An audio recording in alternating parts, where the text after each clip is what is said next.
Welcome to the Injil Radio.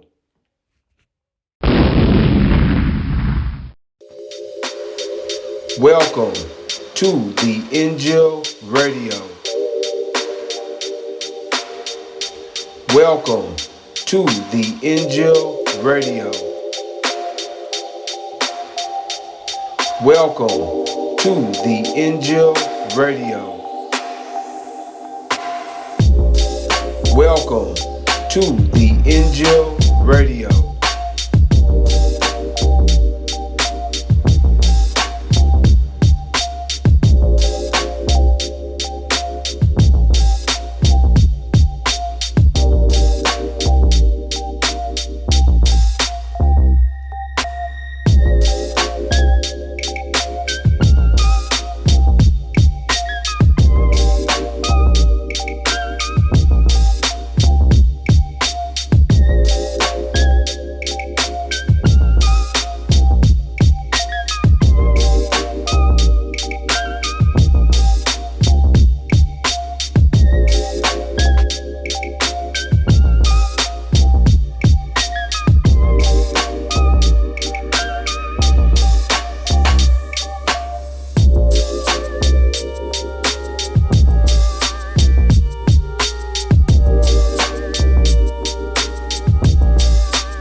Assalamu alaikum, sisters and brothers. Welcome. Suleiman Rahim here, Master of the Covenant, Breaker of the Seven Seals, the Crusher, brothers and sisters, Joshua, the Judge. Brothers and sisters, this is our segment 9, I believe. 1 second here. Have a little.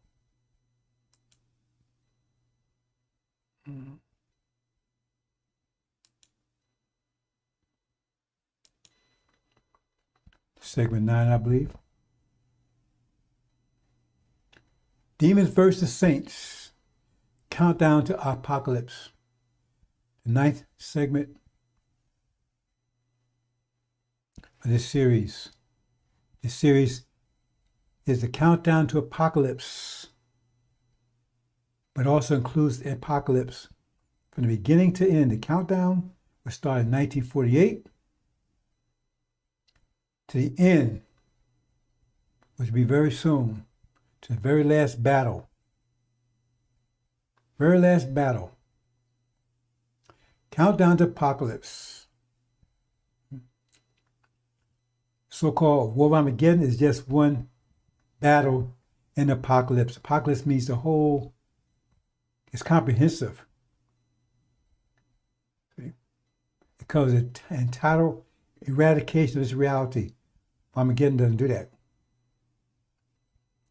Armageddon is the battle. It's about the foundation of this reality, but it doesn't destroy its reality. Apocalypse will eradicate altogether. New reality will come in. new. Nothing that you can imagine, no eye has seen, no heart has felt, as the Christian says, I'm paraphrasing. You can't imagine a new world's coming in. People 200 years ago couldn't imagine this world as is right now. New world's coming in. There'll be nothing of this will ever remain except you. It says, I will make all things new. All things new.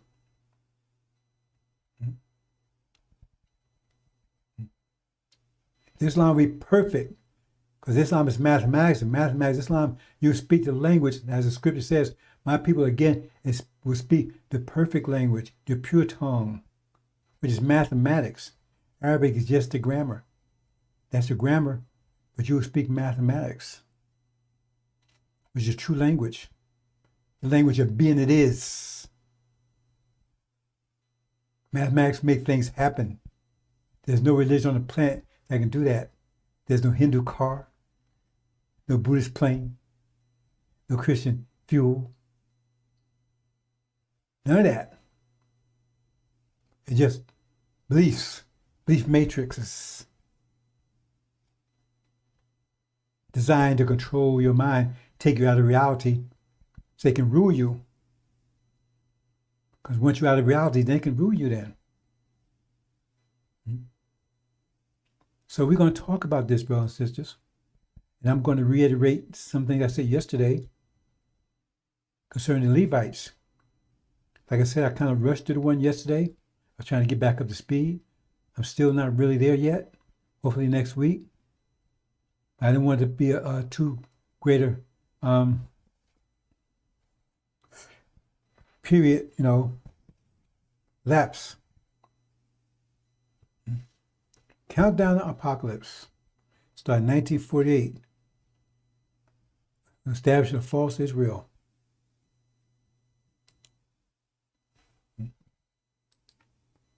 Purpose of false Israel was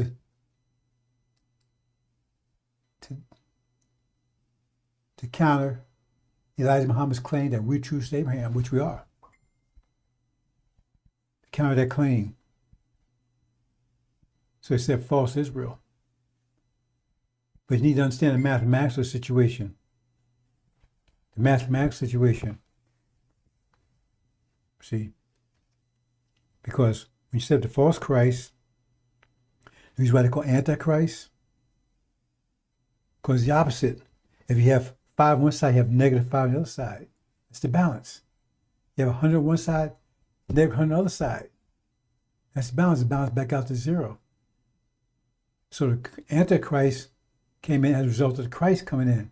Because it tells you, it says, how would you know when the Christ was born, when it was conceived? Because a star would rise in the east. So that means he would be in the west.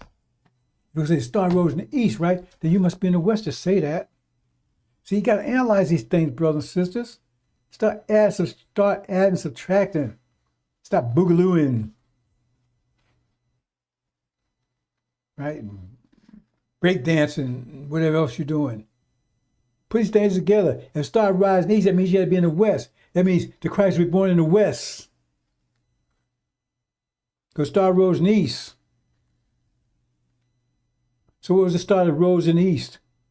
Well, it was Israel. That's their sign. That's their flag, the star. So both were conceived at the same time. Both be conceived at the same time.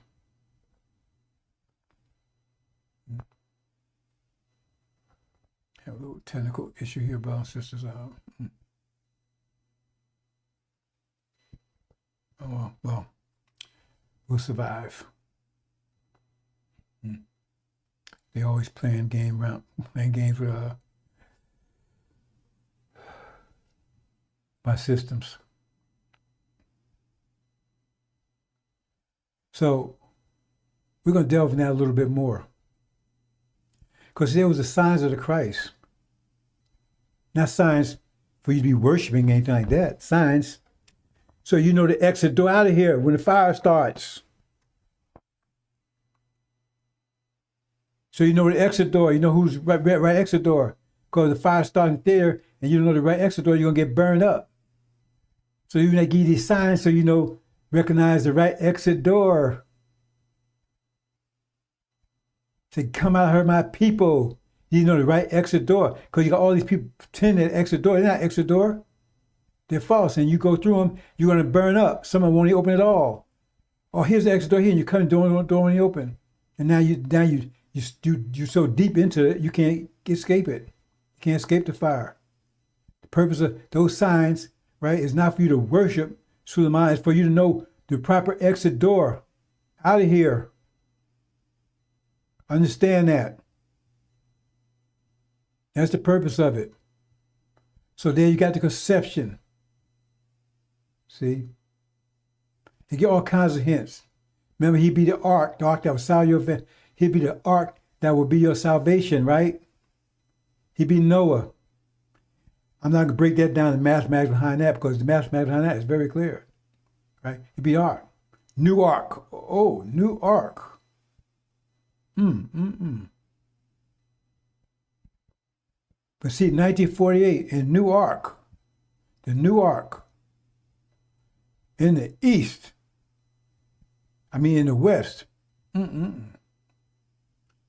Let's break some other things down, brothers and sisters, before we really get into this, right?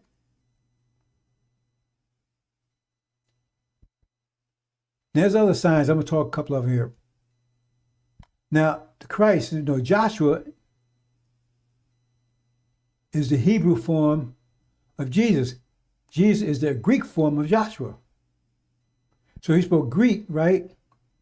You call Joshua Jesus. Hebrew, you call Jesus Joshua. Just the Greek form of it. See? And Joshua is the one that came after Aaron, who deceived the people. That's what he said. Pharaoh claimed he's Aaron. Well, look what Aaron did. Oh, I have to understand. No, you did it in the presence of Elijah.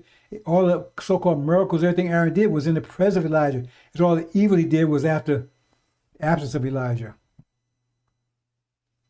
Sunnism, golden calf, Scientology, worship of devils, so forth, so on. And then Joshua come after that, after he put down all of Aaron's followers, got rid of all of them. Read Exodus. Those were Elijah, those are saints. Those said Aaron, the demons, because he was a demon himself. He's a double threat. Because he's a demon, right? His mother was a Levite. Double trouble.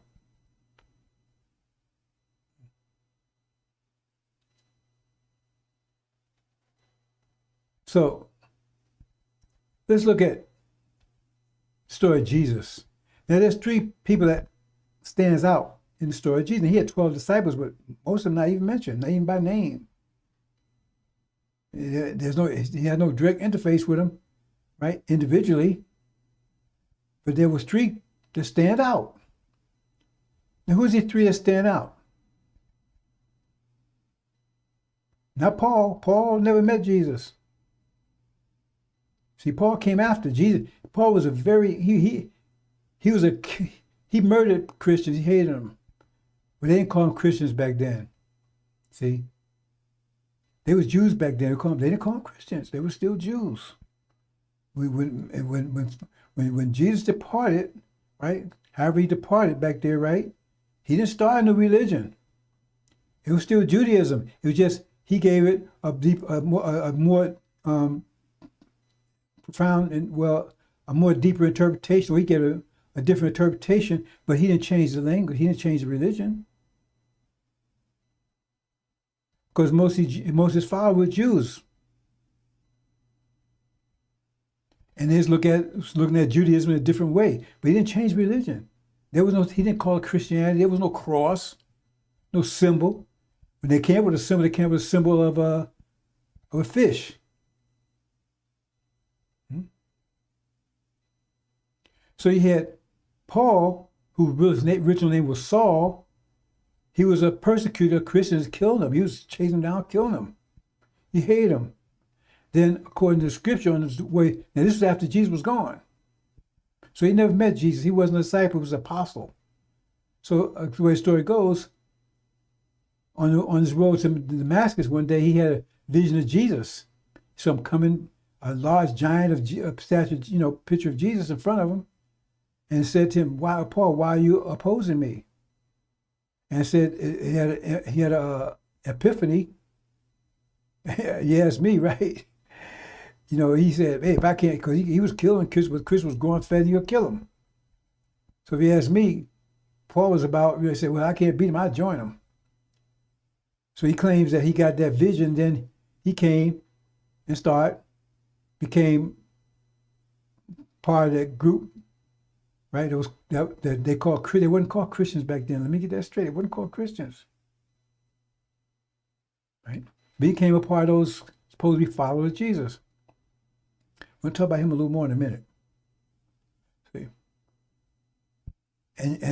we're gonna talk in a minute. I'll bring all the characters in first, and then you had Peter, and you had Judas. Those are three male characters that was prominent, right? That these had a direct interaction with, more or less, right? Wait a minute, I missed someone. Peter. No, now I put Paul. No, Paul had to interact with him. Peter, Judas, and Thomas. Now now Peter, he's an interesting character because he's the one that you said, "On this rock I build my church." And when you analyze that, that's really bad. Because it says, "On this rock I build my church." Now, first of all, you build someone on a rock, man, it's not going to last because it has no roots. When it comes, it's going to blow it right off. But you don't see it that way, do you? Because he said rock, you say, "Oh, that's solid." He didn't say, "I build a rock church." He said, "I build on a rock." Would you build your house on a rock? It had to be sunk into the ground. It had to have some firm to attach it. Wind come blow it away. But he said, on this rock I build my church. Okay. Oh, you're saying you call Peter a rock? Okay. We'll go with that one then. Say you call Peter a rock then. Right? "On this rock I build my church, and the gates of hell will not prevail against it." Now right there, stop cold, full stop, right? If you have any brains on it, right, that should straighten you out right there. I shouldn't have to go any further. But you don't look into this stuff. You just go by what people tell you. He says, "On this rock I build my church." Okay, so we're going to accept the fact that the general interpretation is Peter is the rock. Which, I don't know if that's a good thing either, because, rocks in the Bible is not really a good thing. Stones, right, but rocks. Anyway, "And the gates of hell would not prevail against it." Now, remember, the scriptures are locked, so it sounds like one thing, but it's really saying something else. Because the gates of hell, that means there's a gate between hell and the church. It says the gates of hell would not prevail against it. So now if you got church on one side, hell on the other side, you got a gate in between them, right? Then the gates are designed what? To keep people in hell. That's what it's designed, not to keep people out. Keep people in. That's his job. That's his purpose of the gate. So that's what it prevails if it does its job. But if it doesn't prevail, that means it failed. That means the church, the gates failed, and that means all the citizens of hell, residents of hell, come flooding into the church. Read it. Think about it. If the gates of hell doesn't prevail against it, that means it failed, and that means all the hamers of hell ran to the church, the demons as well as the devils. And that's exactly what Farrakhan has done, because he's telling you he's a demon himself. Demon's half devil, half man. His follows the devil. That makes him a demon. That's what it's not spirits or spooks. Or Elijah Muhammad tell you no spirits, spooks all, but now all of a sudden they're spooks when it comes to demons because it follows the devil. He admits it. So he's a demon. That's what demon is. Half man, half devil. On half man, right, on the parental side. That means his father's a devil. That means he's a demon. And it says, and the devils, he want to fill, what he says, he want to bring devils to his Age of Islam. He said he want to bring, now how the hell that work? He going to bring, when the lesson said clearly, and you can't redeem him. But he going to bring him in, so that's what's happened. Because on this rock here, he's a rock. You see? He ain't no good, he's a rock. We don't need it. And we're going to build, the church is going to build on this rock, right? And gates of hell, the gates of hell will fail, and he's going to fill it up with demons and devils. And that's exactly what he's done. He says that he want to bring devils in. I mean, even if you understand all this stuff, wanting to bring devils in should be a red alarm right there, red flag right there. It should be boom. Should be sirens ringing. So devils in NOI, and then you claim you read those lessons. And you tell me speak for Master Muhammad. That's what the lessons say. I know Elijah Muhammad was very clear on that point because I was there with him from 70 to 75. That's Peter. Now, let's move on with Peter. Now, Jesus was going around opening people's ears up, right? Making them hear. And what was Peter doing? Cutting ears off. But as Jesus opened ears up, he was cutting them off. So how was he helping Jesus? How was he helping Jesus? And then at the time of Jesus' trouble, see, because you got to read the scripture. Oh, they crucified, they killed him. No. What was the upside of that? That was the resurrection. That was his doorway. The so-called crucifixion was his doorway to resurrection, to paradise. You see? But Peter didn't see that. He thought he was going to be destroyed, so he betrayed him. He denounced him. Oh, I don't know him. Because he showed he was a coward too. That's what Farrakhan said, was a coward. Because as soon as Mr. Elijah Muhammad departed, right, and the wolves came in, he ran and hid. He left them. He wouldn't ban the sheep. That's what Clown was saying last Sunday. You better check this out again. That's exactly what he did. He ran away and abandoned the sheep to themselves. He ran away to shake his ass back with Massa. That's what he did, try to get back on the stage, do his calypso stuff.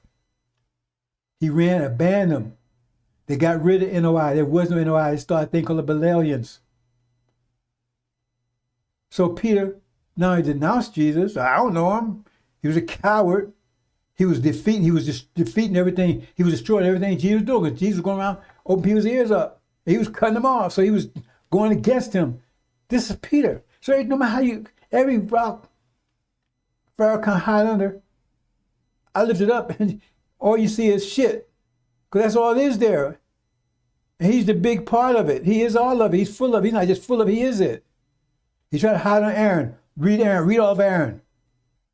He came in after Elijah and caused all kinds of havoc and had to make mockery to their enemies.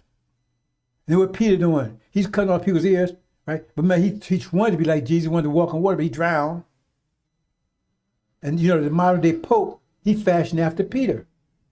The man Pope says he's an incarnation of whatever Peter. That's what, you know, has no story together. You need to understand things, brothers and sisters. That's Peter. We can talk much about him, but let's leave there. Right? Now tell me something good about Peter. This is all stuff about Peter. Now remember, he had three actions, three males that stood out prominent and that was supposedly connected with Jesus, right? I'm not talking about outside his father and stuff, right? It's those three. They claimed it were disciples, right? See?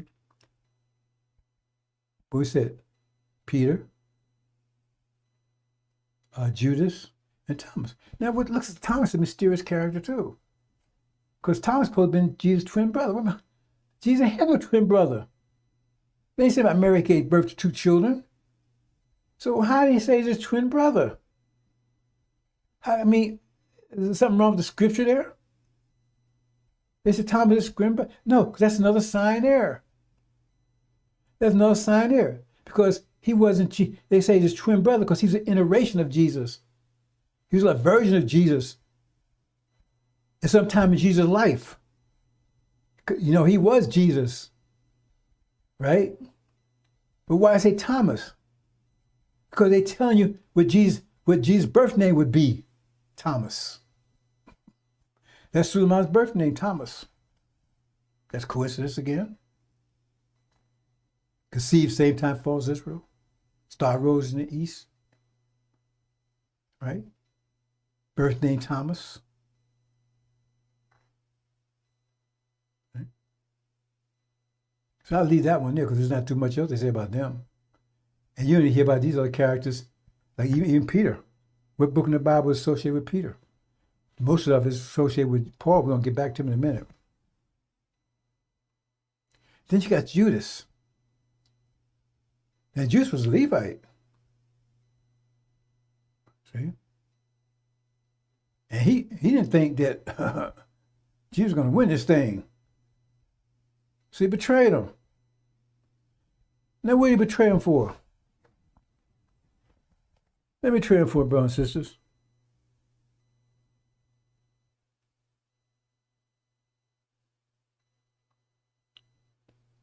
Maybe I should just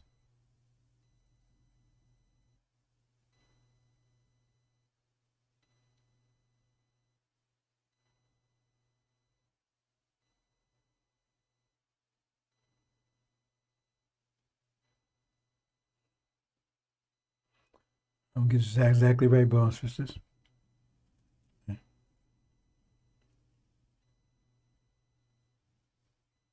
Yeah. See, there's a lot of hints there. What did he betray Jesus for? 30 pieces of silver. Then silver associated with who? Shabbat or Levites. He said 30 gold, says silver. 30 pieces of silver. And that 30 has a significant, I'm not going to it. Right? But he was a Levite. They betrayed Jesus. And Jesus knew who he was now. He wasn't hidden. He was hidden everybody else. But Jesus knew who he was because Jesus talked, confronted him. He said, "No, ain't me, ain't me, ain't me." He knew who he was.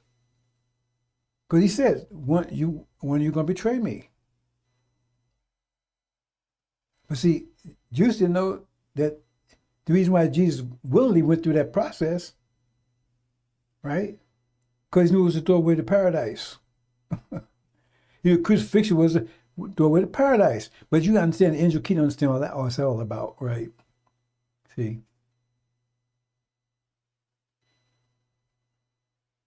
Because if they put to death and then raise to life, you understand what that means.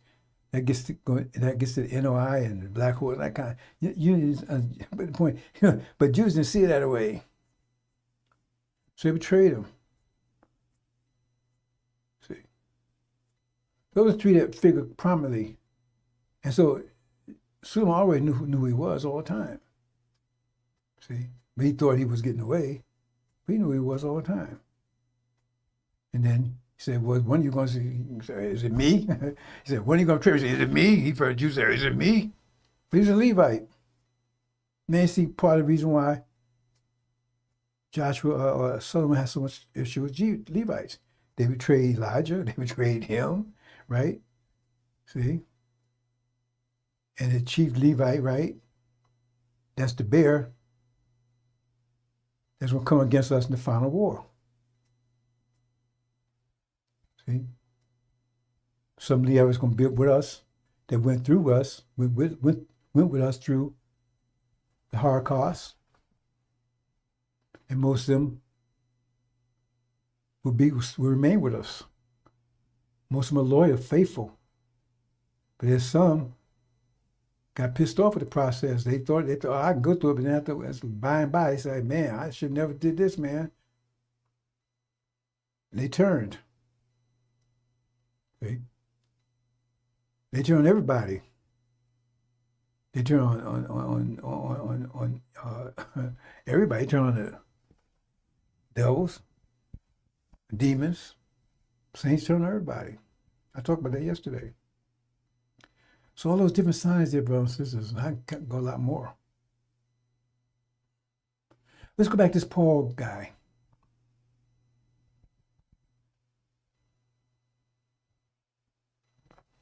Now, Paul, he didn't want to start a new religion. They call it Catholicism. That was Paul did that. Now, remember, Paul never met Jesus. He started writing stuff, and his stuff was contrary to what all those disciples writing. But they weren't really disciples, but that's where you guys, I'll leave you with that, right? But all other books, he was contrary to that. He was one that allowed them to start eating pork. The Jews wasn't eating pork back then. Oh, that's okay. Anything's in the store. Right? He said things like that, right? So he laid the foundation for modern day Catholicism. And it wasn't until 1,000 years later, right, when the Europeans broke away from Catholicism, that they come up with it, and they come with this new religion called Christianity, whose purpose was enslavement, domination. That's what its purpose was. The purpose wasn't a religion. See, that's what he did. That's what the cross did. They under the cross. They went on conquering, genocide, murder, theft, rape. You know, the whole name was all done behind the cross. And you got these Negro busts running around the cross running their neck. Well, some of them are just demons anyway. But Paul did. He laid out Catholicism. He brought that new. There was no Catholicism when Jesus was around. Remember, I said when the Jesus of the Bible that you think you know about, he didn't change religion. He is like upgraded Judaism, if you will. Just say, a deeper meaning to it. He didn't change it. He didn't say he came to change it either. See? That was Paul that did that. Like I said, he never met Jesus. So I guess if you can't beat him, join him, because he really turned, what he did was he turned, see, remember, he was staunch Roman. And the so-called Christians, they weren't Christians, they was Jews, but they was called, you want to call them Christians, whatever. The so-called followers of Jesus, right, they was against that. And I guess Paul might have took a patriotic view. They're against Rome. So he was killing them. So then what happened is that I guess he said, I can't kill him fast enough, so join him. So he joined a part of it, and then what he did is he pretty much turned the church, right, back into Catholic, back into Roman, because that's what it is. It took the same structure as the Roman Empire. Remember Peter, the Pope is part of the matter. If you ask the Pope, look at the Pope. The Pope stands for Pope Peter. He's supposed to be Peter, right? He's supposed to represent Peter. He's supposed to represent. See? And he's the emperor. He's in charge of everything. And remember, the emperor controlled Europe, right, for 1,000 years. Crusades and all that kind of stuff. The emperor controlled all that. That was the Pope. He just gave a religious tone to it. He took the Roman Empire and took changed the political side of it into a religious side. And that's where it continued for 1,000 years. That's all it was. That's what Catholicism, that's where it is. It's just religious, toned Roman Empire.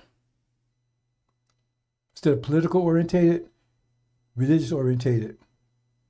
Same structure. So he did. See, so he wasn't. He was back. In other words, he adopted most of the Roman ideas. Right. All the dates and all this time. August, July, all those. Right. Those are names of emperors, Roman emperors. Easter, Roman holiday. Easter eggs, Easter bunnies. All of it. So he wanted to drag them back to Roman religions. That's what he did. He just put a different color on it. That's all.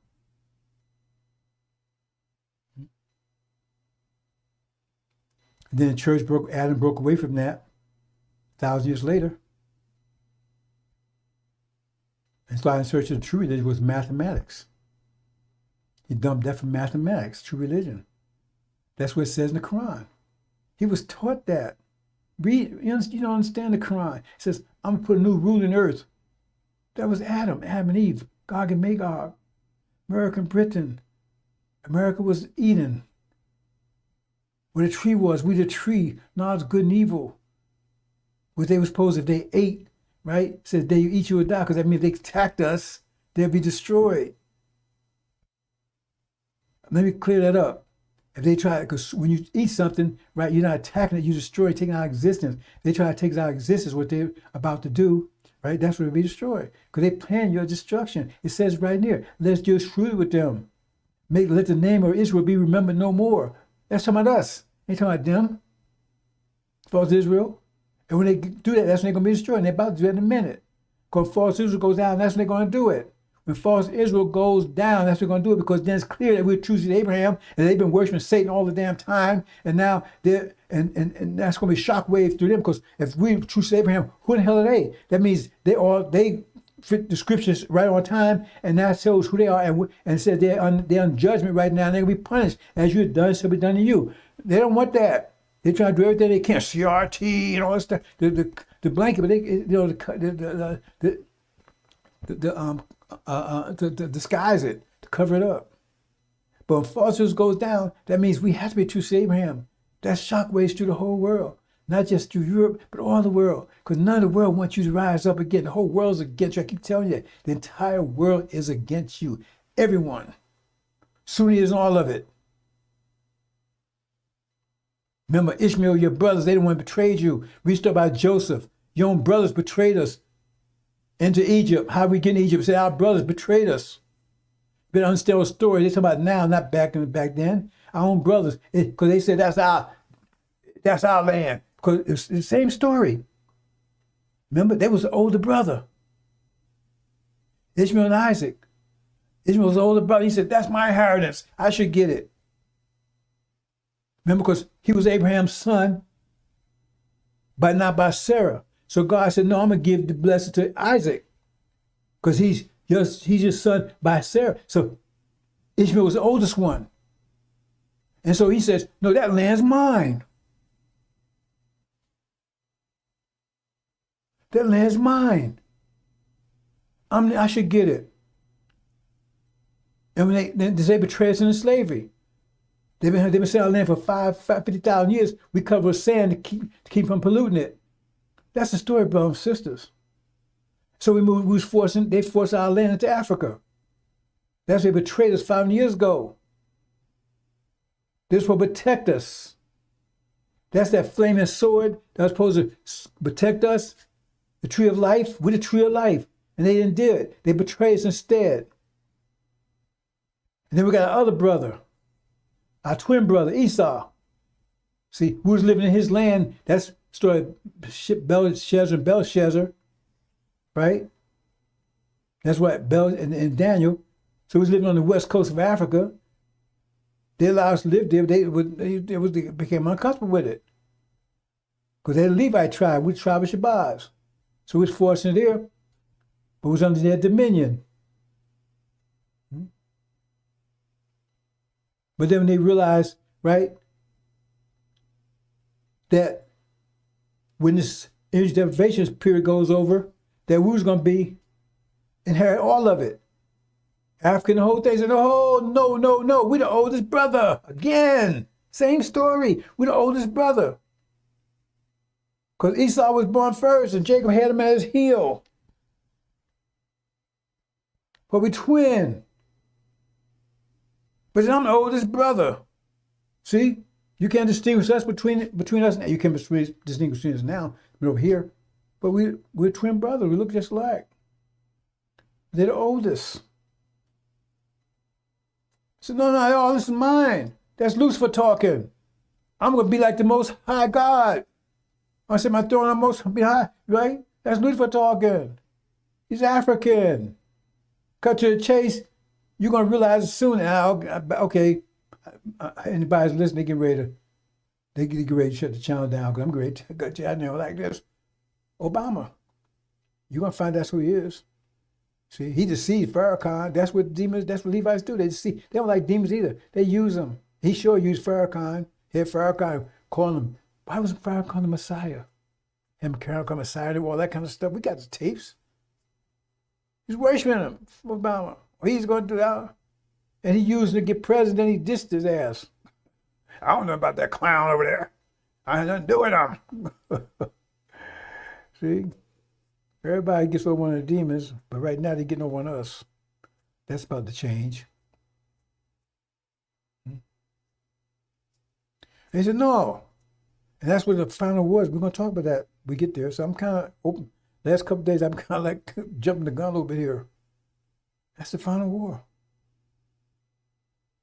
Two brothers. One half brother, one full brother, right? And both of them hate us because they feel that we are taken from them. Something belongs to them. Ishmael say, hey, man, you trying to get all your land? That land belongs to me, man. I'm Abraham's oldest brother, oldest son.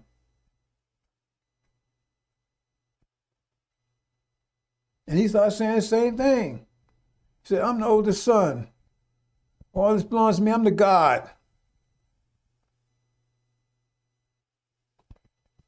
I mean, they have a right. They have rights. They have a claim, but that's not what the God. See, and Master Muhammad, he's the God of his age. He ain't buying that one. I ain't buying it.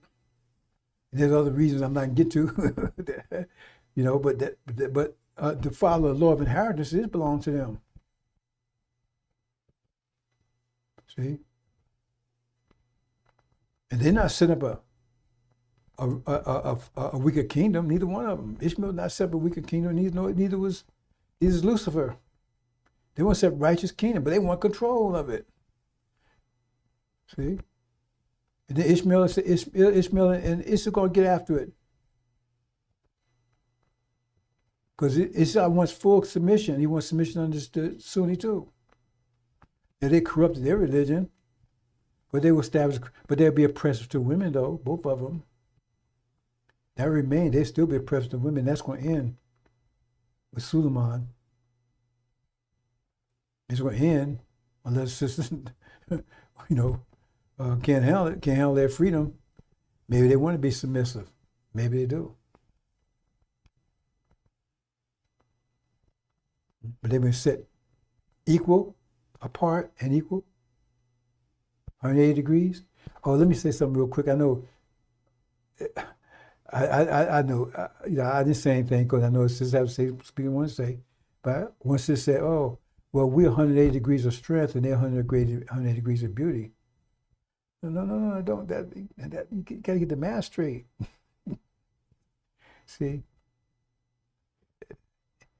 I get what they say, but they don't understand what they're saying. See? Because if they're 180 degrees of beauty, who's got the other 180 degrees of beauty? You understand what I'm saying? If you say it like that, you got to talk about the whole beauty. Say strength, got to talk about the whole strength. So that means somebody got positive strength, somebody got negative strength. If it's 180 degrees, that means, right? 180 degrees of beauty, that means somebody's got 180 positive, 180 negative. To complete the 360. Can't say it that way. See? See, together we make 360 degrees. But 180 degrees, right, is dedicated primarily towards beauty. 180 degrees towards strength. That's a better way of saying it. There's probably better ways than that. But we need to, I'm not mad at you. But we strive to be mathematically correct, speak the mathematical language. Because that's what Master Muhammad said. If you want to be successful, learn the mathematical language. So I think I said a lot about that. So I'm gonna move on to the presentation, your brothers and sisters. I said a lot of things there, right? One other thing here. I talk about days of vengeance. I understand that. I talk about days of vengeance. Let me elaborate on that a little bit more. See, the devils, they're like a magnet, because like I talk about culling. How culling is part of nature because it pulls away the weakest ones get eaten.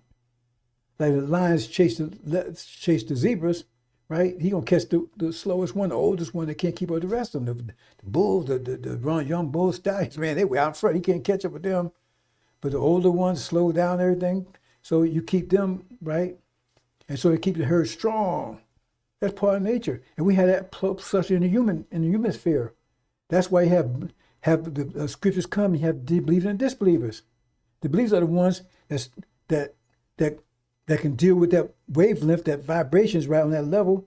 It's because you want to separate them from the ones that can't. Otherwise, they're still mixed in together. That's why it has scriptures separate, right? Separate, because the believers are the ones, right, that's strong and vibrant. They operate on a high frequency, right, high wavelength, vibrating at a stronger strength. And the believers, disbelievers, they can't understand it because their mind, the frequency of the scripture is greater than the frequency of their mind, so they can't believe it. They won't believe it, and so therefore, what?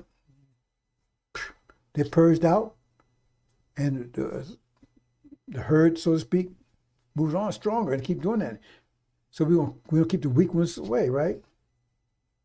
Okay, so that's what happened in this, because when devils came on, see, everybody was some energy deprivation. We was on the bottom floor because we didn't have enough energy to move to the first floor. But devils, they're first floor people. So everybody was in the base, so they rule. That's why it's Adam rule, okay? But when people start getting more energy, because the last thing you want to be, right, on the first floor, and the basement packed with people, right, who's growing, and the wall, the height of the floor, right to the ceiling is like 5 feet, and everybody's 6, 7 feet. Their heads will be punching holes through that floor. That floor is your foundation. That floor is your foundation, but it's the ceiling are the ones in the basement, but the foundation are the ones on the first floor. If they start growing, they're gonna start poking holes in your ceiling, in your foundation, in their ceiling. And your ceiling, your foundation is what supports your whole system. So that gets broken up, comes crashing down into the basement. That's what's happening, bro. That's a simplified way of saying it.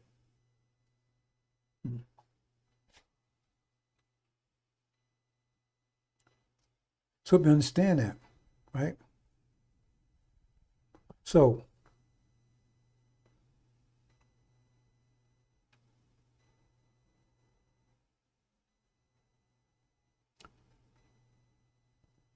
maybe I should move on, bro. It's just like get too deep into this. Okay, well, I'm going to say a little more, because I said something yesterday, but I'm just going to elaborate a little bit. So one of the benefits of the devils are, because I said we use everything to our advantage. So we use them as like lions, right? To purge all the herds, because you have all these different nations, right? They're like different herds.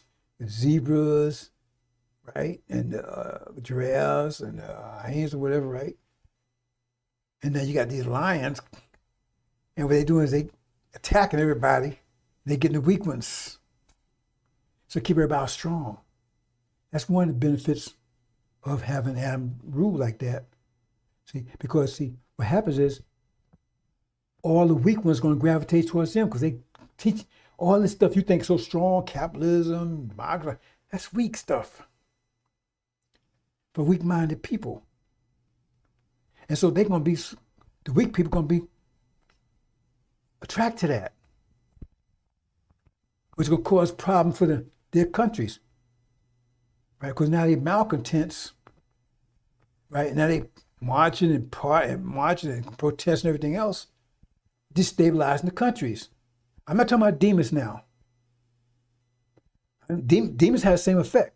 I'm talking about the weak ones. See, because both of those had the same. Both of them had the same result.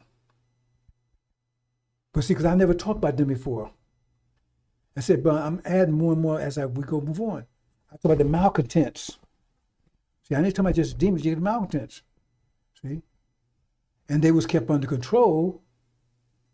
But now they got a savior, America, that's strong. And so they're attracted. So they feel empowered. They're empowered by this. So now they want democracy. They want capitalism.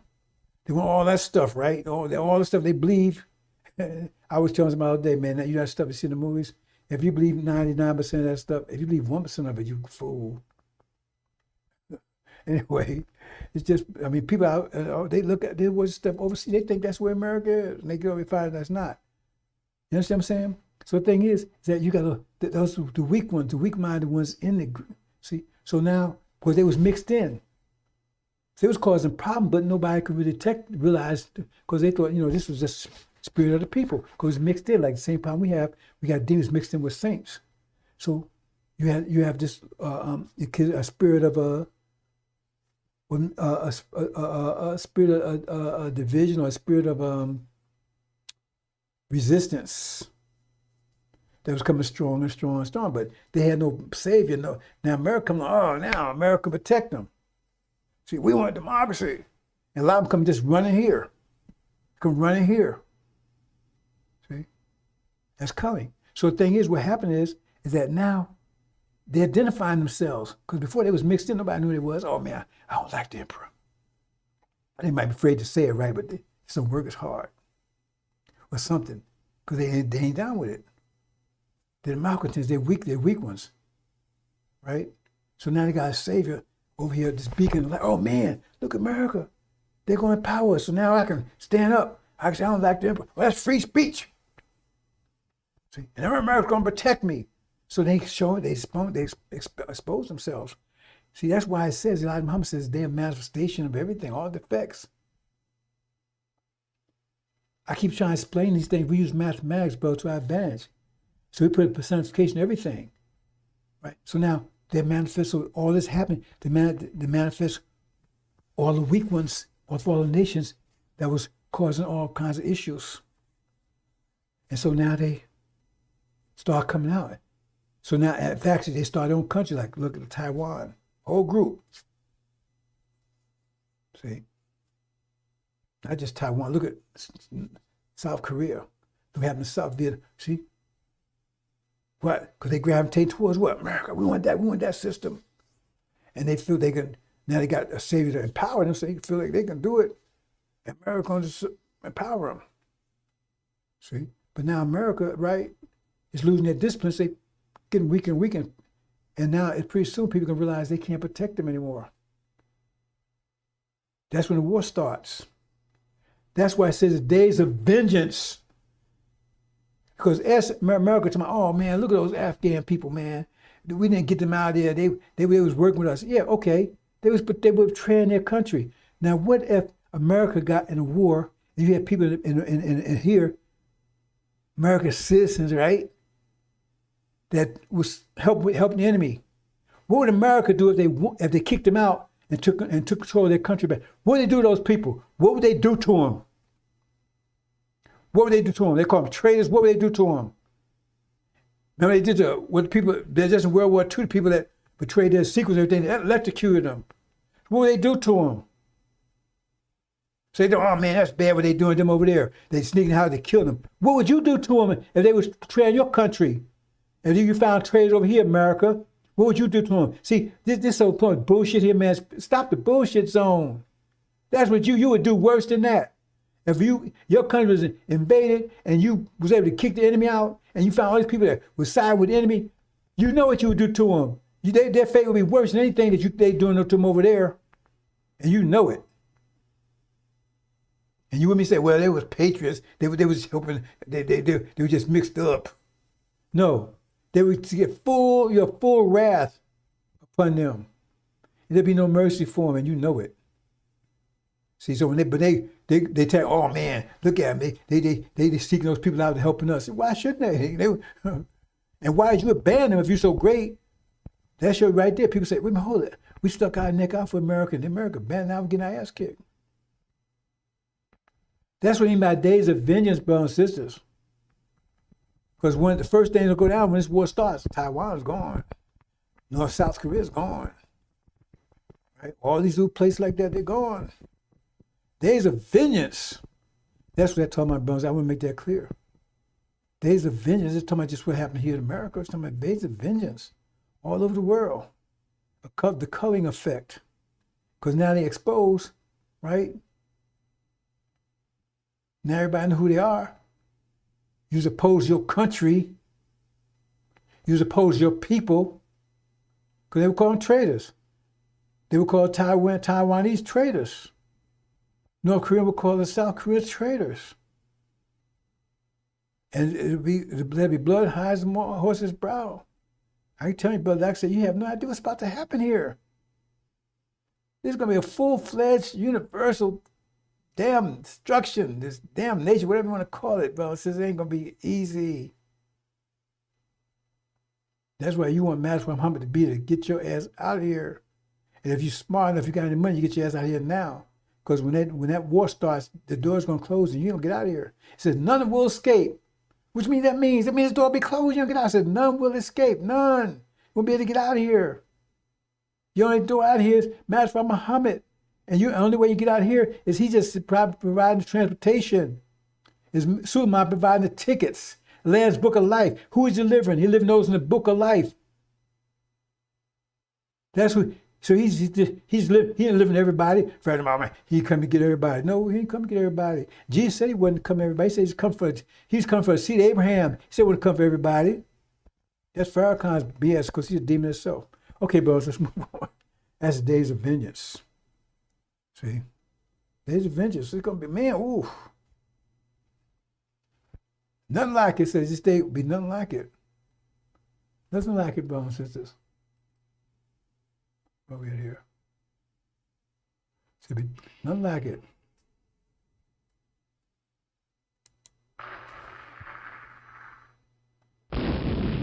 Get out. Get out, brothers and sisters. If you don't like this message, you don't like what I'm saying, right? Got any sense at all, get the hell out of here. Got any sense at all, get the hell out of here. Right? Because when that war started on closed door, remember 911, they closed the door, you couldn't get out. When 911 came, they closed the door and you couldn't get out. That war starts, you're not going to be out, brothers and sisters. Move on. Get out. Get out, brothers and sisters, get out. This is a series, brother. 14-part series. I think this is part 9 right here. I mean, you got 6 more, 9, no, I mean, you got 5 more. This is covering the whole, from initiation to apocalypse. Apocalypse was actually forming to start when the war starts, the Middle East. We end with that last war between the bear and the lion. And that bear, when he growls, oh man, it trembles because you tremble. Frees your heart. You get caught face to face with a bear, one of those big grizzlies. He growls. Stop your heart. But you heard that damn lion when he growled. Oh man, that frees that damn bear's heart. But the bear's hard, he's hard. Bear's tough. You ever seen a lion and a bear get at it? That's what you're going to see. That's the last word, brothers and sisters. We're going to get to it in a minute. Well, not here, but we're going to get to it. See? So, part 11 and part 13 there. And one more, goat and the ram. Goat versus ram, and then finally, goat versus the bear. That's the last part. We'll be there in a couple of days, brothers, just a few days. Okay. Lion versus the bear.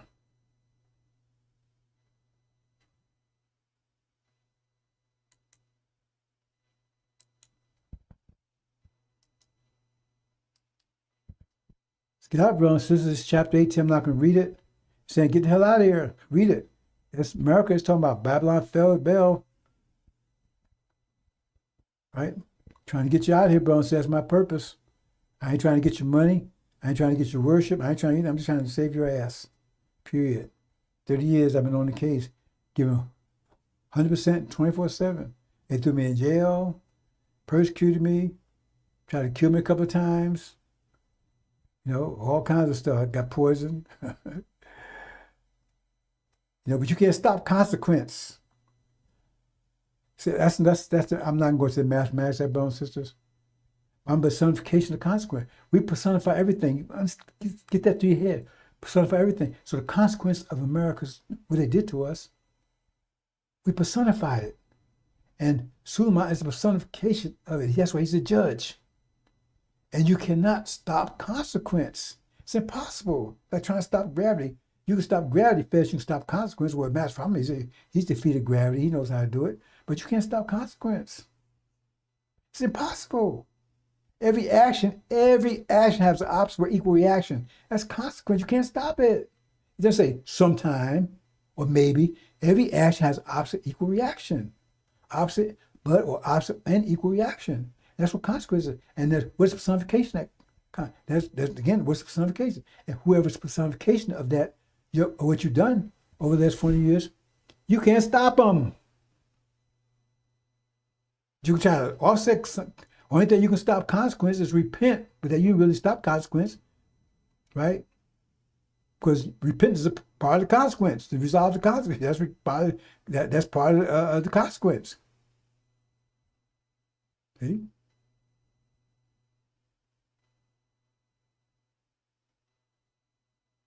And you can't do that. And you won't do it anyway. So you can't stop it. Because everything you do just makes it worse. Everything you do is make the situation worse for yourself. You can't stop it. You can't stop consequence, brothers and sisters. You can't stop it. It's impossible.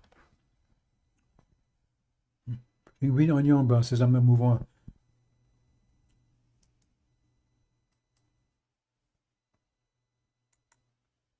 Nothing's changed here, brothers and sisters. They crucified us 500 years. Adam did. This is the Adam that Christ talking about. Came as this 500 years ago. And I'm talking about the reason, from Yaakov's beginning. No, we're talking about the last iteration of Adam, this one. He had ruler in the earth. They took everything away from everything. Stripped us down, totally naked, put us on the cross. Totally naked, took everything from us. So now they got to pay the consequence. That's part of days of vengeance. Vengeance is mine, says the Lord. So this is the vengeance, right? Particularly relating to us. But all the nations got to pay, because remember, we identified two right there. Arabs, Africa, right? But they tell you right there, it says, the other one's China, India, right? That's the 10 kings. So they're going to make war with the Lamb. That's all the nations, brothers and sisters. It's a global war. So who can make war with the beast? Who's like the beast? It tells you. We understand who the beast is. Remember that beast has 7 heads, 10 horns.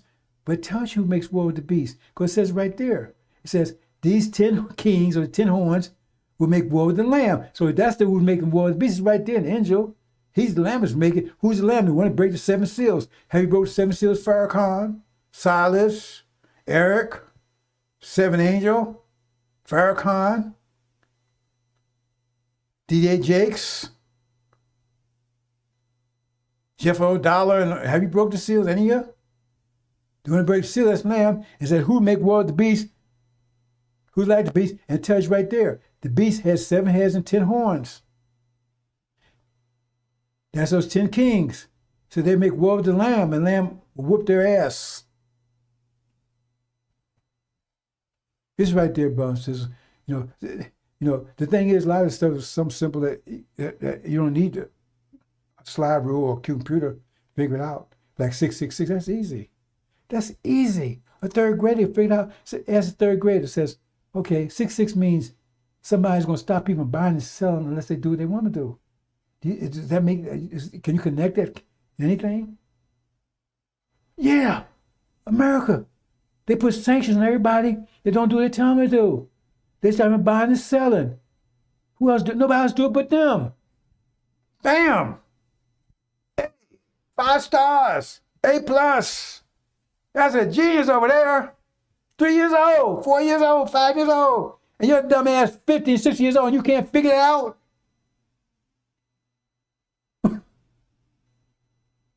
You're a dumbass 40, 50, 60 years old and you can't figure that one out?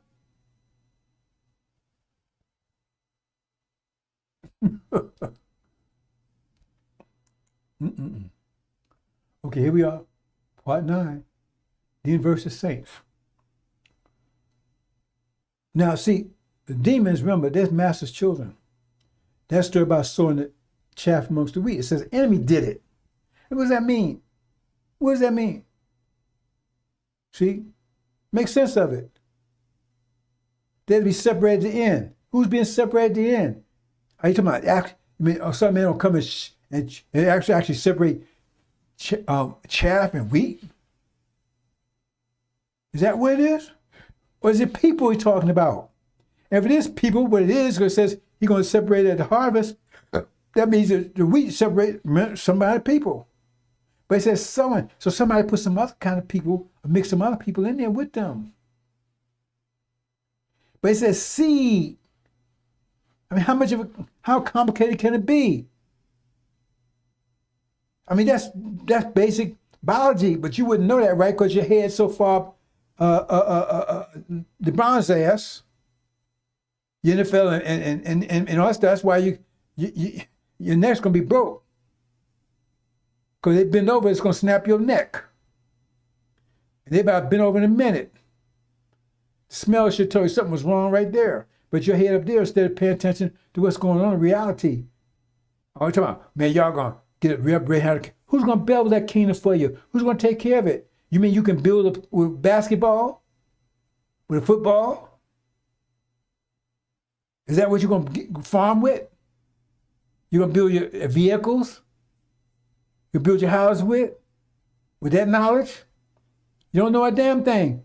Most of you out there know about NFL and everything else, and you couldn't tell me how much 9 times 21, right, divided by 4 plus 5. You couldn't tell me without a calculator. 9 times, say 9 times 8. 9 times 8. Divided by 4 plus 5. What was you couldn't tell me that without a calculator? Because the devil's made a fool of you. You understand about butt breaking? Really look at some of the detail. Look at what butt breaking was. So what they do is when they had you out in the fields, they take the strongest one. Then they had these devils, right? And what they do is that they would go around and they play them. They'll come around, especially if you're the uppity, and they tie them down, bend them over, and they rape them in front of all the other slaves. That's where the word the man came from. He's the man, because they turned you into a woman, female. Well, not a female. I ain't gonna put females down like that. They turned into a woman. See? And some of you got the lack in it. And she's running around right now. But see, a lot of you see is demons with no discipline. That's another story. Anyway, they ain't doing the same thing with you right now. Because you ain't produced a damn thing. See, a male produced, right, the seed. See? And a woman takes the seed and develop it. See, you know, that works. But the man has to produce it. And so the devils, they produce it, and you just work with it, what they give you. See, you're playing with the NBA and your video game, all that kind of stuff, but they producing the stuff. So you the female and they the male, or you the woman, they the man. That's the man, yeah, because you the woman. So they produce, and all you do is play with it. You ain't producing the damn thing. And Farrakhan made sure if you were thinking about it after Elijah Muhammad, he made sure he took that out of your mind, because he gave you a real good butt breaking. Farrakhan did. He's still doing it. Because you ain't producing a damn thing. Nothing. Zero. Elijah Muhammad, bad producing. Return you to men. Producing life. The man produces life. See? The egg is not life. Sperm is. See? She cultivates it, feeds it, right? It's like when she breastfeeds and everything, she feeds and everything else, nourishes it. But the life came from the man. And so all everything, your realities come from the devils. All you do is play with it, nourish it. That's what it made you. Turn to the whole world's laughing at you. Where was your butt hanging out? That right there tell you right there, you must want something happen. Why you got your pants down and your butt hanging out? You can't wait? There's advertisement. Hey man, I'm ready. I'm already bent over, I'm ready. See? And I'm dressed for it too. I'm ready. Plus I got my shoes off, right? I'm wearing slippers. Got my hair braided. What do you think that looks like? And you talking about you a man? What do you think it looks like? Your butt's hanging out. Hair, my butt breaking. Hey, I'm ready. Got my shoes off. Put my house shoes on. Got my hair braided.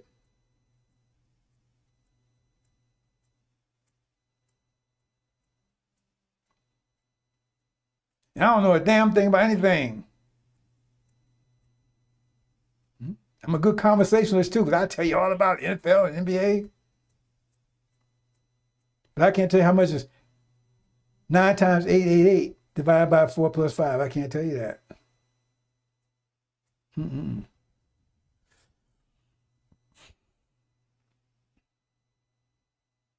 Mm-mm.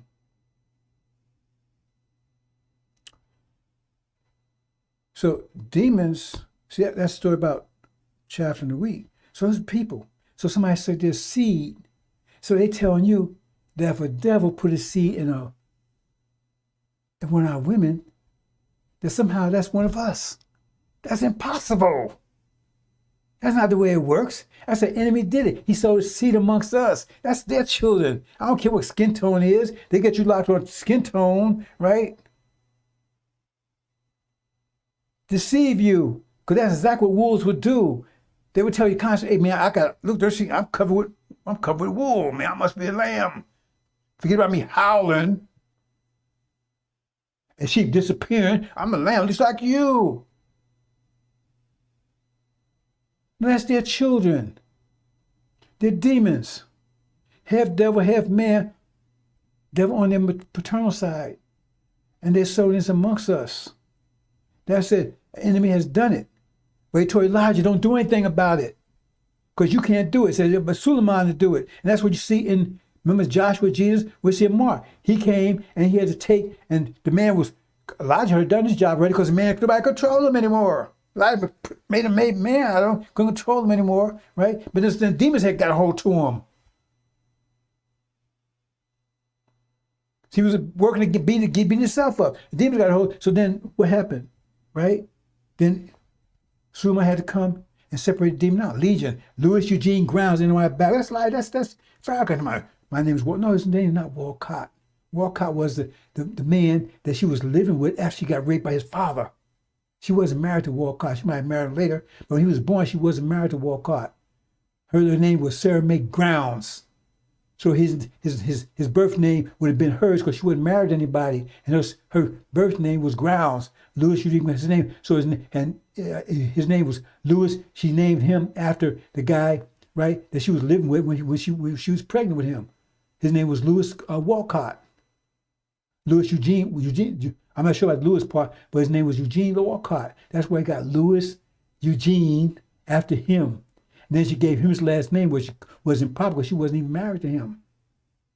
She was raped by this guy called Percival Clark. He says it. I mean, you look, Google says, right? So that means he's a devil. And a devil with skin tone, right, is a demon. He looks like woman sheep clothing, look like us, but ain't us. He got the same nature as his daddy.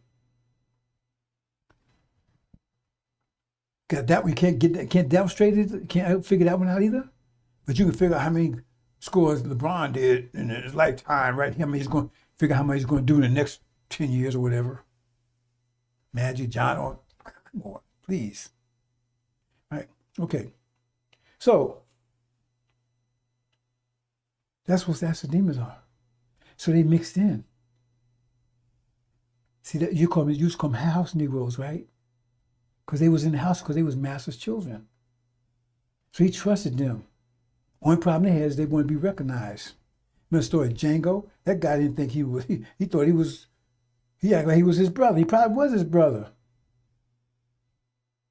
Because his master died, and that gave me left over to him. Now he was all the people in the kitchen, that was his brothers and sisters. And he had no problem because they thought just like he thought. It's just the only problem is they wanted to be accepted like the rest of them. That's the demons. So we plagued by demons. See? So there's a lot of parts that I'm not going to all to today, right? But the thing is that we all mix in together. And so by mixing together, we neutralize each other. Because we operate on different wavelengths. So we do not neutralize each other. Right? It's like a chessboard, right? You got white and black squares, or white and red, right? But they're all mixed together. But if you put all the red together, that's strong. You put all the white together, that's strong, but mixed in together, it's neutralize each other. So we neutralize each other. So we're powerless. Because you don't know who's a demon, you don't know who's a saint. You talk, hey brother, hey man, what you call me, brother, man? I'm down with America, man. I love Trump, and and I love Biden, and they working for the CIA, and they turn you and everything because they think like daddy do, and you don't know who you don't trust, and you're killing each other. Talking about black on black crime, it's not black on black crime. It's demons against saints. That's what's killing. Demons are killing us. We don't do that stuff. I was homeless for a while. I didn't steal. I didn't cheat anybody. Yes, I was homeless. It says we might be homeless. It says birds have nests and foxes have dens, whatever. Somebody had no place to lay his head. Is it Master Muhammad, was he ever homeless? Did he ever be put to death? See? We don't do that stuff. It's out of nature. Unless we under great duress. That's the demons doing it. But we get the hit. There's ones on Martin Lewis and Hart and all they said there was demons on and we take the hit because they look like us. They ain't us. So everybody will look at us like that. So that's why we got to be separated from us. That separation has to take place. It's going to take place soon. See? And so the first conflict, the first physical conflict, because we had conflicts going back from 1860, because once we broke the chains, I'm not going that process, bro. Since go here 50 years, called Jubilees, we get a burst of energy, wave of energy. It's momentous in heaven and earth, but coming about sudden. That's the Quran, but I'm not going to detail. Every 50 years we get it. And so every 50 years there's energizing, like energizing, right? And so the first one came in like 1860s. So we split up. So you had those who want to get away from Master and those who want to share Christ. They want to stay with Master. Those demons, they want to stay with Master because they think like Master. They want to be accepted. Master. They love Master. That's their daddy. But they just don't like Master. They want Master to accept them.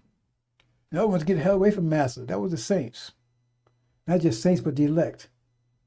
I said the original people because I'm gonna get this thing confusing here, right? If I say saints, then you assume one thing, and I don't want to get into assumption and stuff.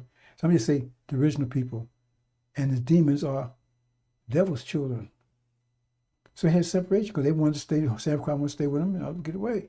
50 years later, right? The 20s, right? Same thing. Eurocentric, Afrocentric. And those want start thinking about Africa, turn to Africa. And those ones start saying, "No, man, like Du Bois and all that. Yeah, we should think like the devils. We should be more like them, right? We should learn like them, speak like them, and everything, because they devils, they demons." 50 years later, right? 60, same thing again, right? Separation again. Integration, separation. Integration, separation, right? It was a conflict between the two, right? The conflict between Martin Luther King and Malcolm, if you want to look at it that way, was a conflict. And Elijah, right? The conflict. So you got Elijah and Malcolm and Martin Luther King sitting together, and they have a conflict. One wants to go one way, one trying to convince one to go one way, trying to convince the other to go the other way. See? And now we're 50 years into it later. See? And now it's going to be full. This is going to be violent. See? The 160s wasn't violent. It was tense. It wasn't violent. Each one got more and more tense. This is going to be violent because it's going to be total separation. That's what it says, demon versus saint. But it's going to start with the saints. Saints are Levites. Start with them. See? And then the elect, as Shabazz. See, they're the ones to be taken out of here. The saints going to have to stick here. But they're going to be the first battle between them, because that's when Suleiman, right, he has to go. That's what Master Muhammad wants. He has to go to NOI. That's the measure of the covenant, where suddenly come Elijah's temple, cleaned up, silver and gold.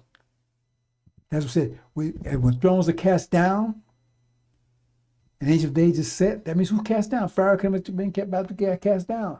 Because he's son of addition. He had run before 2 years, which ended this last year, right? From 1980 until last year, that's 42 years. He reigned 42 years. He'd make war with the saints, overcome them. He did. He made war with the Noah, and he overcame them with his mouth. He was the mouth. That's the only thing he was known for, was the mouth. Big liar. But anyway, he overcame them. See, I can go into science there, but I'm not going to it. He overcame them. And so now, Suleiman here to break that grip and separate the two. But that's the first battle. That's the battle you see in Exodus. Well, not quite. The battle you see in Exodus is between them, saints and the elect, go against the demons, right? But this one, the first one is that one right there, when they take that conflict, right? When they're thrown out. That's when thrones are cast down. Who cast them down? The saints cast them down. That's the point where you see in Exodus where Moses returned, right? Who's in control of the camp? Aaron. And Moses says, those who with me come here. So why did he say that? If they was all, if Aaron had them all up for Moses, then why did Moses have to say, those with me? All of them should have been with him, right? If Aaron was preaching Elijah, teaching Elijah's teaching and supporting Elijah, but no, only some of them came to him. That means the rest of them stayed with Aaron. That means Aaron was teaching something totally different. And then there was a battle between them and Aaron's. Elijah's followers and Aaron's followers, and all Aaron's followers was wiped out, including Aaron. See, that's the war. They kicked out. So he separated out. So that's how he cleans up the nation. He cleaned up the Nation of Islam, but it's still around. So then, when they attack, I talk about that. Well, anyway, once the war starts, when false Israel goes down, they're going to attack all blacks, demons, saints, and the Levites. I talked about the Levites last one. So then all of them come together. At least the demons and the saints will come together, and the elect all come together. In the inner cities, they're all going to run to the inner cities.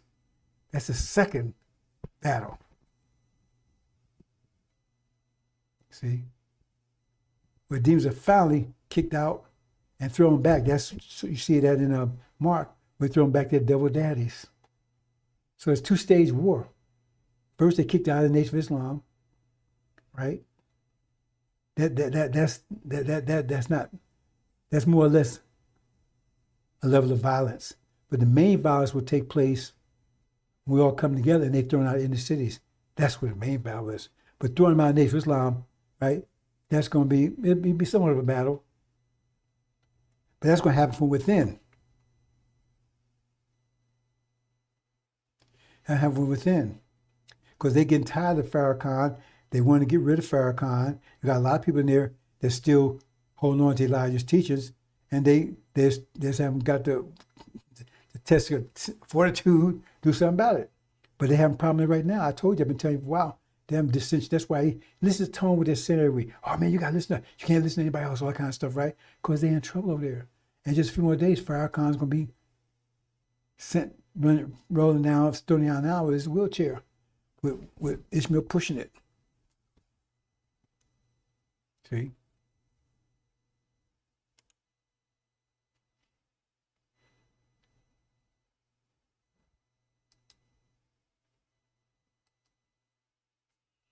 The universe is saints.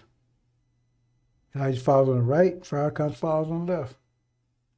Farrakhan follows are demons and Levites, right? Agents, whatever. Okay? Going to separate those with Elijah from Farrakhan's Sunnism, Scientology, everything else. That's about to happen. Demons and saints. That first stage of it. The second stage, when they attack, all blacks come together. Because they attack all blacks. That means all blacks want to come together. See?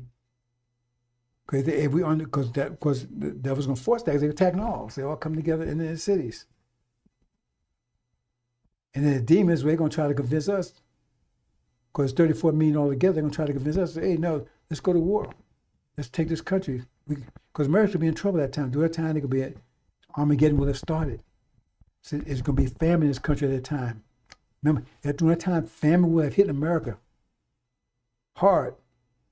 Armageddon will have hit America. Armageddon East, right? Which is about to kick off Armageddon West.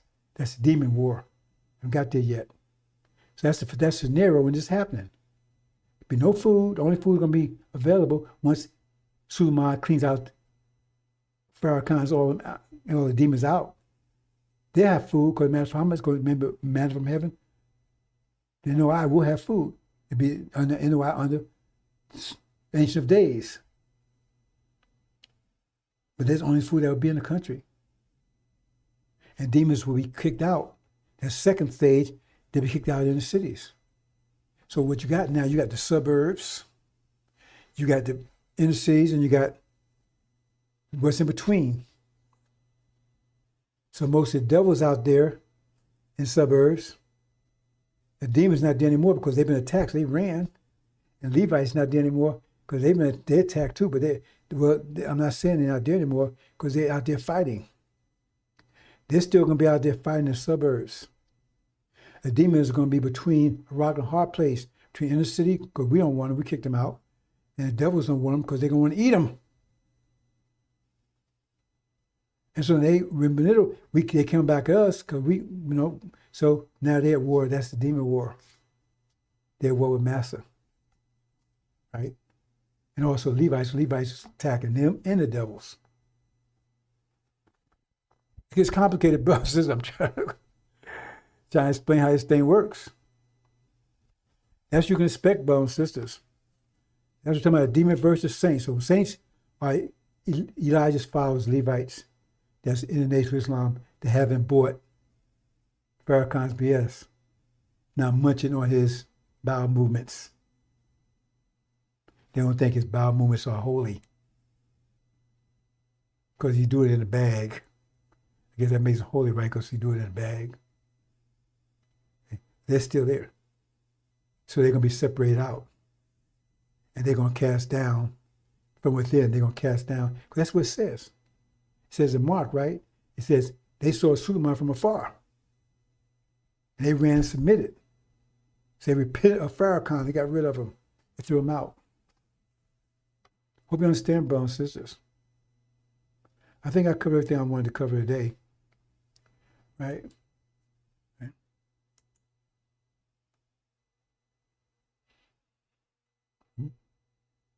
So Farrakhan's he filled up with devils and demons. He's also got Levites, those betraying Levites, right? Obama Levites, I call them Obama Levites.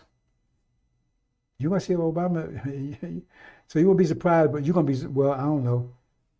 If you heard this, you might still be surprised because, damn, he said Obama's going to be take control of, because Africa's going to split in two parts. He's going to take control of non-Islamic Africa. Man, he did say that. Man, damn it. So you still may be surprised, but you're going to see it. Hope you understand, bro. Since I cover a lot here. So I'm getting deeper and deeper into it, but I'm not contradicting anything I said. Right? And I reiterate, right? I don't see Master Muhammad going against anything it says in the Injil. He could. He's not bound by it. We don't deal with fatalism here. We're not bound by the scriptures. Once you know how you fit in scripture and what your mission is, you can change it. That means you change the scripture. But you blind yourself in the process, because now the rest of the scripture is no good. And if the scripture was where you provide your insight, you just blind yourself. Now, Master from Muhammad, I don't think he don't get his insight from the scripture. He has his lesson. He got special teaching. Okay? So he wasn't blind himself. But I would. And I don't intend to do that. Right? So I'm with 100% the core of scripture, 100%. Right now, because I'm bound by it, right? Because I want the insight that it gives me, but I don't really need it. Because I understand the math behind this. Because if you're going to analyze everything I'm saying, the math is simple. The math is simple. It's simple math behind this. It just won't give me a math just not strong enough to give me the detail I'm getting from the angel. But it gives me the general picture. The things I'm telling you today, I can tell you that based on mathematics. I don't need angel for that.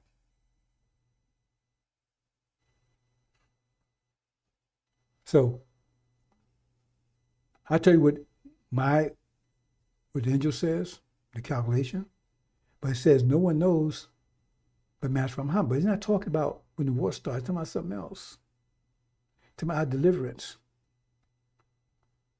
Okay? But whenever he does it, he's going to be on time. So if he sticks in sync with the angel, which he doesn't know the angel, but they said that's what predicted he would do it. But he stayed in sync with that, then yeah. Then we're talking about the same time frame I was talking about. If he decided to do something different, he could do it quicker or later. That's up to him. He's the one to ignite this thing, brothers and sisters. I set it up, he ignites it. And nobody wants this to happen more than me. Even though I tell you don't pray for it, brothers and sisters, because you don't know what I know I'm against. But you don't know. And my heart's bleeding for you because I know a lot of you are going to be caught up, brothers and sisters. Might be a lot for lack of knowledge. My heart's bleeding for you. And believe me, those that stand in the way and causing you to stumble, and some of you to bleed, and some of you to perish, I will have no pity on anyone that was impeding that process in any way. Now, even the ones that said, well, I didn't impede, I just do anything. Okay, you got to pay a price too. I ain't talking about the females. Your debt's been paid. We owe you. I keep saying that. I want you to make sure this is not applying to you. We owe you. I'm saying, you want to go home, you go home. Because our job was to take and secure you. Our job is to take and protect you. And we didn't do that. So now we're going to protect you from yourself. Because we know some of you out there is crazy as hell. We love you though. But some of you out there is crazy as hell. But hell, you as the warriors, when we got it, we wouldn't be here if it wasn't for you. Hell, you should be crazy after they put you through raping you and molesting you and causing you all kind of put stuff in your mouth. And hell, if you're not, wouldn't be crazy. There's something wrong with you. Unless you only way you wouldn't be crazy, you'd be a damn freak. Stuff they did to you. So yeah, I criticize you for doing it, but I ain't doing it. I ain't criticizing you, right? To hurt you, I'm trying to criticize you, because I know your spirit will tell you, yeah, man, because nobody said anything. So the point is, if you're going down the wrong way street, and you don't know you're going down the wrong way street, then you're going out happy. Because you don't know. When somebody say, hey, man, you're going down the wrong way street, oh, man, damn. Well, I'm saying, so that's what I'm doing. I say, man, this sister, man, look, man, behind big head, big button, no brains. See, I ain't trying to hurt your sister unless you're a demon. Oh, man, nobody said before. Because your nature is going to tell you, hey, man, damn, that is right, and you're going to stop doing it. But somebody got to tell you first. And I tell you, going down the wrong way street. So I'm not doing it to hurt anybody, unless you're a demon. And I don't care. I don't have no comment for you whatsoever. Well, we got fire for your ass. So yeah, I make comments out there, because I got to tell you going down the wrong way street. Your nature will tell you, hey, man, what? Because somebody said something, because you went crazy out there. They telling you, man, this is the right way, and you say, okay, everybody else doing it, I guess that's the right way. You ain't told them different. So you out there more freaky than the freaks. Get freaky. What's that song? Get freaky, whatever. James, what's his name? Rick James, whatever. Super freak. Super freak. We ain't mad at you, brothers and sisters. We ain't mad at your sisters. I'm talking sisters. Right? We're going to get you home if you want to go home. Right? And all that freaky, all that stuff will not be mentioned. Nobody better not ever mention it to you or anybody else once you get home. But you have to want to go home. We ain't going to force you to go. Some of you we might just grab anyway because we know you're just so mixed up. You don't know you want to go home, you just don't know it. We don't have to. Cause some of you we have to save you like that because we love you, and we're gonna protect you. I'm gonna protect you. Like I said, when as soon as we come together, I'm gonna show that in a minute. The first thing we're gonna do is protect our sisters, secure our sisters. Very first thing we're gonna do, because I'm gonna be the one handling that process. See, it says when the ancient days set, at that time when beasts were being destroyed, that's on me. Anybody got a problem with that? Then go down with the beast. You go home, sisters. And anybody if anybody mad to be me, because I had boy, y'all have whooped my ass so much. My 74 years, boy, boy, I'm surprised I'm even breathing. Y'all, I caught more help from y'all. I caught from demons and the devils, from my own sisters, my own women. And I love you. I know you don't mean it. I know you don't mean it. And you have a right to be mad. And I don't blame you for being mad. See? But I read a couple of demons too. And so I'm not putting that on you, that's on them. Because I recognize those demons after a while. You know they're demons. But I've had a lot of trouble with this brother side. Don't you come and tell me this is that. Because look, I already been through it more than you. They're going home. If you don't like it, you stay here. Sisters going home. They want to go home, they're going home, period. And they're babies. They hope they ain't messed up and got some demon babies because they ain't going with you. Since I'm telling you, you mess around, you wake up, you find you got a couple of demon babies, they're not going with you. If you got a problem with that, sister, I don't know what to tell you. We ain't taking no demons, I don't care. So please don't show up with no devil on your arm. I can't defend you from that, brothers and sisters, and I'm not going to try. Don't show up no demon babies. Don't show up with a demon on your arm. If you got demon babies, leave them back with their daddy. We ain't taking any demons. That's what happened out. How you think Arabia got white? Because they just held back some of those devil babies. Just a few of them. And look what happened. They was darker than me. Now look. No, we ain't going to have any demons going, brothers and sisters. Hope you understand. We're going to leave it there, brothers and sisters. I'm not going to do the math situation here about deception math. I'm not going to do that today. I think I covered a lot of stuff.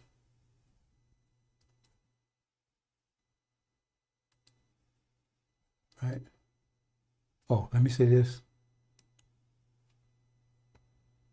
This is my job right here. See, we mixed in together, so we neutralize each other. So we have no power. See? Because that power was being neutralized. See, in other words, you got an elephant got a lot of power, right? But it runs another elephant out of power, and each other, they neutralize each other's power. See? That's different between having power and being around somebody that's wicked, that's corrupting your power. See, because demons, they don't have as much power, right? But they got a lot of energy, but they're wicked. And that wickedness, they're killing our people, they rob and all the stuff they're doing, our people like Chicago and everything else. That's demons doing that. See? But the devil, that's even more wicked than them, because see, the discipline in this country is gone. See, discipline times energy gives you power. And so America's power is eroded. Everybody can see in the world. And once they recognize America's just a paper tiger, somebody's going to light a match, and that's the end of it. They talk tough, but it's just a paper tiger. You understand? So both of us, they have some power, they have discipline, but both of us neutralize. So what happens? See? Once. See, that's what Suleiman's doing. He's putting generate higher frequency waves, higher frequency vibrations, right? What the saints can respond to. The demons can't, they can't go, but their frequency, their level of frequency, like I said, if you're going to talk about frequency levels, right? There's like on a 2, or Orange is like on a 4, Asian like on a 6, African's like on a 8, and I was like on a 10. But they can't go higher than 2. So when you start vibrating on a high level, that vibration just caused them to shake, tremble. But it caused the saints to rise because now they get more energy. They can vibrate on a high level. And so they rise because they was holding us down. See, before, they was holding us down in the middle. But now because it was like a rock and a balloon. The balloons pull the rock up, but the rock's pulling the balloon down. So they neutralizing each other. The rock's higher than wouldn't ordinarily be because the balloon's pulling up, but the balloon's lower than it should be because the rock's holding down. Once you cut that string, the balloon takes off up and the rock hits the ground. That's what's happening here. So we leave. We get the hell out of here and they stay. Now they unite and we united too.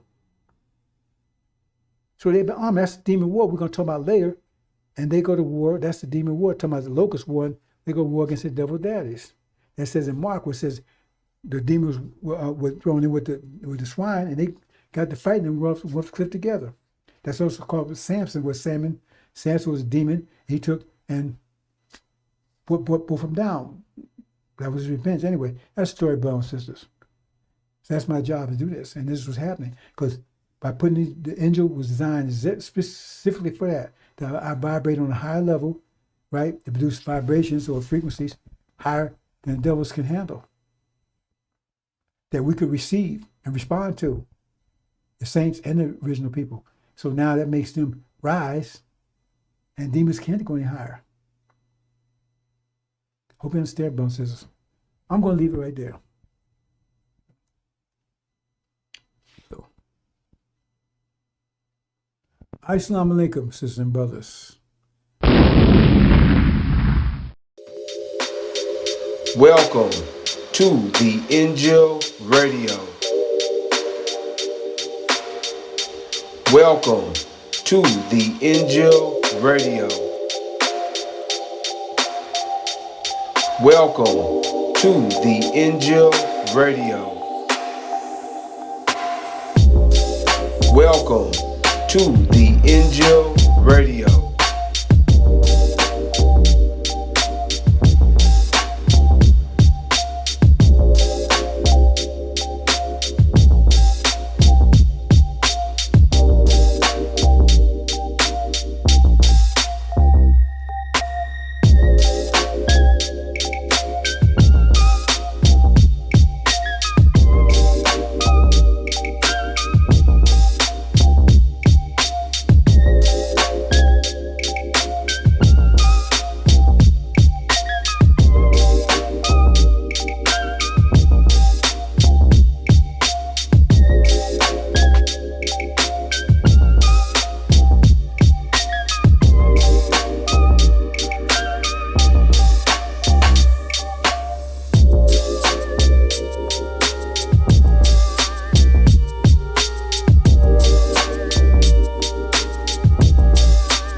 Assalamu alaikum, sisters and brothers. Sulaiman Rahim here, Messenger of the Covenant, breaker of the 7 seals, the judge, the crusher, brothers and sisters, the judge. America's in judgment. So the judge will come and pronounce judgment. As you have done, so it be done to you. If you have done, so it be done to you. So if you've been doing good, you say you're object of good, right, for the world, you shouldn't have anything to worry about. But we know these cowards, they're so cowardly. Home of the brave, land of free. I mean, really was it, first of all, it wasn't their home. Number one. Second of all, it wasn't free because they had millions of slaves who had done them no harm. It wasn't an act of war or anything. It was an act of war against us. It wasn't free, and we've been oppressed, terrorized. And we're so brave about raping women and children. And when they talk about going back to original values, what was those original values, America? What was those original values? Slavery, terrorism. You had to maintain a Holocaust as you did for hundreds of years. You had to apply terror 24/7, like no ever before. You call people terrorists now. They're nothing compared to you and Jefferson and Watt. You terrorists. How'd you maintain that? You didn't maintain Valentine cards. So what original values you returning to? Slavery, imprisonment, terrorism, genocide. So what value you talking about returning to? Your Christian values? Well, it was Christians that did all the damage. It was under the cross that you was killing, maiming, destroying, taking people's land. I mean, and that's the way Jesus rolls. And what the hell problem you got with Satan? Because that's who you really worship is Satan. Think about it. Think about it. False Israel says Jesus is in hell, burning his own shit. That's what they're saying. That's in their books. And they hate Jesus. They won't say it to you because they want your money account, but they do. And they haven't taken out their books. That's what they say. Right? Okay. But so why would you, but you claim Jesus is your God, so why would you help and assist people that hate your God and crucify him, as you say, and hate him and will make war with him, according to the book of Revelations? So why would you assist them? But then the people that love Jesus, right, that will give their life for Jesus, who will condemn anybody in the most stringent, vicious, strong way that speaks against Jesus. And you hate those people. And you fight those people. But people that hate Jesus, you love them and you worship them and you help them in every way. So who in the hell are you really worshiping? They said, know them by your works. So what are your works? Where's your rap sheet, America? Where's your rap sheet, America? Tell us what your rap sheet is. Theft of this land, genocide of its inhabitants, the kidnapping and rape and murder and torture and terrorizing of a whole nation from Africa, millions, women and children, for hundreds of years. That's your rap sheet, America. So what values are you returning to? So who are you really worshiping? It said Satan could appear as an angel of light.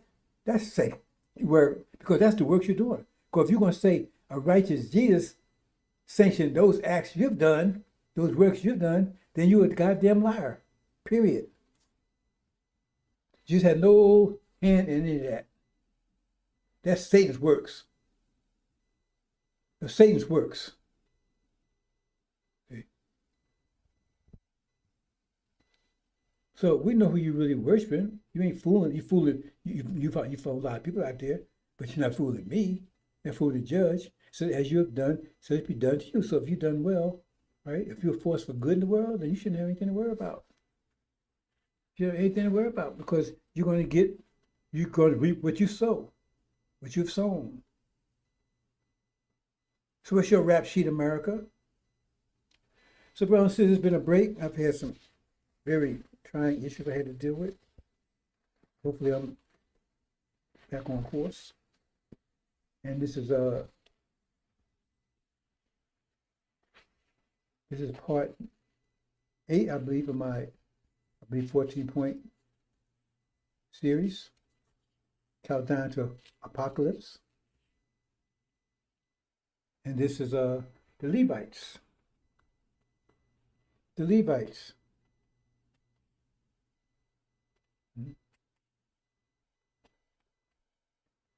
What's your rap sheet, America? Get out, brothers and sisters. Get the hell out of here. Because if you believe this place is a force for good, you idiot or you demon. Either way, we don't want you. But we're going to talk about the Levites, brothers and sisters. Yes, that's another interesting. I don't talk about them very much. See, but they're a very serious enemy. See, that's that last war. War Gog and Israel, true Israel and Gog. You understand what Gog is. See, they say Gog and Magog, yeah. Gog and Magog are countries. But if you understand the way Scripture does it, the leader of that country is also called Gog.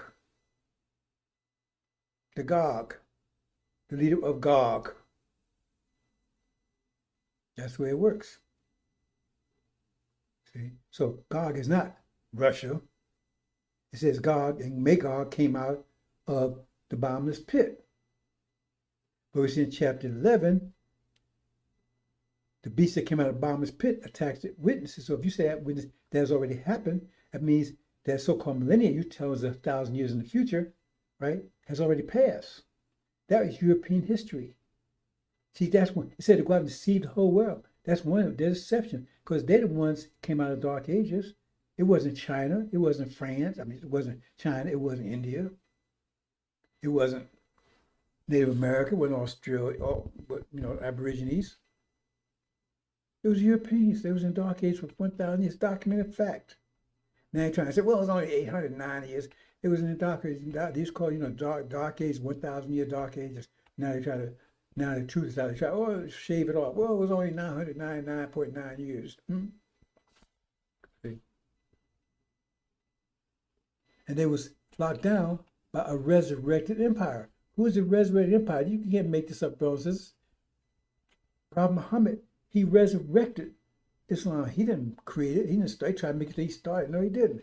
Mecca, Medina, pilgrimage, all that stuff was there already. Just Google it.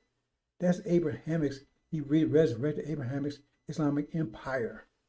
They don't want you to know Abraham is connected with that. He built Kaaba. He set up the pilgrimage. He built Mecca and Medina. They don't want you to know that.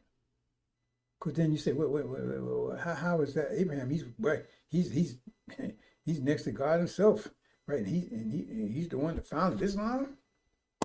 He didn't found it, right? But he accepted it. And he passed, and that was the inheritance of his children.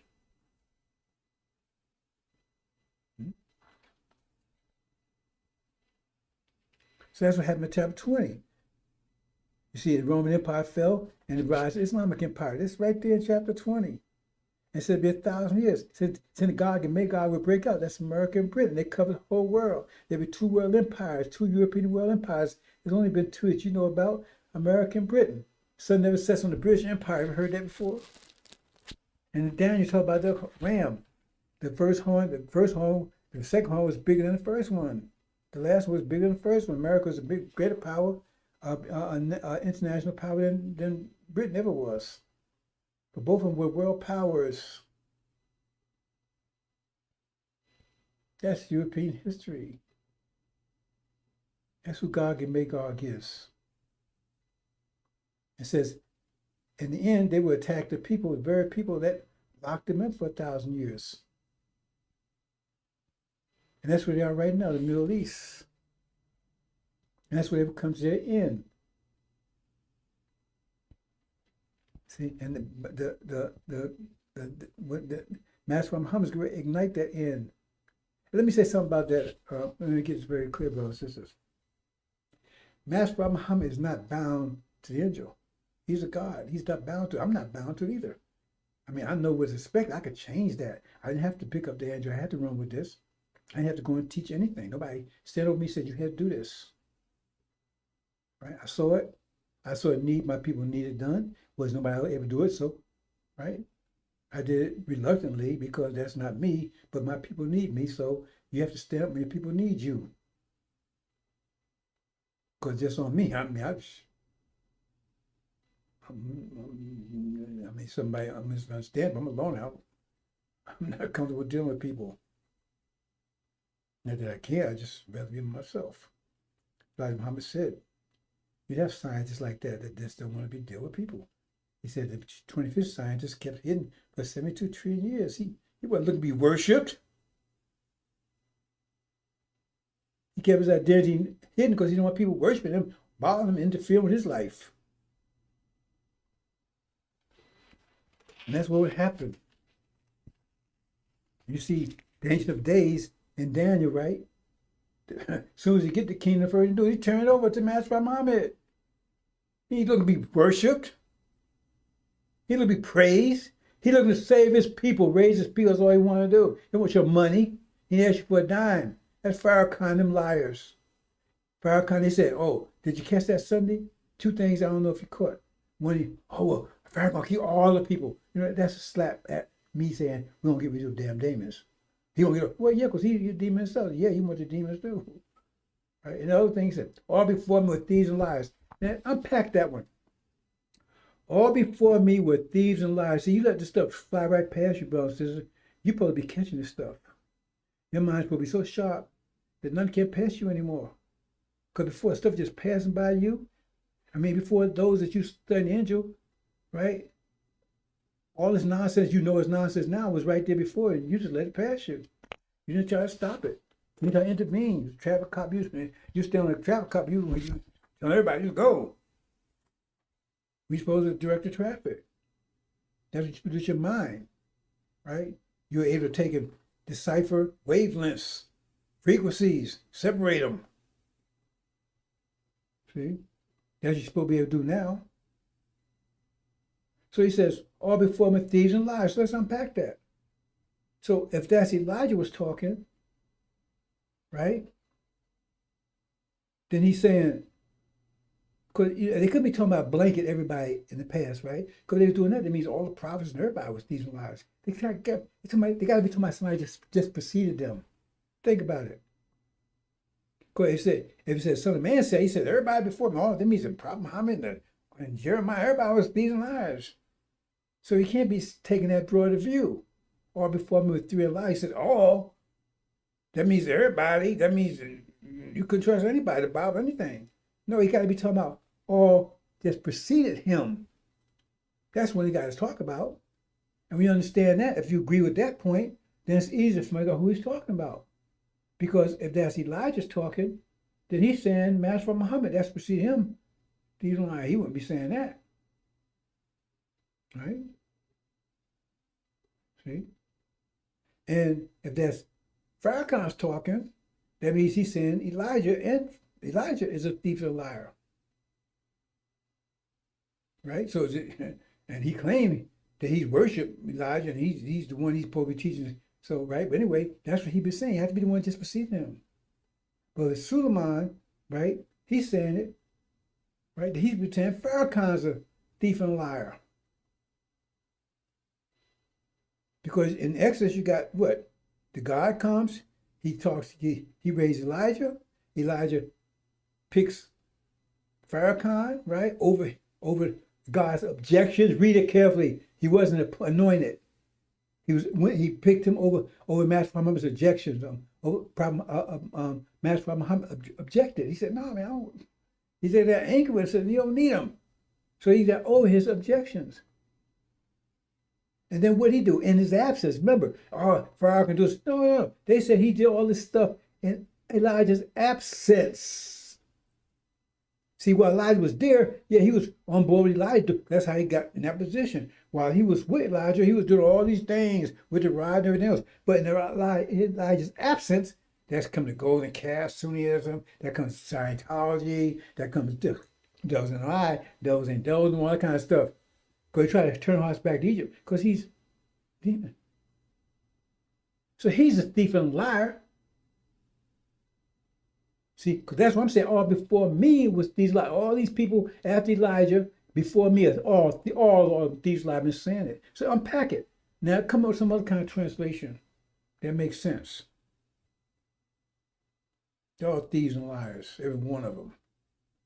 Particularly Pharaoh Khan, chief demon. All thieves and liars. Every one of them. Top of days, demons follow the devil. I mean, how can you go wrong with that one? So it's easy to unpack it once you just think about it. If you can have the ability to think about it. See? He's just a thief and a liar. And then he talks about, and that tells you, you got three characters right there in Malachi. You got three characters right in Exodus. You got Elijah. You got Aaron, that's these people, Jonah, not Jonah, Joshua, who actually take people home. But you had to put down Farrakhan, had to put Aaron first. It's right there. Three characters. Then you got three characters in Malachi. You got Elijah, then you got the messenger of the covenant, suddenly come to his temple, but he had to clean up something. So what he had to clean Elijah's mess? He had to clean up somebody that came between him and Elijah. And that person was a thief. So when a man robbed God, so you robbed the whole nation. So somebody's robbing the nation. So he's saying Elijah's robbing the nation? You can't say, I'm robbing because I ain't asked you for a dime. I don't want your money. You couldn't give it to him if you wanted to. So who's robbing the nation? Who's taking money from the nation? They ain't building a damn thing. It's all simple, brothers and sisters. But the point is, remember, the demons are not going to hear this. And it doesn't matter here or not. Because like I said, don't give your pearls to pigs because they stump your pearls on the ground and come and tramp you down. So we don't want to wake them up anyway. And then how the Levites feel. Oh, the Levites, they figure in here. See, I'm going to tell you something about Levites that you haven't told you before. Some of you probably should have seen it, but like I said, you're a traffic cop, blind traffic cop. You go toward traffic, and everybody's going every kind of way, and you just sitting there, hey, man, just waving them, go on. You're supposed to be catching this stuff. You catch your wavelengths out of the seat, hey, man, you direct that away. See? You be able to detect lower frequencies and control them. Correct lower wavelengths. See? You should control vibrations, not be controlled by vibrations. So we're gonna move into this, brothers and sisters. I'm gonna keep it short today because like I said, I wanted to get back on this quickly, but I still got some issues I had to worry about. So I'm gonna try to. I want to let you hang in because we're running out of time. Oh, what I want to say about Master Muhammad, he's not controlled by Scripture. Neither am I, because see, first of all, Scripture is not predestination like they're trying to tell you. All they did is like, okay, if you look out there at the sun, moons, at the planets, you can say, okay, the planet's going to be a certain place at a certain time. It's not there because you said it's going to be there. It's there because you saw how things move. You said, okay, then you interpret it. So who's in control? Not you. All you do is, like a weather person, you just explain the facts. So that's what the scientists did. They took and saw what people were doing, right? And they have computers that, I don't even call them computers. They make these things they call computers now look like nothing. But they're superpower computers that can look 25,000 years in the future. That's why it can't look more than 25,000 because it takes too much computer power. And they saw what was going to happen. But the only thing is that it depends upon, right, people that can change it, not change it. That's why Elijah Muhammad pondered about it. He says the Son of Man can change the Scripture, can change prophecy, because now he knows he can do some other than what the prophet said. And they say that was one of the things the prophets worried about, that he could change it, and it could be and have a different outcome. Not that he would, but he might. That goes for Master Muhammad also. That's why it says no one in the heavens or earth, right? No one knew a time but him only. And say, I want to get you to understand here. I'm calculating what the angel says. Now, I'm depending on him following through with that. But he decided to do something else different. That's on him. So I'm not trying to get no cop out here. I'm just telling you, I've been saying it all the time. I said the final word is on him. He has to decide. He makes the final decision when he's going to make his move. Now, I don't think he's going to do it any different than what his angel says. But there's a lot of reasons why I don't think he would do that. Right? But it does tell you that he could do it quicker. He said he might do it quicker than expected. He said he might cut those days short. Now, I'm on board for that one. I'm on board. I've been on board for that for 30 years. Yeah, let's move on. Let's go on. Let's get on with it. So, but let's get this straight. Don't get twisted, brothers and sisters. Remember, this whole thing is initiated by who? Not by me. I'm masked by Muhammad. I'm just telling all the information. I'm initiating certain things, but the war, apocalypse, the apocalypse, he initiates that, not me. I set it up. He initiates it. I set him up, he knocked him down. I set it up. I set it up for 30 years. Getting the vibrations out there and everything, but he's the one who has to make that call. I don't see any reason why he wouldn't do it on that time. In fact, I'm hoping that he'd do it a little earlier, sooner. Sooner better for me, but maybe you shouldn't pray for that, brother and sister, because I know where I'm at. I know how to deal with what is about to occur, but you don't. That's why Elijah Muhammad said, don't pray for that day, brothers and sisters, because you may not be ready. They say, pray that you found worthy. Will you be found worthy to get out of here?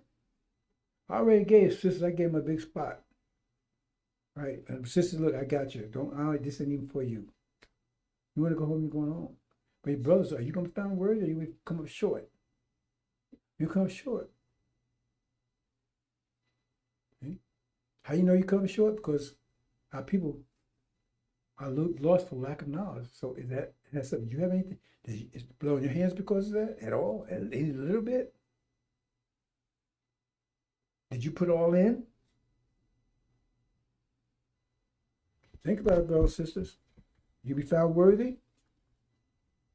You don't want to go through tribulation. If you do go through tribulation, still, I mean, you still got heaven awaits.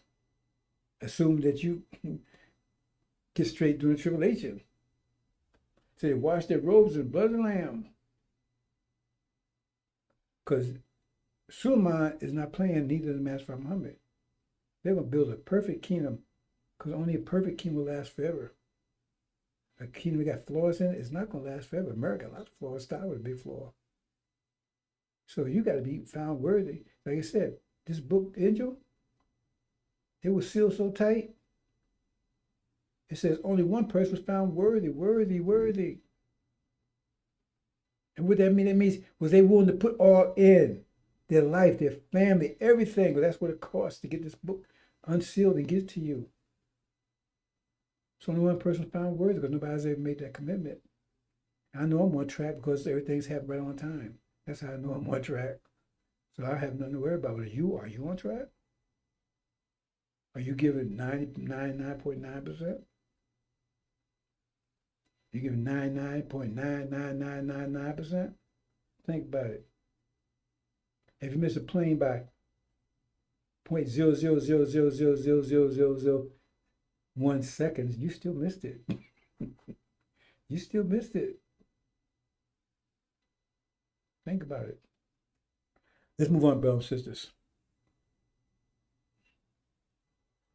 So bear with me on this, brothers and sisters. But like I said, I put this together quickly because I still got some issues I'm dealing with, but I want people to think I went to the mother plane, or beyond us somewhere, right? Like Farrakhan tell you, hey man,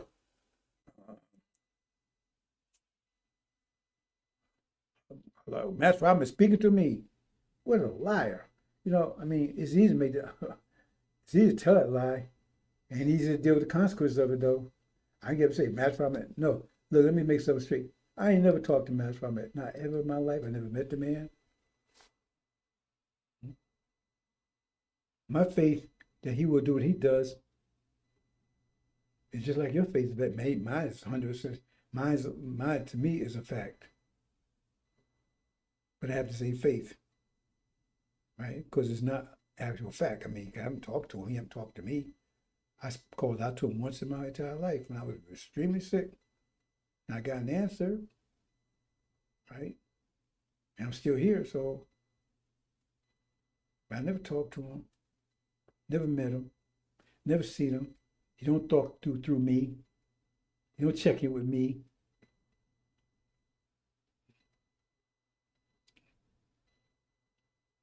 But like I said, to me, it's a fact. He's going to show up. To me, it's a fact. He's going to show up right on time and deliver us. That's a fact. In my mind, I have no doubt. But again, it's still faith. Okay. But I bet my life on it. And I haven't bet my life on it. Because if I didn't believe it, I'd be out here already. I'm telling you to get out. You think I would be gone already? I know where to go. I don't need to go through all this. Ain't nobody going to do anything to me. I need to go through all this. Nobody stood by and said, you got to do this. Nobody came up to me and said, hey, here's an angel. You got it. Nobody. Understand, brothers and sisters. Okay, let's move on. That's the crucifixion, brothers. They took everything from us. Now they're being judged for it. And they so cowardly. They're so cowardly. These people talking about home of free land, the brave, whatever. They're cowards. They can't own to what they did. Now they call it critical race theory. They can't even own to what they did. That shows how cowardly they are. They, oh, brave. No, you're cowards. Because you did evil, and now you can't own up to it, and they try to lie to your children about it. Now, how sick is that? You lie to your children about what you did, but you tell them, but you beat them behind they're liars. And you teach them to be lying because one day they're going to mind that you lied to them. Then what you going to do then? Because you're a liar, and you're cowards, and you're devils. That's what devils do. But you hide it. And you're cowards. Oh, it's critical race theory. Ain't nothing theoretical about what you did. Feeding our children to gays and gator bait and all that kind of stuff. And raping our women incessantly and relentlessly. Producing your babies that you just own. Throwing back to us. Hundreds of years. Hundreds.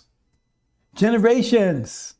From father to son, son to son, son to son, son to son, for generations. You kept this going. And you didn't stop on your own either. And it didn't stop because there ain't civil war either. You wouldn't do that for civil war because industrial revolution, that's no stuff I'm not going to be honest. It took everything from us. So now, if you didn't do that, then you okay. Because the judge is here. He's a true judge. He's a fair judge. If you didn't do this stuff, then you got good nothing to worry about. And in fact, the people that's accusing you, they got hell. Hell on their hands. If they're accusing you falsely, and you're good people, righteous, God-fearing people, then who? What the hell that's going to come raining on them? Right? But if you're guilty, that's your rap sheet. Even by your own laws, there's no statute of limitation on murder and rape, kidnapping. Move on, brothers and sisters. So I'm going to get to this, over here.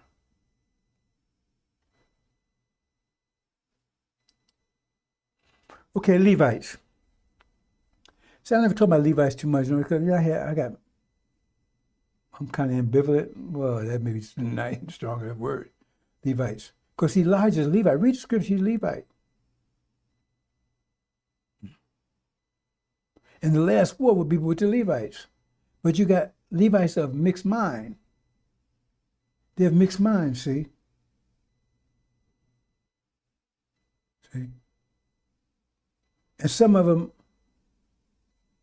are for tribe of Shabazz, and some of them are vehement enemies of tribe of Shabazz. See what's going on, the war stuff going on right now? You don't know the bottom line behind that, bro. Those just, they don't tell you, like the Rwanda thing. There was two groups of people that was going at each other. Who was those two groups of people? Ask, who was those true group? It was two different groups of people. One was from one tribe, one from another tribe, and they went after to exterminate. They ain't tell you what the background. See, Africa is getting ready to, this is a sign, because Africa is shaking up right now.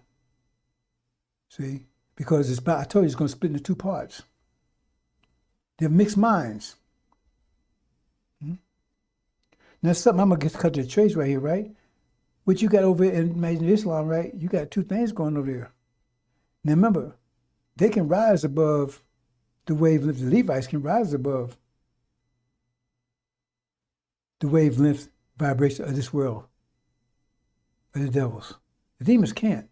Maybe just a bit, because they got some of that original blood in them. But that's it. But Levites can go up. They can go up several degrees. Shabbats go all the way. So say you got 5 stairs, right? Shabbat, top of Shabbat, go to the 5th stair. Levites go to fourth level, right? Asians go to 3rd level, Orientals 2nd, right? So forth. All right now, because lack of energy, all they're operating on the basement. They gave Adam time to rule. He was up on the 1st floor. He's a 1st floor person. His frequency and wavelength is the 1st floor. But it takes energy to have wavelength and frequency. That's energy. That's energy compressed. Pressure. It takes energy for that. And we sub energy deprivation, so our wavelength was below in the basement. So if we everybody in the basement, then who rules? The person on the 1st floor. Until energy starts supplying, all of a sudden now the person on the 5th floor, right, they having problems, right? Because their floor is cracking. Because they're getting all this pressure from the basement. Oh man, the floor is cracking. My foundation's coming loose. Can I make any clear that, brothers and sisters? You see, the foundation's coming loose. How? Because what's the foundation? That's what you're sitting on. But we're in the basement. We're under it. And so now we're coming up. That means we're breaking cracking their foundation. I mean, can I make it any simpler than that, brothers and sisters? Their foundation is cracking. They can understand it. Everything, the whole foundation is cracking. Because we was in the basement, but we can rise above that. So now the whole foundation is cracking. Because everybody was in the basement. See? Who rise first, though? Orientals. See? They putting more pressure on anybody. Who's next? Is the math clear enough, brothers and sisters? So the foundation, we're in the basement. The foundation, right, is the 1st floor. The floor is stepping on. That's their foundation. But if their basement, right, their foundation is our ceiling. So if we start riding above our ceiling, we start cracking their foundation, don't we? Because their foundation is their floor, but it's our ceiling.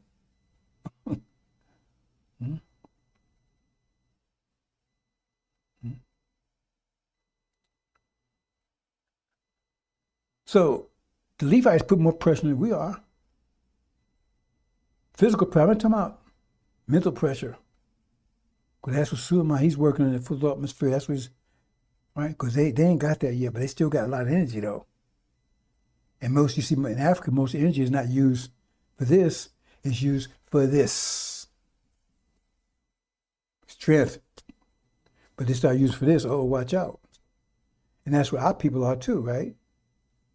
Because they've been taught to use it for all kinds of BS, NFL, fighting each other and everything else. So focusing on this, increase that, right? So that's why you see all that fighting stuff going to Africa, all that. But that tell you, right? It's changing.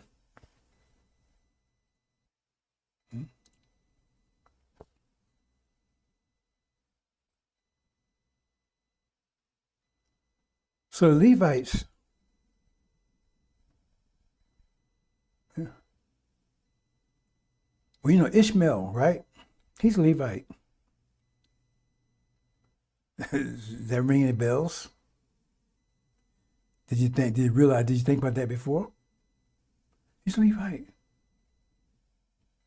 Because the Levites are enemy too. At least one group of them. Because you got two Levite groups. and one pro and one con.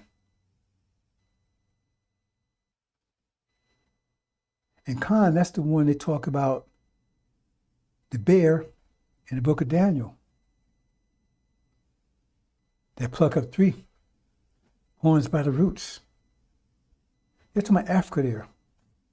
Africa's coming on strong.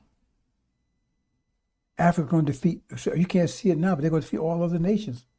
They're going to defeat them all. Or they're going to be with them in league with them, bringing down European nation, and then they get fighting each other. Africa's going to come out there. Because the thing is, if you think about it, right, they don't need to have military train over there. Because for the most part, most of those young girls too, right? Birth fighting's in their blood. Anyway, that's what's going to happen, brothers and sisters. But see, those Levites, right? Like I said, they're enemy too. They got 2 groups of them. 2 groups. Elijah came to raise up the Levites. And that's the Levites, this complicated situation with them. Because they hate the demons too. But they like to use the demons. So they can use the demons for their benefit. They're smarter than the demons, use demons for their benefit. But they hate the demons. They hate you too. It's complicated. That's why I never really talk about it that much. Complicated relationship with them. When you go to Injil, you'll see that. They attack, right? Or they attack everybody. They hate the devils. Hate the jinn. Hate the demons. Hate the other Levites that's against them. That's why I see Luwan and all kinds of stuff. They fighting each other. Because they want to be power. They want the power. Because they think it's theirs. Who is that group? Who the Bible tell you that group is? That's Esau. Said Jacob had a twin brother. See, that's Africa. They have a twin brother. See? And they're older brothers, so they think they should get the inheritance. They want everything. It says all theirs. They saying by right, everything is there. The whole world, everything is theirs. And so they want their top scientist. He wants to be the 25th scientist. He wants to be the God. And said he'd be similar to the other God, Master Muhammad. And so why similar? Well, Master Muhammad is original, but he got a devil womb, right? But it said Lucifer would be the same. He'd be original, but his mother would be the devil. See? So he would set his throne on the far north. See, that's America. See? Because the angel tells you on that right horse, that first in chapter 6, it'd be somebody that African that will have authority over America. It's getting too warm here for you. See? I didn't know his name. Right? But Elijah Muhammad knew about him too. He didn't say much, but he knew about him because Elijah Muhammad said that the last president of America would be a black man. And if you understand Daniel, that's exactly what it would be. Because Belshazzar was African. He came after Nebuchadnezzar. His kingdom wasn't as powerful as Nebuchadnezzar's, but he came after him. But he was powerful as Belshazzar. In fact, Daniel was after named after him because his name was Belteshazzar. Yeah, I'm not, well, listen, this really gets really deep. I'm not going to it here, right? See? But him and Daniel had the same name, basically. But it says he was found wanting. It says weighed in the balance. He was found wanting. Remember Tekel? Look at the word Tekel. Look at Belshazzar and Belteshazzar. What's the difference? T-E and E-L. Belteshazzar has a T, Belshazzar, both of them has an E-L, but Belteshazzar has a T-E, and the Belshazzar don't have it. That's why it says it would tickle you, come out wanting, because you want to be the son of man, but you ain't. You're just a little short. You just can't quite make it. See, that's what Lucifer, he wanted to be like the Most High. See, so he was covering all the bases. He wanted to be like Suleiman, but also he was by structure, right? But he was like Master Muhammad, because original father, same. See? And he had Farrakhan by the ass, right? But well, you got to say it because he ain't got no other things, right? Because he used them. I said, Levi said, use the demons. He used Farrakhan to get elected. Farrakhan was called the Messiah. Didn't you read any of that? You getting all that past you? Why was Farrakhan called the Messiah? What did Obama tell Farrakhan, make him call Obama the Messiah? See, you missed all of this. And you ain't seen nothing yet. You ain't seen what's about to happen. It talked about him in chapter 17. It said one that was but isn't yet is. He's of the eighth. He's of the seventh, but he's the eighth. He's the eighth, but of the seventh. And you don't understand what that means because you don't understand Injil. I know what it means. They're talking about Obama there. He's African. He went forth conquering the conquer. He made his first conquest, right? And he says he's going to make a second conquest because he says he's going to lead, when Africa's coming together, he's going to lead the African confederation. He's going to be emperor, whatever you want to call it. He's going to be the one. Okay? And they're going to be allied with China and India, the GOAT, when they come and attack America.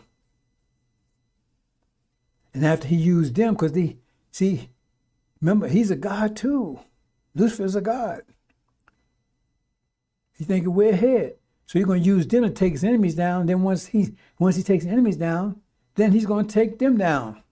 So he plucked three.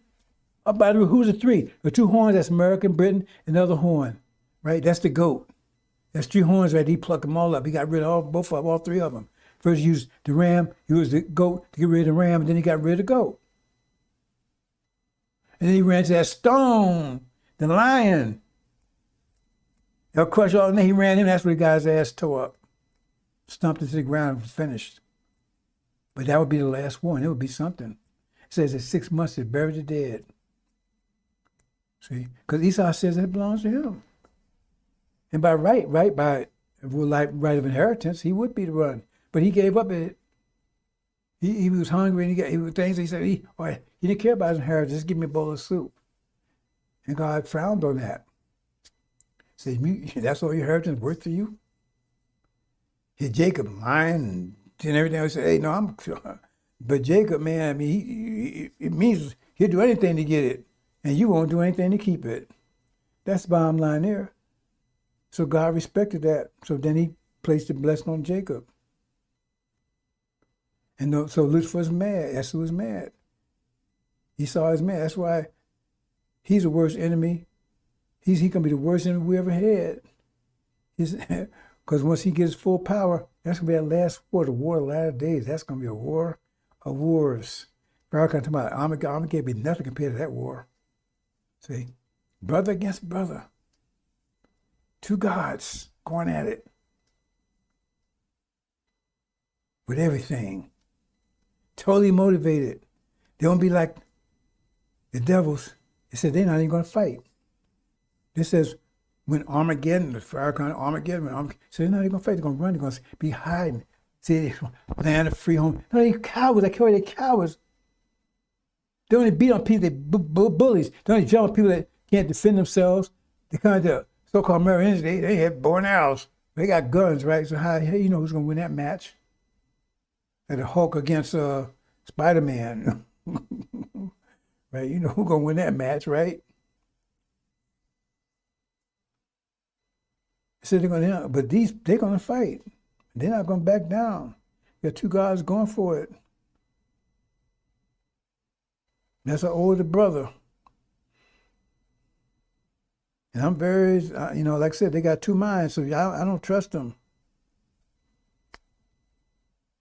Because they worse than demons, because Remember, they can operate on your wavelength much longer than demons can. They can be more of a wolf in sheep clothing than demons can. Because they are like you. They ain't got basic nature. So they ain't out there howling at the moonlight, right? They getting down, right? And talking, hey. And they for real, they ain't got to fake it. And they may not even realize that they're your enemy until they get the call. When Lucifer calls them, they're going to hear it. And they have to decide, whose side am I on? Who's going to win this thing? Because that's what's going to come down to. Who's going to win this thing? Lucifer or Son of Man? Who's going to win this thing? Fierce warriors coming head to head. The battle of latter days. The Levites. You don't understand nothing about those Levites. See, Elijah's Levite. He came and raised the Levites. And they turn on him. See? Can't trust the Levites. They turn on him. And fell under the spell of a demon. They told Elijah, overnight, I was there. One day, all praise to Allah, Elijah Muhammad. The next day, he was nothing. They was pissing and everything on him. They didn't care. They would say his name. They would say all kinds of, man, I'm ahead of everything I do to keep him committing homicide on them clowns. That's the Levites. Because they have to decide in their mind whose side they're going to be on. Because if Lucifer comes in, he's going to come in. He won't come in and build up a wicked kingdom. He's going to build a righteous kingdom. He won't come in and bring devils in. He hates devils too. He's going to have a righteous kingdom. He ain't going to tolerate lying on stuff. He's going to come with Islam. He just want to be in control. So you don't understand that. It's a battle for control, not a battle for ideology. Well, to some extent, it's ideology because, like I said, he can't go back to the end creation because he can only go to the fourth floor. That'd take him a long, deep. He can go deep into the creation, but he can't go all the way because he can only go to the fourth floor. Right? And we can go all the way. Right? But he still wants power. He wants control.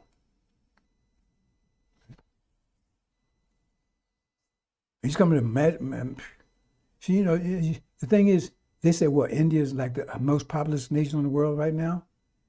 China's next. Hey, they're not counting Africa because they count Africa as independent countries. Where Africa unite, and Africa has billions of people. Africa has billions of people, must unite. Because like I said, China and India can fill 200 million man army. Africa can be able to fill one too. And we won't have 200 million men.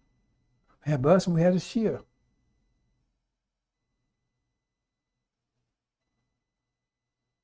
Okay. And some of you, man, when you hear the Africans talking, I mean, they sound like lions, don't they? They have your heart trembling, just hear them saying their war song. But they ain't heard ours yet. They haven't heard ours yet. They don't say, bro, you praying for this day. You don't know what you're praying for. Because that's going to be a war like no other. Time unprecedented trouble. He says time unprecedented trouble. That's the word. That means they're talking about this is going to be the worst war ever.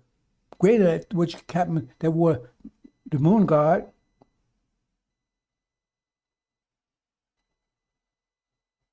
The lion against the bear. We're going to talk about that. That's our last, I'm going into more detail on that. That's the last thing on the series. I want to talk about that twice. See, because it's so powerful. Those Levites. But they about to cut loose. See, because they all over America. I think it's like 2 or 3 million of them here from Africa, and just count them. Haiti. See, you know how this more successful we are? Of course. See, they say, the more it tells you scripture, the more successful you are in this life, the less successful you'll be in hereafter. In fact, it says if you go after this world life, there's no portion hereafter. So the more successful you in this life, because you operate on low wavelength, so you don't need that much energy. So you can do all these things. That's why they come up here. They do so much better than we do. But our energy is rising. And those two battle. I got a book here somewhere. I should have had it, right? 30 years ago, I show the last battle be between the two original nations, Africa and the original and us, Shabazz and them. When I go to the bear and I show it on the cover. 30 years old. We got a lot of things we got to do to get there. Some of this is preparing you for that battle. But brothers and sisters, none of you are going to escape battle. Sisters will. We protect them. But some of them, if they want to battle, we're not going to stop them. But nobody better not hurt them, because when the first one falls, that's, oh. When our sisters fall in battle, woe to those that cause that fall. We're going to close in on them like a pack of lions on a hyena. Levites, brothers and sisters. So I'm not going to go to my normal tracking all the way to Apocalypse. I just want to talk about these Levites. Like I said, we're going to go more in detail. That's the last one to see. I hope it's the last one because that's the last battle.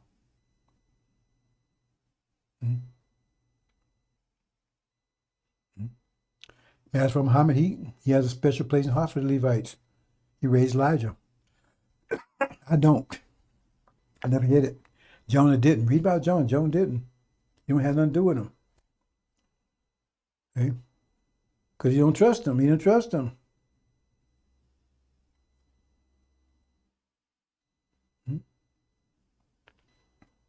But Master Muhammad wanted Suleiman to raise up some Levite prophets. So whatever Master Muhammad wants, that's what he gets. Period. He's the God. I'm not under anybody's authority, but he's the God, and I'm giving whatever he wants. Well, I didn't always. Ended up 3 years on Demon Island, right? Because I refused to deal with those Levites. I got the message, right? But I'm not in contention with Master Muhammad. I never will be. And had that little dust up. Because it was hard for me to deal with that, man. After I saw what they did with Elijah, after all Elijah did for them, where he turned to him so swiftly and so coldly. It was hard for me to get past that one. Took 3 years on Demon Island to get past that one. Right? But that's what Master Muhammad wants, that's what he gets. So yeah, no more issues for me. He's the God, I recognize that, and like I said, it's my job to lift up this nation. You better look at it again, brothers and sisters. Ancient of Days. He did it. And then he gave it to Master Muhammad, passed on to him, because he's the God of this season. The next 6,000 years, he's the God like Dr. Yakub. God of the last 6,000 years, Master Muhammad. God, this 6,000 year period, we have 4 seasons, every 24 to 25,000 years, which came out of the worst winter season ever. 6,000 years of winter. Now we're in the spring thaw. Master Muhammad is the Lord of the storm, Lord of the dawn, Lord of the spring.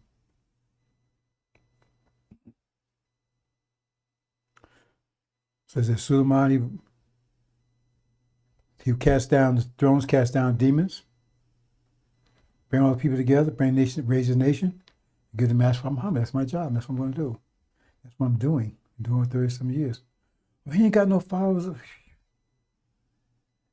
Followers? What the hell am I followers? I don't need anybody to take care of me. I don't need anybody to wipe my behind. I don't need anybody doing that stuff. We're about raising gods, brothers and sisters. So I think I'm going to pretty much leave it here, brothers and sisters. I think I said a lot about Levites. I mean, I can say a lot more. I'm holding that to the end. But I was charged to raise Levite prophets. I raised at least 2 of them. Now it's up to them to make their mark or not. If they mess it up, that's on them. They give 100%, they'll get the consequence of 100%. They won't get the consequence of whatever they put in. If they haven't understood that by now, they never say anything. I'm going to get the consequence of what I put in. They'll get the consequence of what they put in. And the thing is that what they put in, I've been working around the clock. I got a lot of security issues I had to resolve. But I was saying, you get what you put. You get what you put in. You don't put anything, you get nothing out. Right? So I'm putting 100% in. I'm not expecting anything out. That's the whole thing. I'm not doing it to get a reward. You see nothing in the scripture that assume I was looking for a reward. Look for a reward. I'm going to save my people. That's my reward. And I disappear. Master Muhammad, it's up to him. After that, it's all on him. It says all on his shoulders.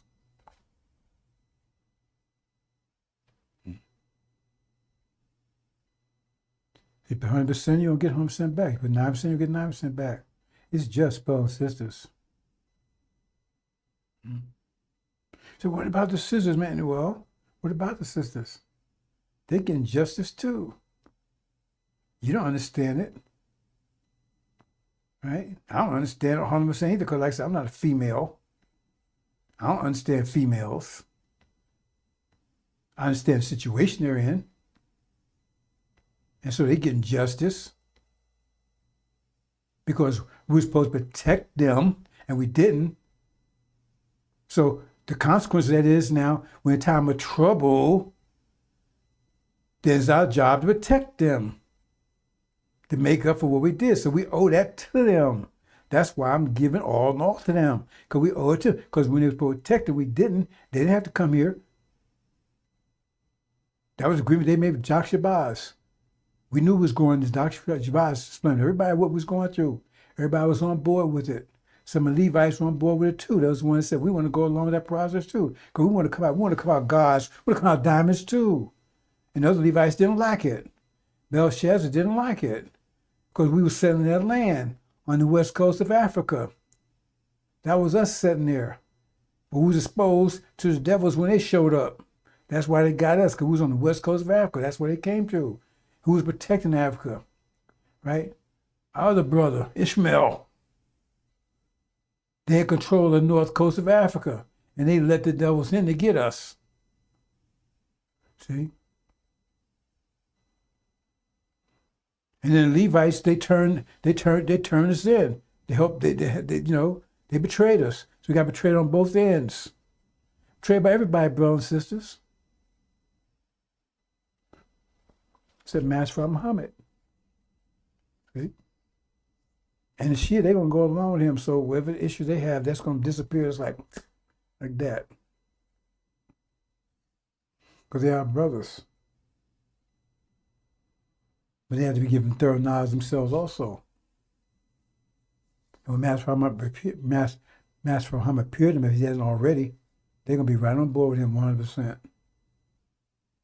They're going to his rod of iron who are ruling nations. So I said a lot, brothers and sisters. I want to talk about these Levites. I think I said a lot about these Levites. But the sisters, now if those sisters want to go the Lucifer way, then hey, have at it.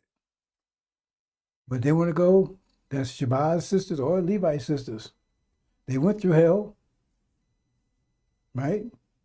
Remember, those are the ones that joined in with us. That's how they got captured with us. And the Levite brothers said, yeah, take them too. Oh, let me say something else, brother. I almost forgot to say it. I was going to say it, I almost said it here. See, you got to understand the undercurrents of what's going on, brothers and sisters. So when God can make God cut loose, right? They're like magnets. And so you had, first they sowed dead demons all over the planet. Like I said, we expose demons. We play by demons more than anybody else. But they spread demons. That's how they sowed the chaff amongst the wheat. So they sowed demons all over the planet. That's why you go down to South America. Everybody down there, light complexion now, even white complexion. That wasn't like them to come over there. In fact, the so-called Native Americans, they were as dark as me. Some are darker. Remember, Elijah Muhammad told you they came from India. The people in India are dark as me, the real ones, and darker. They're not the ones that show you the movies. The reason why I showed you the movies because they didn't want to use dark actors. They didn't want to play the part. The same way they used blackface. They used blackface because they didn't want to. They didn't want you to get the money for doing acting. That's why they did blackface. Al Jolson and those guys.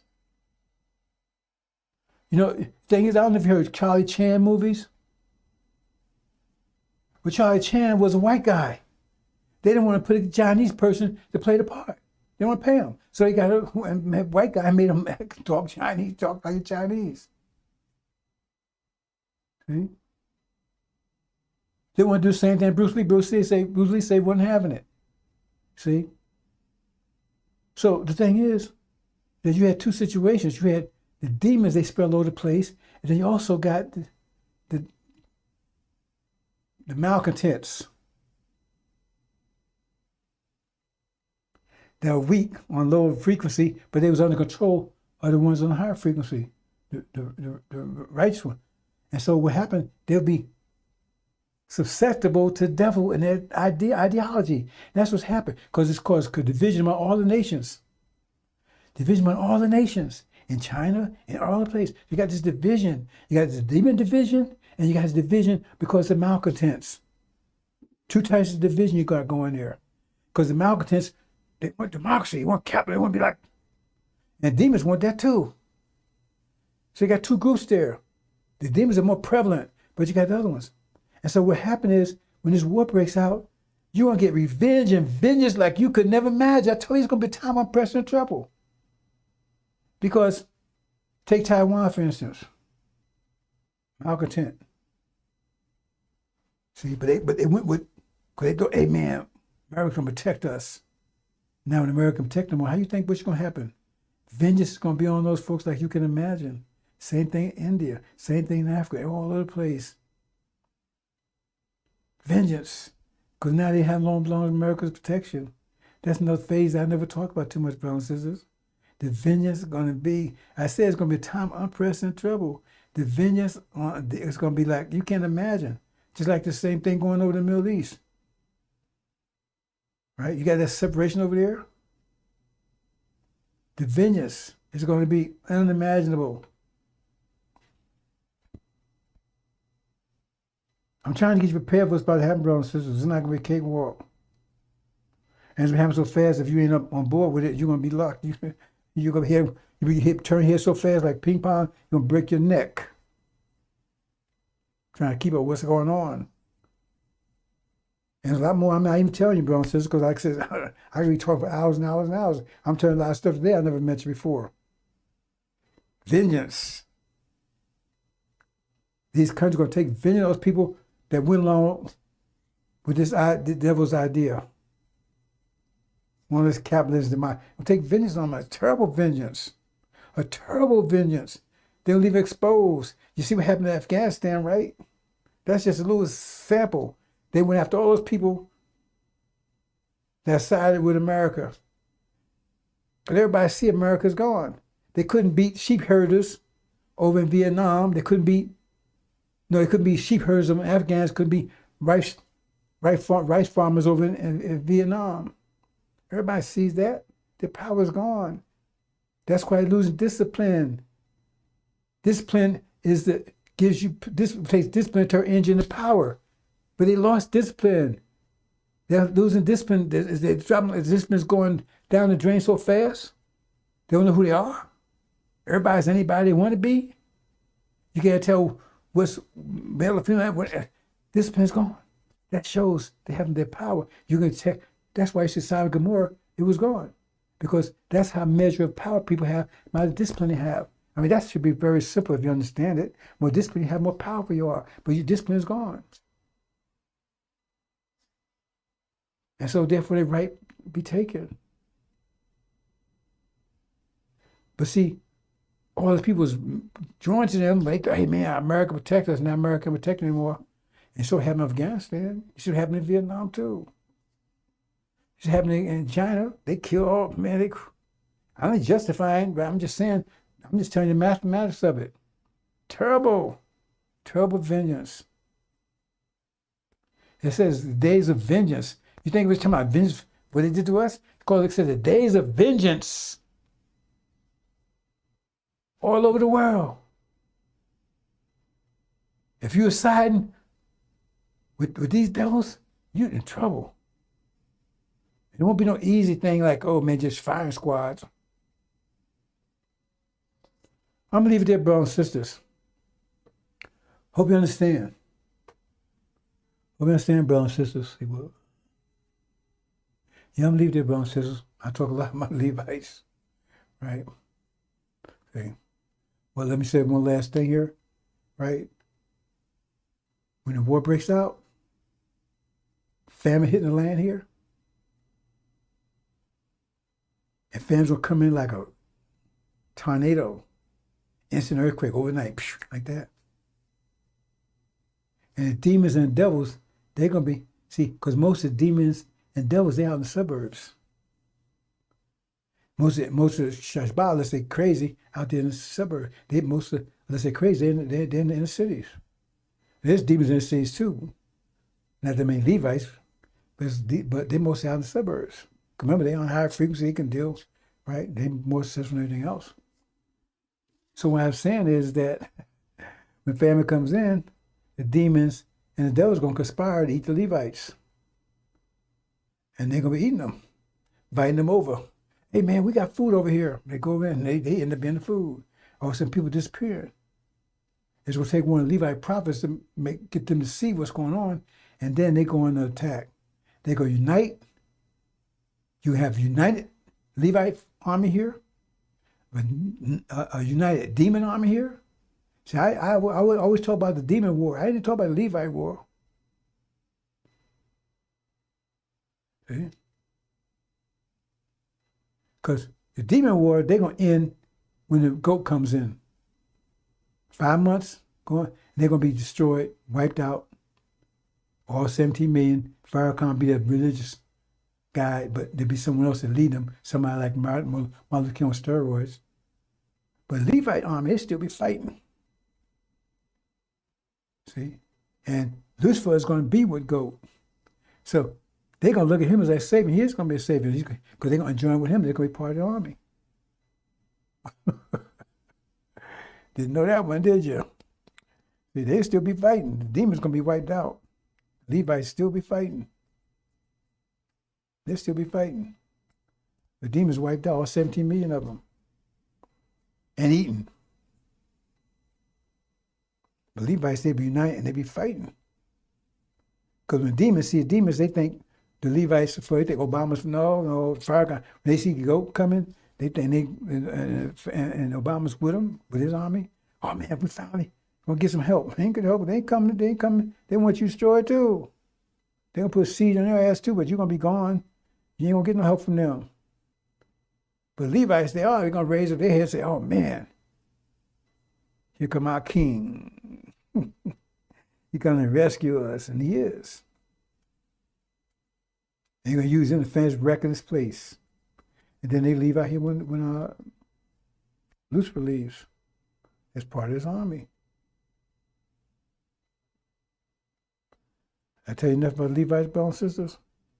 Said this is I went more a lot more than I expected. Like I said, I've been up a few days. There's some things that you got to take care of. Still got some things to take care of, and hopefully maybe tomorrow I can continue. Otherwise, probably next week.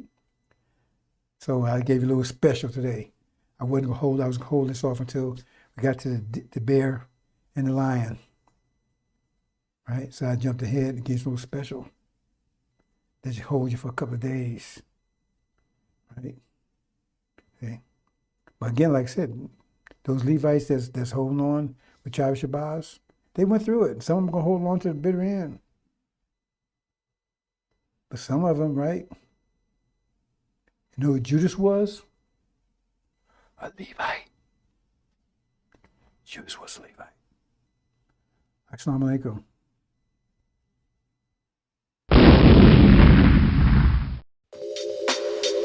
Welcome to the Injil Radio. Welcome to the Injil Radio.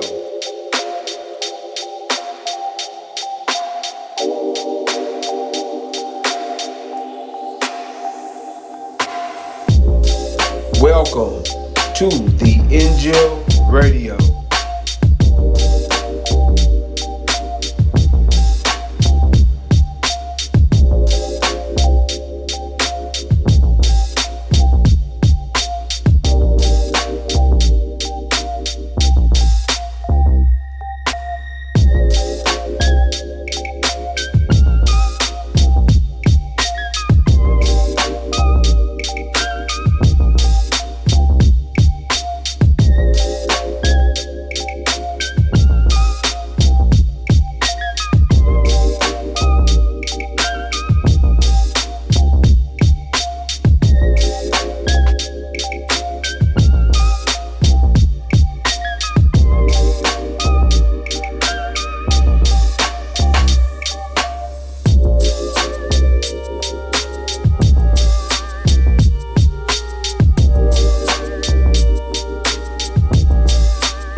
Assalamu alaikum, sisters and brothers.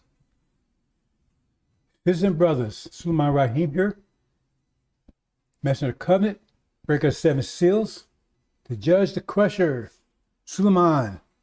That's where the Son of Man comes from. Sulaiman, Son of Man. I know you've been told that some of you, Master Muhammad is Son of Man. Well, better read the description again. Head like lamb's wool. He's the God. There's no doubt about that. Definitely the God. But he's not a Son of Man. Go read the description. Son of Man will suffer many things. Be put to death. Do we think about that, Master Muhammad, in that way? He's not put to death. He's going to plain. Who's going to put him to death? He has hair like lamb's wool. Feet like, right? Brass, dark skin. That's not Farrakhan either.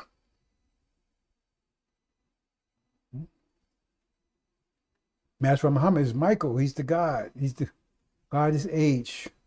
Lord of Dawn. Made no mistake about that. Okay? He's the God. See, but Son of Man, he's the son. See, he's Master Muhammad is the David, and Suleiman is the son. Or Sam Solomon. Anyway, move on, brothers and sisters. This presentation here, Black Attack. Now, this is part 7, I believe.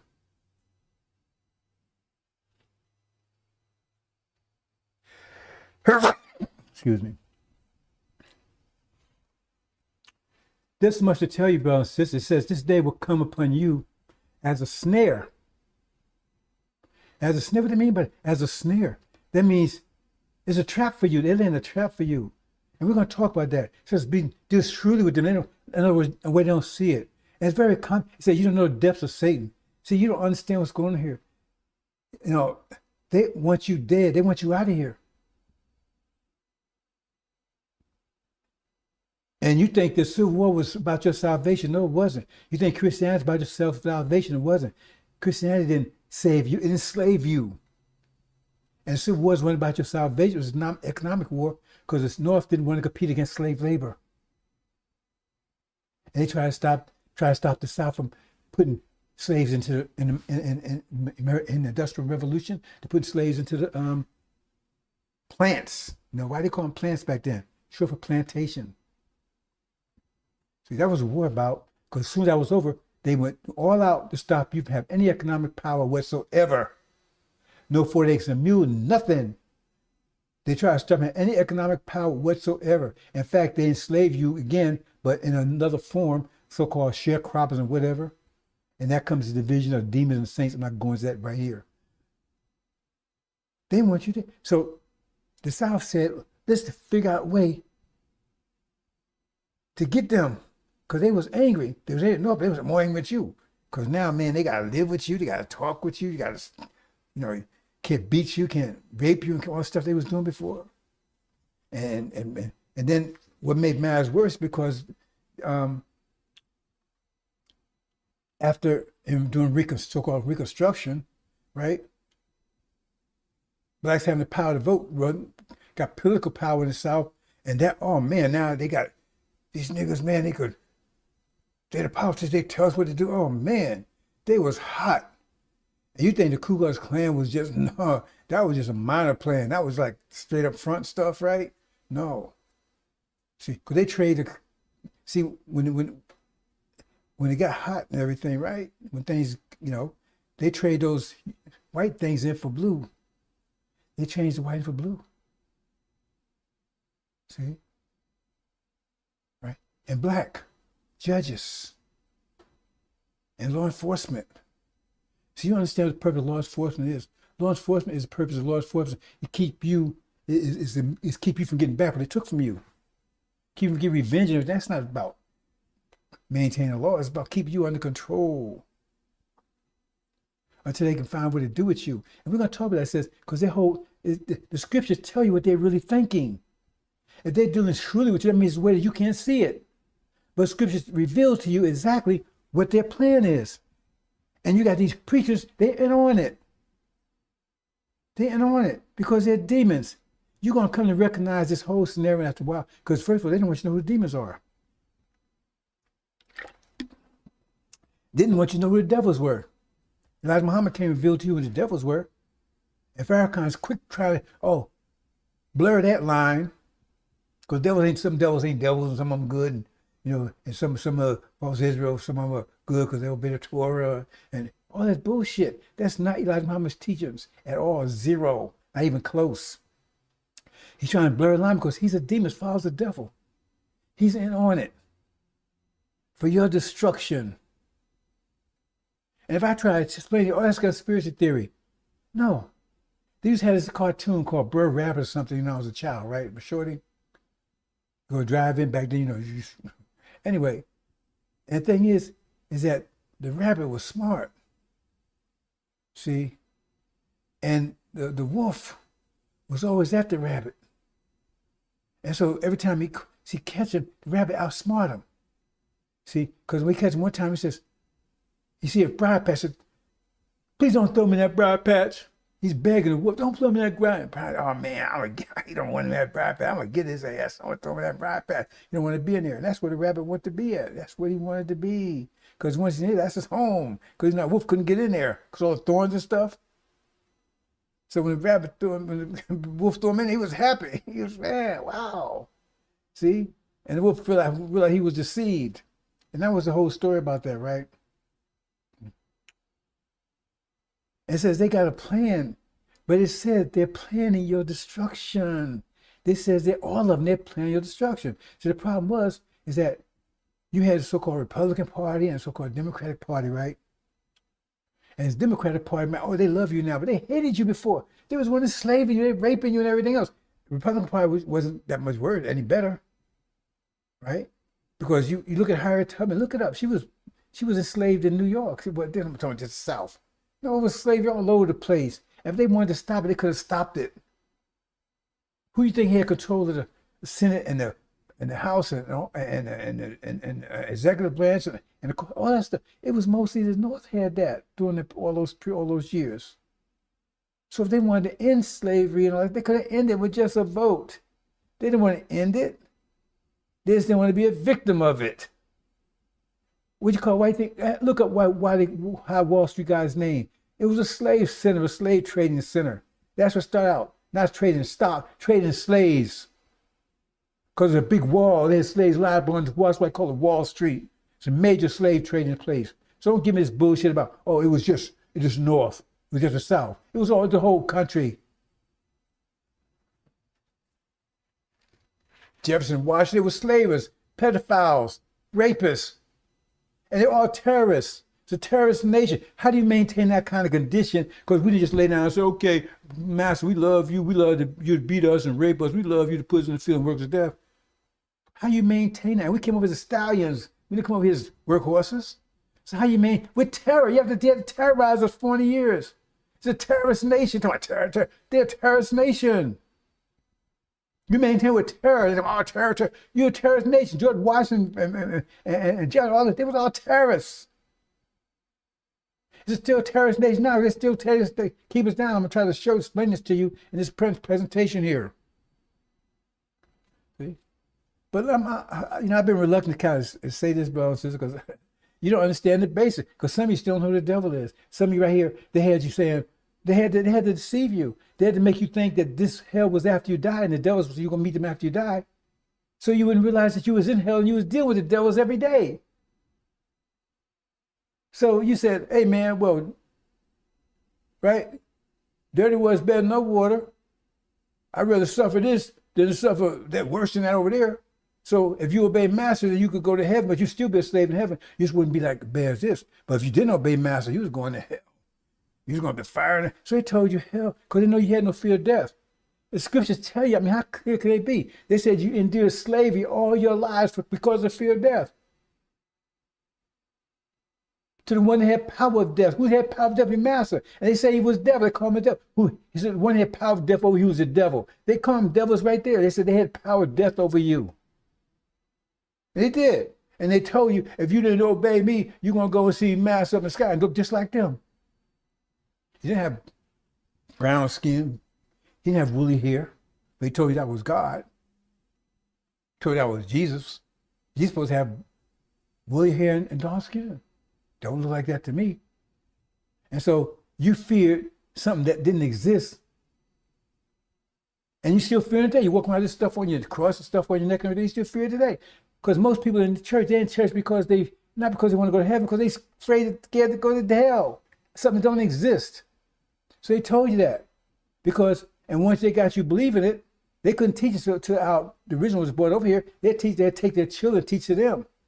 Because they had no connection, because they cut you off from everything. Your history, your language, your ideology, your religion, everything. Your name, everything. So the nations are mocking us because you pop up. My name is Robert Nickenbob. Robert Nickenbob.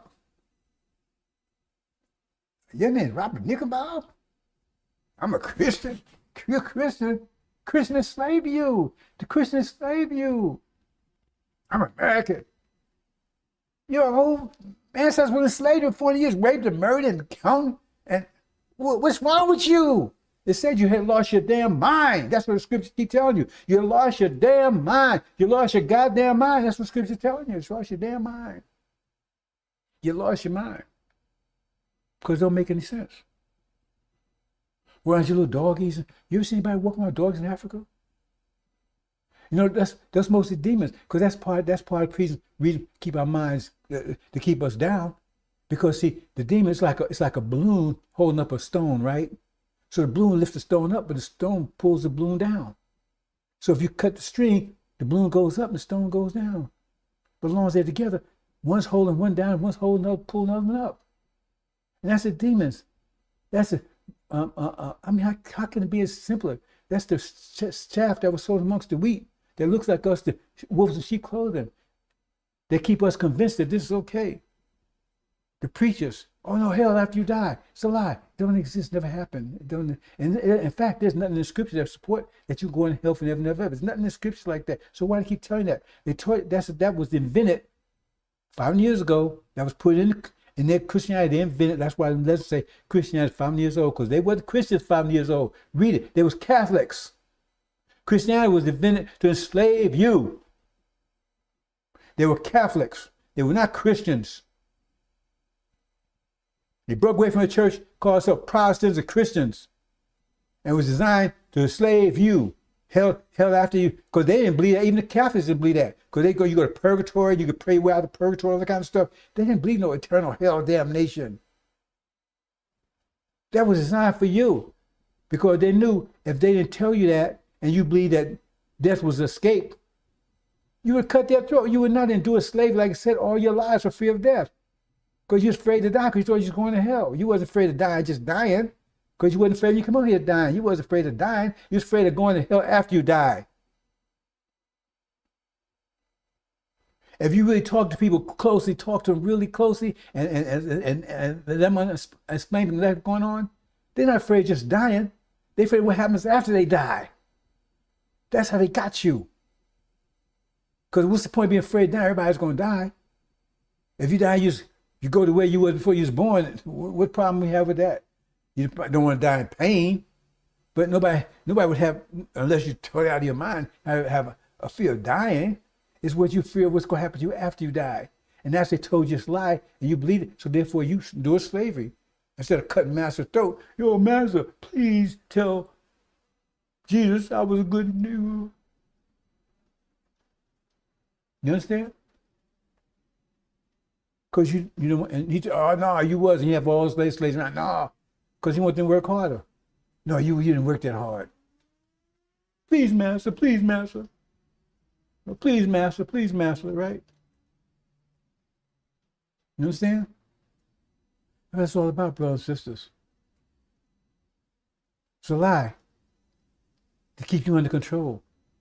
Because if you believed that you was gonna, that death was your way out, you would have done it. Because those brothers and sisters came over here before they instilled that cross in your mind. They didn't afraid of dying. They would jump over the boat and they'd rather be eaten by sharks. They weren't afraid of dying. It's once they got you over here and brainwash you, then they got you. And you still got your day. And you're teaching that to your children, Negro butts. You're the first robots. Negro butts are the first robots.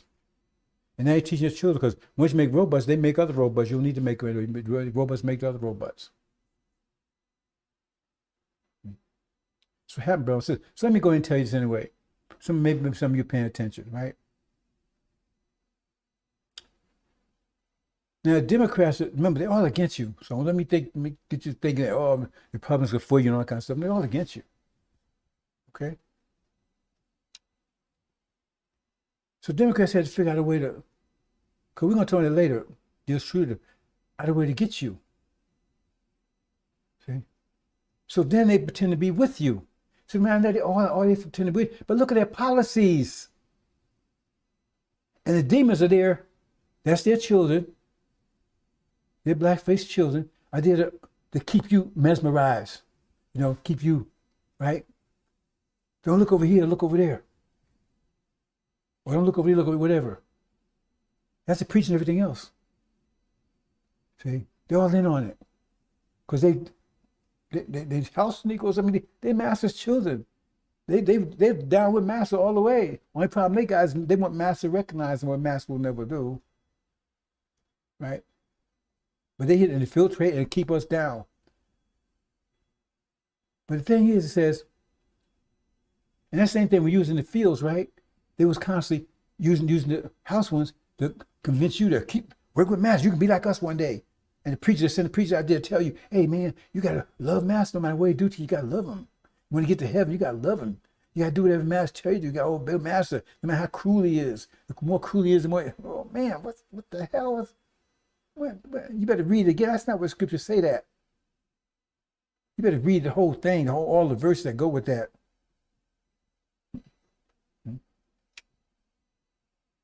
But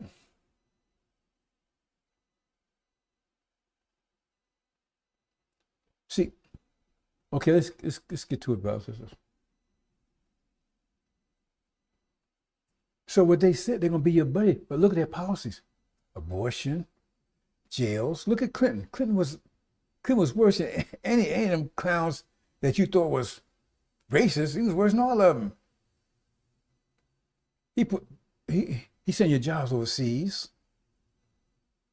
I mean, I can get into that. I'm not going to here, but right. He built prisons for you. You know? He said, I'm going to cut out welfare, and he gave it to the people that's coming over. And all you had to do is come over. I know people. Go ask them. People that come over from Soviet Union, right? See, people that's coming over here, right? From all the republics. Now, it wasn't Soviet Union then, I don't think, right? But I'm talking about, all they had to come over and say they was Jewish, and they got the welfare that they told you couldn't have anymore. They did. They gave money, they gave welfare, they gave finance and everything to start business and everything else. I know, I talked to them. A lot of them, they said they was Muslim, but they told them they was Jewish to get all these benefits because they didn't want to give you the money. And it's a lot. Anyway, the point is, and the policy, the divorce, look at their policies. 3 strikes laws, all these policies against black people. But they pat you on the back. We love you.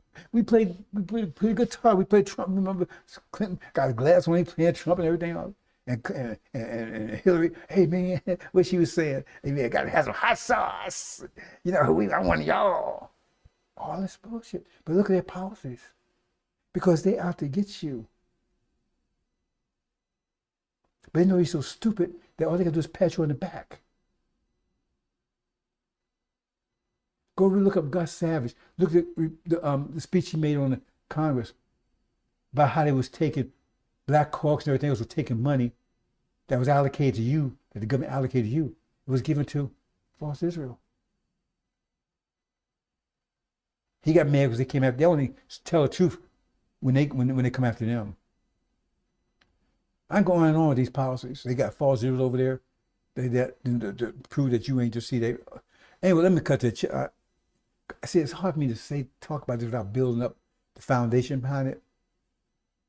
But let me just get back to the broad rabbit idea of this. The idea is to get the whole country so angry at you,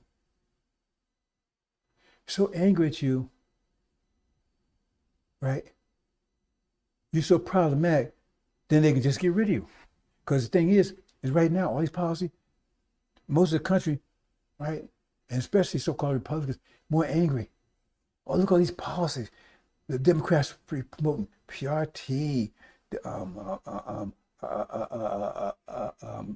gay and all that stuff. That's not even us. That's the demons. Because they couldn't get that established in Africa. They ran them out of Africa when they came over to that stuff. You got to recognize all that homosexual, all that kind of stuff. They ran them out of there. But they got that picture on you because they got the demons. That's them. That's their children. So they got all these things. Drag queen, what's up? All these policies. That's anger in America. That's why America's more and more divided. Anger. Because people say, man, I'm tired of this stuff, man. And now, man, they're going to give out money. If we got a good credit rated, man, that's not going to mean nothing. It's going to give the money to them, right? And we're going to do all this stuff. Get angry. So once they get you so angry that you come at them, that's what Democrats trying to do, get everybody totally against you. All their folks against you. And then once they do, then they step back. And you still black. They step back then. And they flip. Now everybody's against you. It's easy to wipe you out then. That's the trick. It says it will come upon you as a snare. They got a trap set for you. It's coming as a snare. A snare is only if you don't recognize, you don't see it coming. I've been warning for 30-some years this is coming. And you see right now, you see stuff's going on. Because they pretend they ain't for you. Look at their policies. But they get more worried about all the rest of them. So angry at you, right? So it'd be easy to get rid of you. Easy to get rid of you. See? Because these powers are angering people that really didn't care. Get angry. Oh man, she's not chewing this stuff, man. And race and Black Lives Matter, all this stuff, man. And they're trying to get anger raised up so much. Because see, when it happens, they still white. They can back up and say, man, I switch up with you now, but you still black. And the anger is aimed at you. So we're going to hope you understand that, brothers and sisters. I can go deeper into that, but if you don't understand that much, talking deeper ain't going to matter. Because if you don't understand how much is 3 plus 5, what's the point trying to tell you, right? Getting deeper into it. Let's go on, brothers and sisters, go down to, so we're going to, now we're talking about Armageddon here, brothers and sisters. We're talking about apocalypse. Now, the apocalypse, brothers and sisters. The apocalypse scripture, that's a comprehensive, that covers the entire war that's going to change reality. Not Armageddon. Armageddon just battles in it. That's lying Farrakhan, because he don't know. But he's doing his job because he worked for Massa. He's worked for them. Son of perdition, at the works of Satan, 42 years. Anyway, nothing changed, brothers and sisters. We on the cross being crucified. The hope is crucified to death. Took everything from us, totally naked, everything. You don't know who you are, you don't know where you came from, you don't know your language, you don't know your history. And that's most of our children out there. That's what the CRT called a theory, what they did to us. They don't want you to have no knowledge of anything. Because an ignorant foe is a beatable foe. See, the more ignorant you are, the easier it is, because they sneak up on you. See, the art of war is, the main trick in the war is surprise.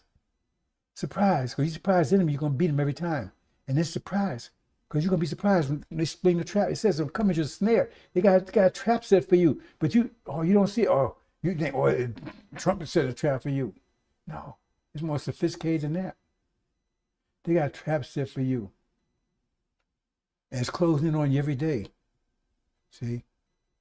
And they will try to stop me from telling you. Well, they're suppressing it. But they try to stop them altogether. They thought, the Master Muhammad is there.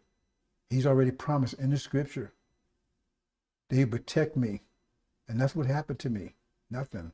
And those with me. So we'll see if his word is good. And I know his word is good. But do you want to find out? You want to test it? Test it. Test it. Dare you. Test it.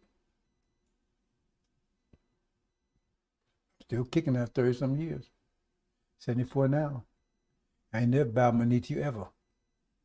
Even when I was ignorant. Okay. Black Attack. Part 7.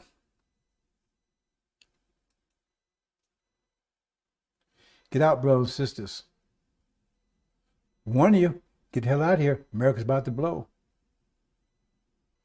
If you got the wherewithal to do it, get the hell out of here. It's going to happen soon. Go to Africa. Just get the hell out. Don't go to Europe. Get the hell out of here. If you don't like me, you don't like the message, you don't like what I'm saying, I like the way I talk, I look, just be sensitive enough to see what's going around. Get the hell out of here. Save your life. You be held accountable for not helping save your brothers and sisters, but at least you save your family, you save your life. You do have a reward coming. You went to the Holocaust. You have a reward coming. Don't let them steal that from you. See? So you get out, read at your own leisure, brothers and sisters. Get out. Just get out.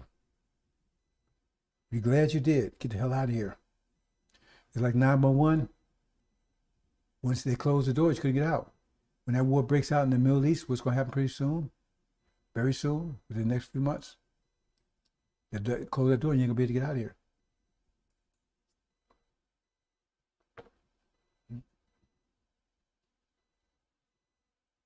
So watch this, brothers and sisters, and this is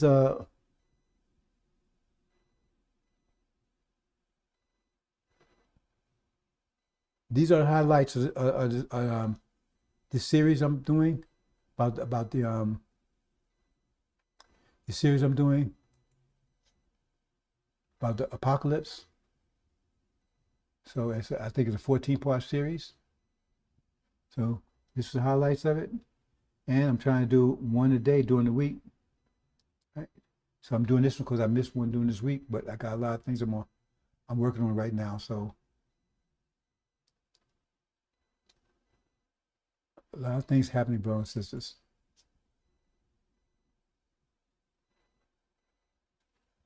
And I'll be right back, brothers and sisters.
This is the lion versus the bear.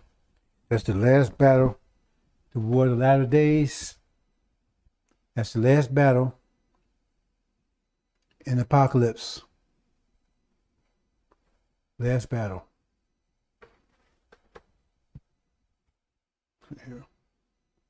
Hey, hold on, brothers. This is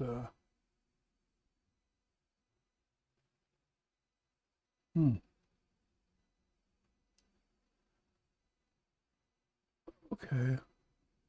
What's going on here?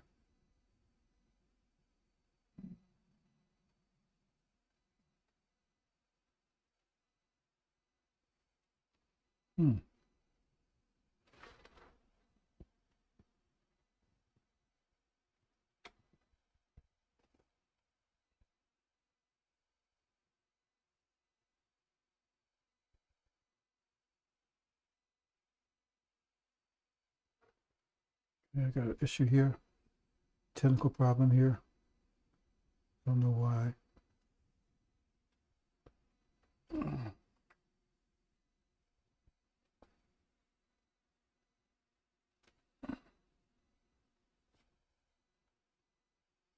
Okay.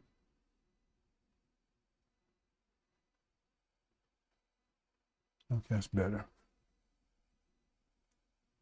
Mm-hmm.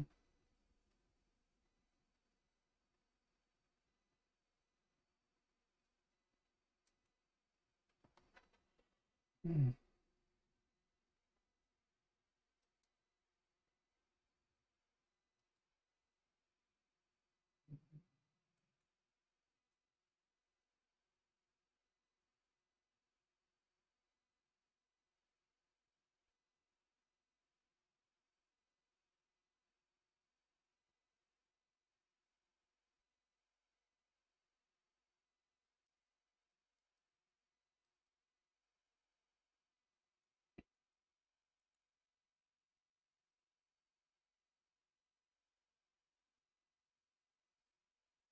Okay, brothers and sisters, again, Apocalypse, part 7. And so it's all about black attack. Because Apocalypse is all about, it's about the destruction of this reality, but it's about your resurrection to power. And so both the targets, the one that was the main target that was suppressing you, trying to destroy you, that's America. That's the main target. But you're the main target of the whole world. You understand? Because the whole world's against you.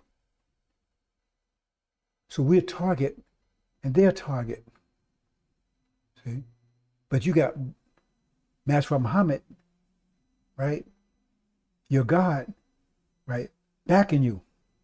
Okay?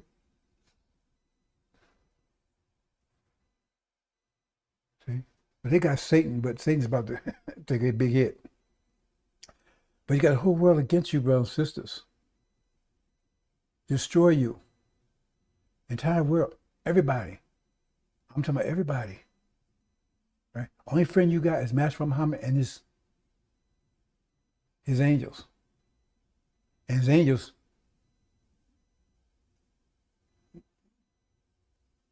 well, I'll leave that there. But you got Master Muhammad's angels, which are the Shia, Iran and Syria. That's what you got. And they don't realize they're for you right now, but they will in a minute. But the whole world's against you. It tells you in the angel. It says, these 10 horns will make war with the Lamb. Who's the 10 horns? That's two of the nations right there. That's India, that's Asia and Oriental.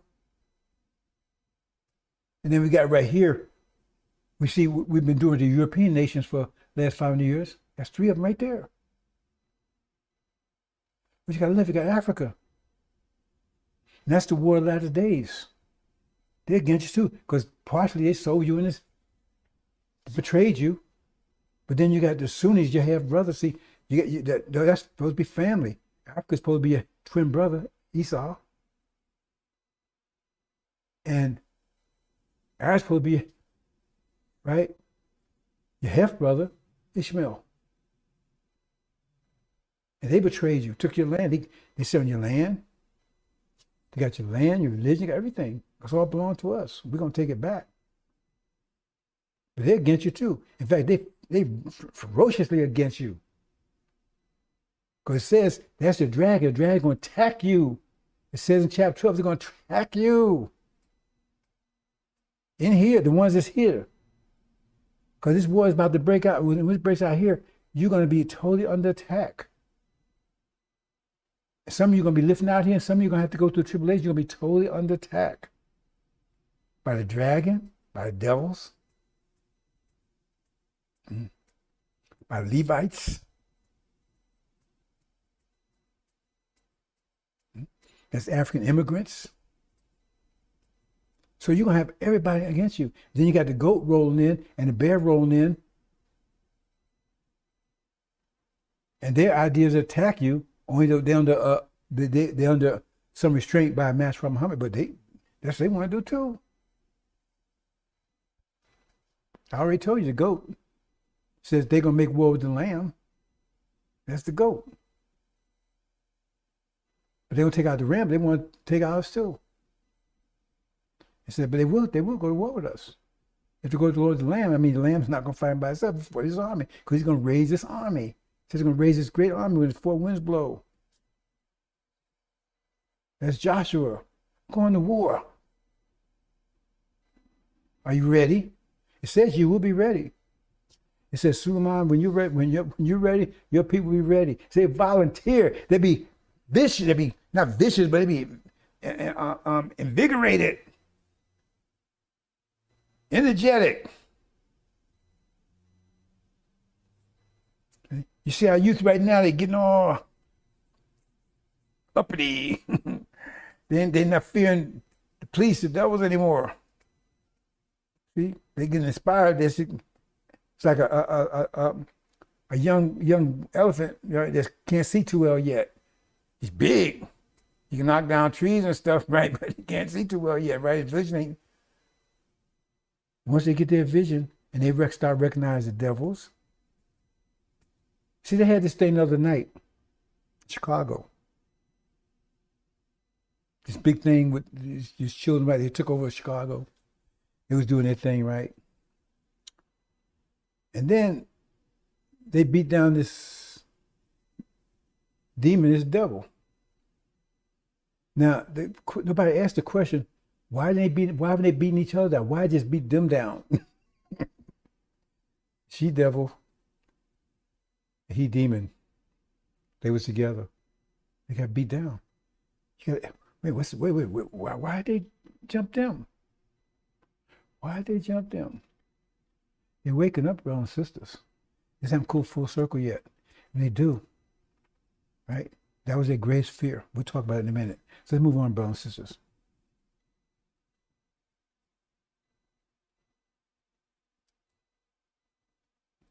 Okay, so I'm going to go through this. Like I go through this every time, brothers and sisters, because we take you up to the apocalypse. We're not in the apocalypse yet. But what ignites the apocalypse is Master Muhammad going to war. That's the war in heaven. You don't hear Farrakhan talking about that. Tomorrow, I'm getting it started. Well, no, it hasn't. Right? But what about these other wars? It's the war to end all wars. No, it's not. See? He's a liar. He's a demon. So what you expect him to do? So the angel key looks like in this construction.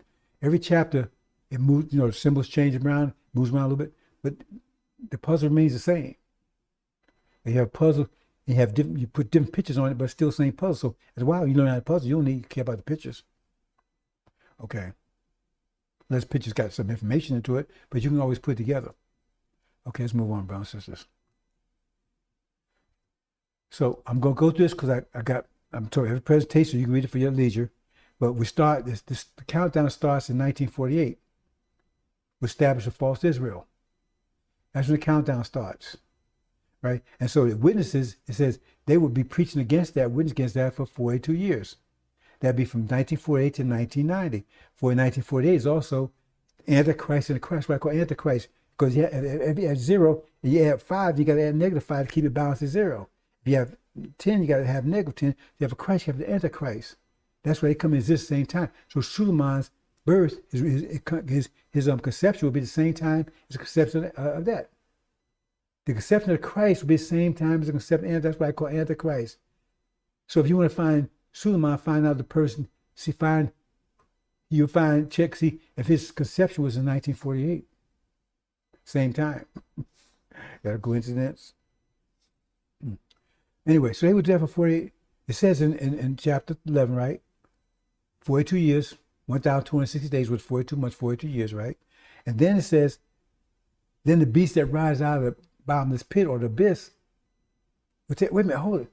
But if you read chapter 20, they would have come out to 1,000 years later in the millennia. So how could they come out now? Because they won't come out 1,000 years later, unless that's already passed. They tell millennials in the future. But if the beast come out of the pit, right? It says the beast that come out of the pit, out of the abyss, is God can make on. So it says these tell me what with them. That means they have to already be out. If this is going about to take place, that's sure that's a lie. Because chapter 20 is their history, it's European history. 1,000 year dark ages kept down under for 1,000 years by the resurrected Islamic Empire. That's what Prophet Muhammad resurrected Abraham's Islamic Empire. Abraham is the one that built the Kaaba, Mecca, and all that stuff, and established the pilgrims. He didn't want to tell all that. They don't want to tell you that. It's a fact. You can Google it and check it, because they don't want you to connect up with Islam. And Sunni Islam is not Prophet Muhammad's Islam, right? But they was the ones that was raised up. And after 1,000 years, God would break out and cover the whole world. And that's exactly what America and Britain has done. 2 world empires. Okay. So to 1990, then what happened in 1990? That's when Saddam Hussein supposedly went to Kuwait and they started the Gulf War and everything else, right? And then it says when these beasts came out, right? He said, but 3.5 means 3 years plus a half, 42, right? Which would be 24 years. With 24 years, they'd be in this position. See, under sanctions and stuff. You see, sanctions. Okay, this stuff is clear, brother. Says, but see, they got your mind so messed up you can't see it. You're like, man, it's a clear day. There's no fog or anything, and you blind. Because all you got to ask yourself, who is the only nation on the planet telling people where they can buy or sell? It says 666. So who's doing that? Only America's only doing it. They're the ones that talk about 666. And if you worship them, you got the mark and no tattoo. You got the mark if you worship them in false Israel. Because if you don't know, if you take and don't and don't listen to them and don't obey them, and you won't worship false Israel, then they will sanction you or kill you. And that's exactly what's happening. Anybody that goes against false Israel, America sanctions or invade them or kill them or whatever. And America's the only country on the planet that's doing this. You can't buy or sell unless you do what they tell you to do. That's simple, bro. Says if you got lost there, and you my people are lost for lack of knowledge. I'm making it very clear to you. I'm sure who the demons are, who the jinn are. Oh, it's all simple. But they got you sitting in the cloud, vaping and cracking and smoking and shooting up in it.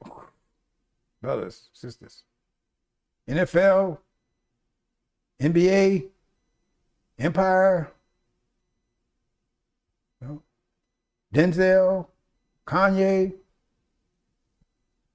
All distractions keep your mind under control. Get out, bro. Sister says you come as a snare. A snare is, what a snare is to keep you distracted so you walk into it. They camouflage and everything else. Snare's not open out and open. They camouflage and everything else. So you walk into it, and then all of a sudden you realize you got caught in the snares, and it's too damn late. So then they beat it for 24 years here, right? And then that take you up to, right, 2016, right? 2014 is when they started JCPOA, started talks. It became effective 2016. And then 7 years later, right? Then it would be, now we'll go, then 7 years, then they started talking about war and stuff. We'll talk about that in a minute. And then the JCPOA took effect and said it'd be on the foot of the nations. Foot of the nations for 3.5 years, 42 months. Remember? It says in the middle of the week, that's talking about Daniel, somebody broke the agreement. That's Trump broke the agreement in the middle of the week. And so this first part of 7 years, 3.5 years there. On the foot of the nation means, right? On the foot of the nations, you have to understand and your key, but also in UN, that means on the foot of the nations. That's another way of looking at it. See? So they'd be in that situation. Okay? And then, next 3.5 years, 7 years altogether, they've been said that the Spirit of God came to them and everything. They're rising up now. See? But they didn't want to negotiate with America, right? They didn't want to negotiate America, Britain, or false Israel. Only want to negotiate with the European countries. That's what they're showing right here. So that would take you up to remember, 7 years from 2016, January. That would put you at 2023, January. So what that's year. Just passed. And then it said, right, they'd be in that situation. Then what happened? See, because chapter 11 is a timeline. Study it. Then it'd be silence in heaven for us about half an hour, which is about 6 months. See? And then the war will start, which will put you around somewhere between May, June, July, between May, June, and July, somewhere around there. The war will start after silence. Why is silence? You understand your key? Because the ears represents when it's here on top level there, right? They in Injil had 3 levels. Each nation has 3 levels. Top level is the ears, the middle level is hands, and the bottom level is the feet, like I'm showing here, right? See? So right now, they're not at the top. They're in conflict. They've been in conflict with America and Britain false Israel since the beginning of the year has been hot, right? That's what's happening right here. But the point is, when you put hands over the ears, it's silence. You got to understand your key for this, brothers and sisters. So, that means that's what's trying to tell you. That's the silence. See? And then the war takes place. What's going to take place within the next 3 months, brothers and sisters.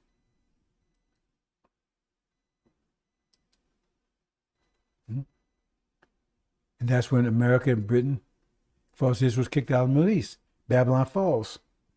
That's chapter 12. War breaks out in heaven, right? And dragons and angels are kicked out. Heaven right here, they're kicked out. See? That just happened somewhere between May, June, July this year. Probably 6 months, says about. That means it's probably 6 months from January. Okay? So now we're in the apocalypse. Now apocalypse started. Armageddon hasn't started yet. Apocalypse has started, right?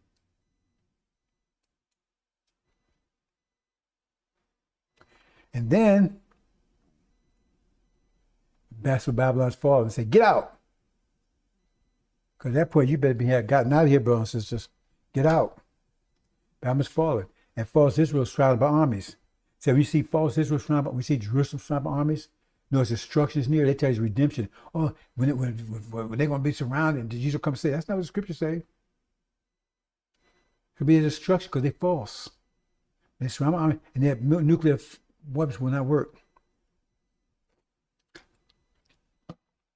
Matter of fact, will have neutralized them. You see, they tell you those ships are flying all around their nuclear sites, and when they leave, the new sites are disabled. Temporarily, but still disabled, right? So they will not be able to use it. So it's a war of attrition where they cannot win, right? So anyway, we see Jerusalem armies. So when their destruction comes, that's a whole nother subject, brothers and sisters, right? But when destruction comes, that means, remember, they were set up to counter Elijah Muhammad's army. They would choose Abraham. They said, no, see, they am, because it couldn't be us. We got to be Ham. Because we choose Abraham, that means who they? Who are they then? If we choose Abraham, they've been oppressing us. And they know the Christians, the judgment, right? And what would happen to them.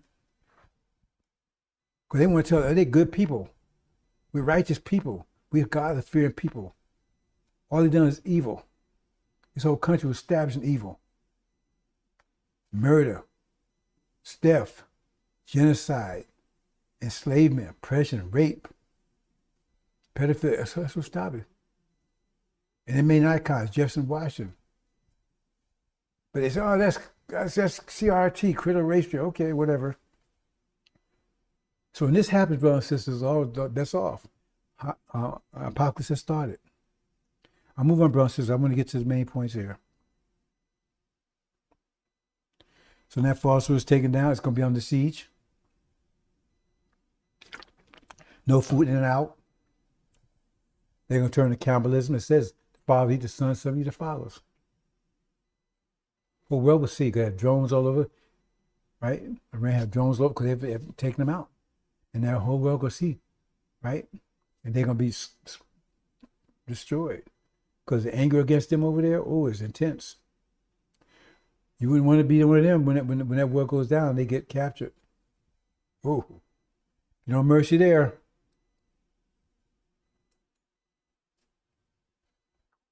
And when that happens, right, I'm going to talk little things here. I'm not going to lie to you here.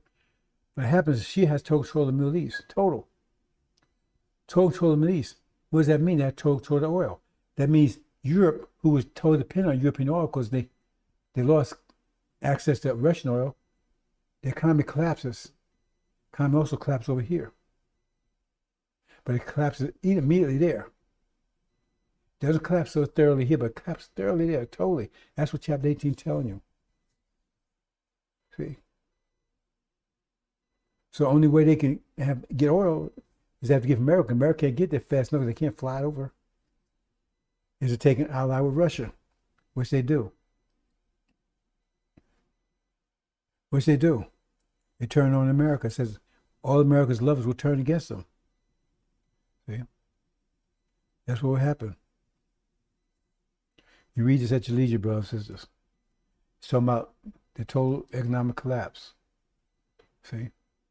Because they depend upon the oil. And that's a great betrayal. Because now they turn against America on Russia's side. And with that sparks what? Armageddon there. America got hundreds of bases, tens of thousands of soldiers there.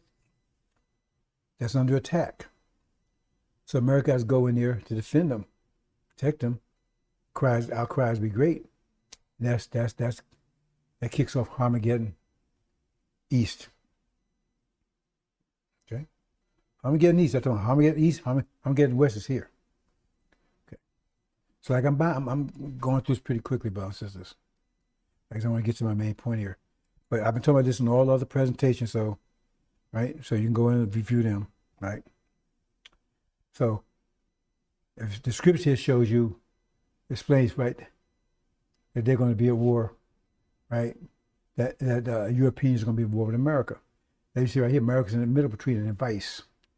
And Russia and Europe is attacking America. See? Okay, now we'll get to it. Back attack. Excuse me, brown sisters.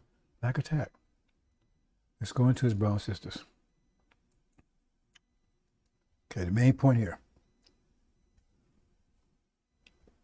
Now, and went out another horse, fiery red, setting upon it, giving him take peace out of the earth in order that one another they will slaughter. Now we're talking about 1/4 earth here. You see the next one. Look, horse greenish yellow, and the setting upon the top of the name is death. Hades will follow with them. That's the goat that's following behind all of this. That's China and India. They're going to attack America. Their feet will not touch land, like I said. So that means coming across the ocean. And they're coming from the west. See? And they thought upon the fourth earth, that's America there. Fourth earth to kill, long sword, famine, and death, famine. Because I didn't mention that. When it all cuts off, Europe is going to be totally collapsed. America's economy is going to collapse. And America's cut off from oil too. They're not getting Russian oil. They're getting no more Middle East oil. And they got rid of that strategic petroleum reserve. So now you have an oil crisis in America, and they have a war going on over there. Protect their men over in Europe. So all the oil is going to be commandeered by the military. And so it's going to be a total famine because they can't get food to the stores. And the food is on the farms. The people nearby are going to take that because they realize no other food. So that's going to be going exhausted. Food in the warehouse is going to be exhausted because they're coming and raid them, soon stores. So in about a couple of days, they're going to be no food anywhere, except for those that took it, right? And people will take it back from them, but that's not going to last more than maybe a week at most. And all that's going too. Hope you understand, brothers. So now you have no oil to get food from the farm to the processing plants, to the warehouse, no food, zero, none.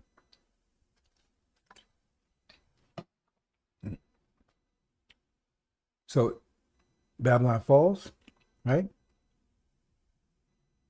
They fall, they get into,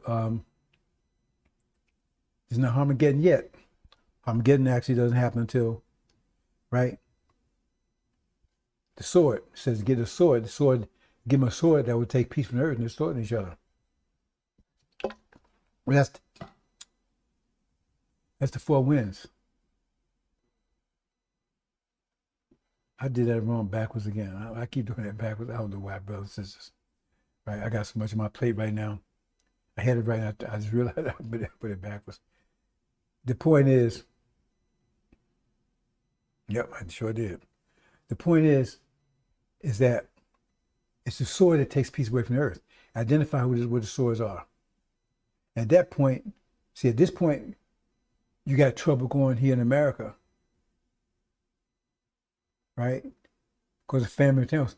But they ain't at war yet. But it's tense. And we're going to see it planning. It's tense. But this is not going to be a long period of time. It's going to be a couple of days every day before it happens. But when the sword happens, that's when the four winds start blowing. That's when it says, right? Because it says, I'll take peace of earth in order they will slaughter us. In other words, it was a peace at first, and then they start. But because that sword, four winds blowing, right?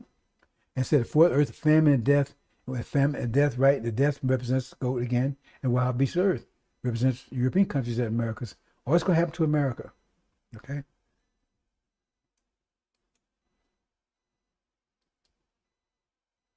Oh, no, I got it right. I got it right. I thought I got it. Okay, I got it right. I moved the right one. Okay. So now, that's it. Fall wind start blowing, and now, and what is this? These are you got over 2 million immigrants, Africans here. They go to Holocaust with us. They're even more united with us. And remember I said famine was going on. And most of them live out in the suburbs too. And most of us live in the inner city, right? A lot of demons live in the city with us. But the demons that got money and everything else live out in the suburbs. And the immigrant Africans live out in the suburbs too. And they are eating, and they're gonna be eating people out there. People ain't gonna know what's going on. No food, right? And so the demons and the devil's gonna get together. They're gonna be eating the Africans. Hey man, come over to dinner, man. We got food. You come over and they don't see no more. And this will keep on going until the other see that trumpet right there between them? That's Esau. Until he tells them what's going on. And that's when they start fleeing. Because they're inviting people over and they're the food. But people missing. And once that happened, they unite and they attack. That's the Africans. Call them Levites. They attack.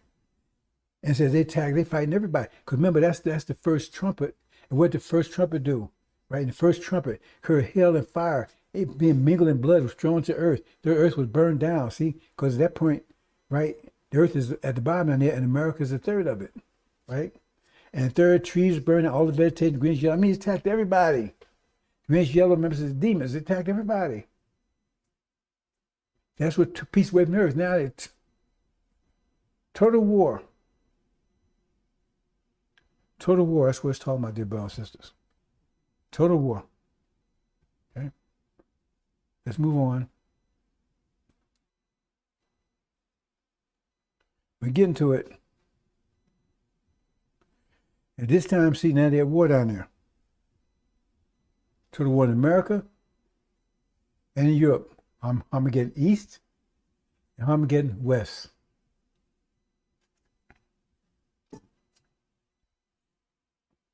They allied with Russia, right? Because they couldn't get in. So they attack America's troops that's in their countries.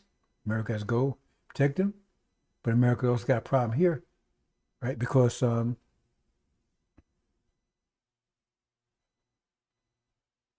they're attacking the blacks. I mean, everybody's at war right now because remember the other one, Levites, they come and they're attacking. And so now they're attacking everybody, but they're mostly out in the suburbs. And so they got to flee. So why? Because the ones in the cities don't have to flee because that's where you flee into in the cities. So we don't have to flee. At least some of us got money out there, but most of them, right, have to flee from the suburbs. That's the demons, everybody. Because there's total war out there because everybody's hungry, starving to death. We understand, brothers and sisters. So all the winds are blowing. Because remember the same thing, the winds when the blues won, that's when the resurrection came in place. Because it says, reading Ezekiel, the resurrection took place, they came together. Because he was all separated up. That's the death of Lazarus, because he had the demons mixed up with him. He lost his mind. And so they was in conflict with each other like water and milk. You mix it together, it's no good. But if they're set for a while, the milk will settle at the top and the water, then you can drink either one. So that had to be separated. He'd be separated from demons. That's what it says in Mark, right? Book of Mark. And then he became united, but the demons also came united. Right? So the two separates. We're going to talk about that.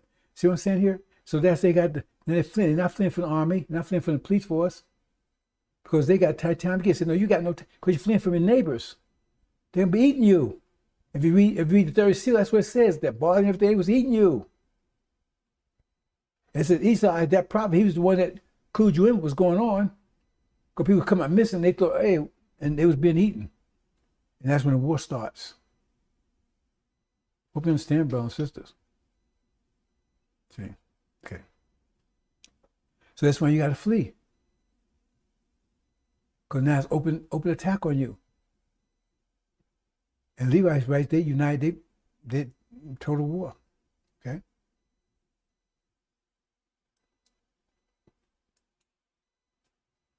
So these are 4 winds blown. That's be a time of the resurrection. See, here it is, folks. That's fleeing.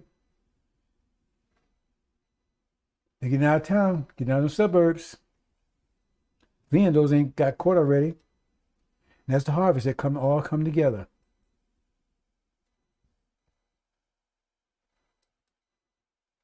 They all come together. Then we get the war of the saints and let get in the war with the demons. That's what it says in Exodus, right? There was separation. Moses came back and separated. Who's separating? Aaron had the camp, but everybody wasn't with Elijah. So he said, those with me, and the rest stayed with Aaron, because Aaron is Pharaoh, he's a demon. And then they got to fight with each other, and then all of Aaron's followers wiped out, including him. That's happening right here, all coming together. There's a war. I'm not talking about this particular war here, right? That's not one of my topics, because I'm trying to get the most major ones, but this is a major one. But anyway, this is happening here. Now, remember, all blacks on attack. That's why he was fleeing. So we're going to get to that black attack. We're going to get into more detail. All blacks on attack. All blacks. African blacks. Immigrants from here, right? Demons. Black tone. They're really Caucasian, but they got black tone. And original people. They had to flee.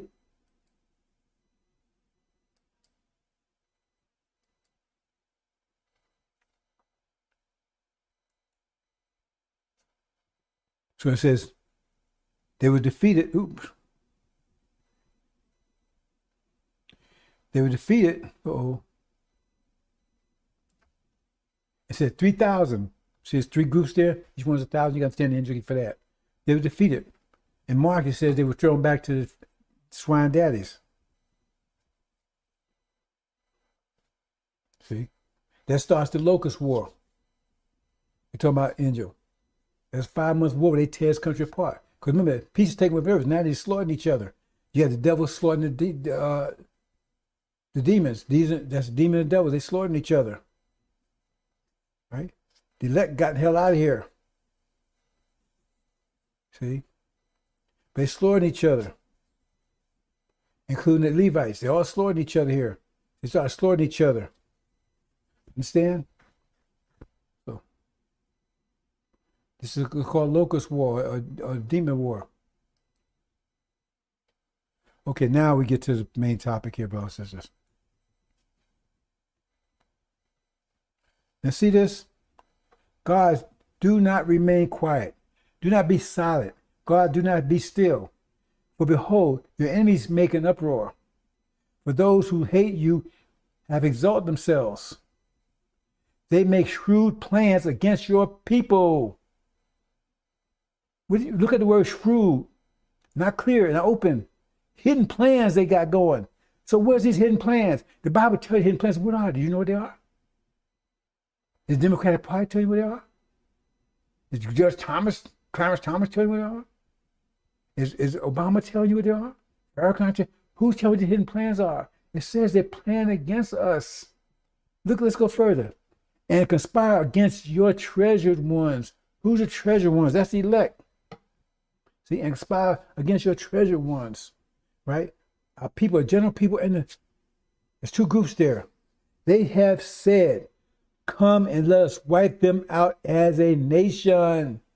Where they broke as a nation, I might say it was a nation, but we are in submission to them, so we're not a sovereign nation, so that the name of Israel will no longer be remembered. That means eradication. If you know, remember, that means you're not needing anything. You don't exist anymore. That's their plan. They're conspiring to do. Who's conspiring to do that? Is Trump doing it? Biden doing it? I mean, who's doing it? I mean, it's not open. Nobody's telling you. Black Lives Matter's not telling you that. Who's telling you that? I'm telling you that. That's what it says. They're planning your eradication. So how are they doing it? If you know how to do it, that means you fall into the trap. You have people talking, T.A. all that kind of stuff, T.A. Jakes and Chef O'Donnell, that kind of stuff. They're all demons. But tell them, explain this to you. Because if you don't understand, that means you're in the trap or you're walking right into it. Because you even know about this till I told you. And you think it's happened to somebody in the past.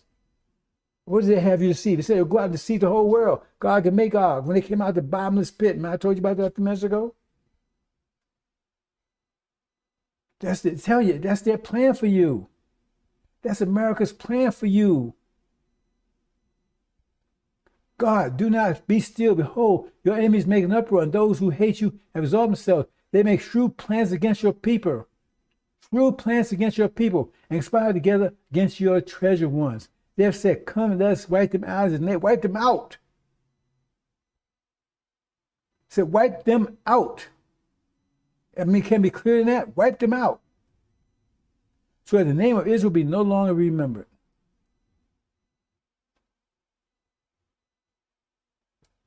So look at this verse.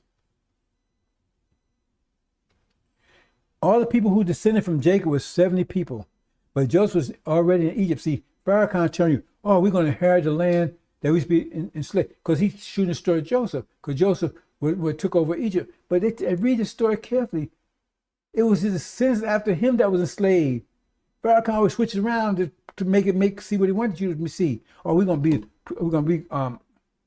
mastering land that we were enslaved. That's not that. And that's not the story of Joseph anyway, because it was people after him that was enslaved, not Joseph. All people, and Joseph died, and all his brothers and all that generation. But the sons of Israel were fruitful and increased greatly, multiplied, became exceedingly great, so that the land was filled with them. That means we kept populating. They raped us and everything else, right? We ain't talking about demons. So it's 17 million strong now. They try abortion, they try everything. None seems to be working, right? As far as reproduction is concerned.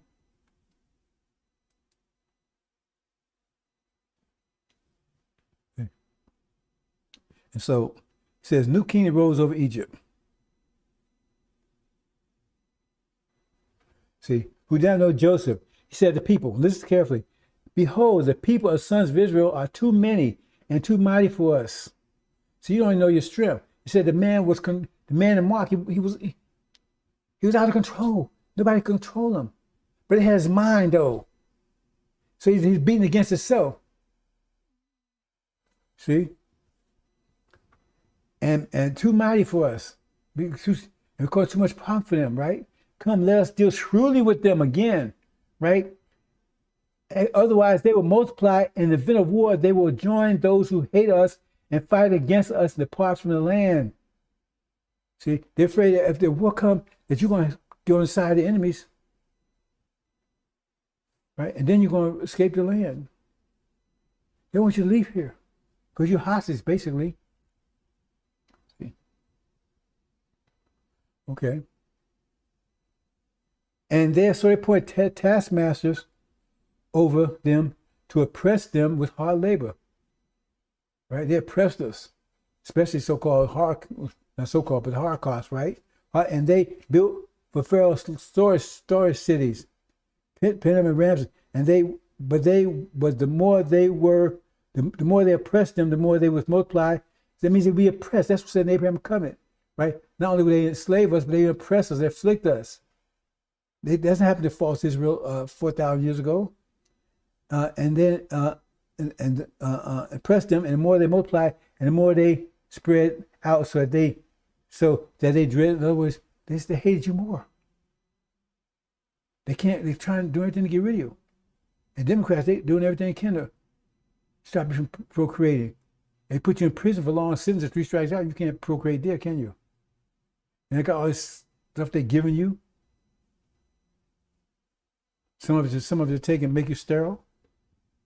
Another prayer that gets into some other stuff, bro. So I'm gonna get into it, right? I don't know if I want to get into that kind of stuff. Eugenics, I'm not going to get into that, bro. That's just. And the Egyptians used violence to compel the sons. They use violence against us. They still do it, right? And they made their lives bitter with hard labor and mortar and brick and all kinds of labor and field. All the labors which they violently had them perform as slaves. See? That means they terrorize. That's what they try to tell you. They terrorize. That means a terrorist nation. Land of home, free, or land of brave, home, free, or whatever. Land of free, home. They tell you, they oppress us. So they violently, that means they couldn't do it. They had to oppress us to do it. They had to first tell you hell is after you die, and that you're going to meet the devils after. When they was the devils, this was hell, right? And then they terrorize us 24/7. Terrorists, they talk terror. They're terrorized 24/7. You only maintain a system like that with terror. Let's move on, brothers and sisters.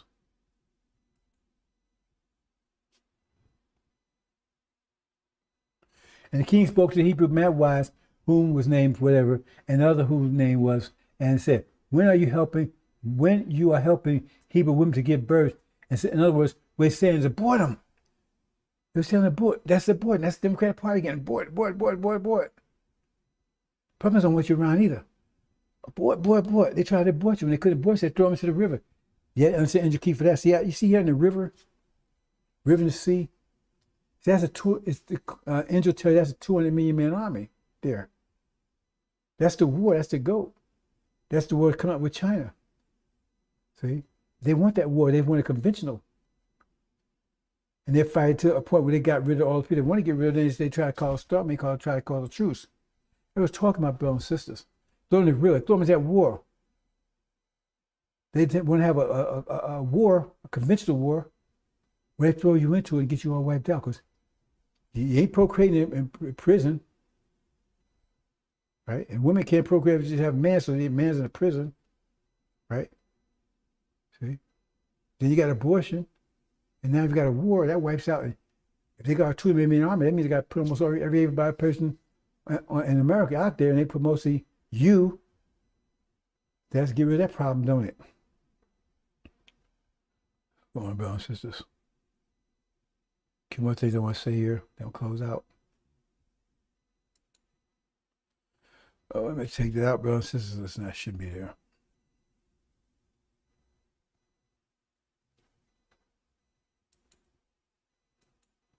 Famine.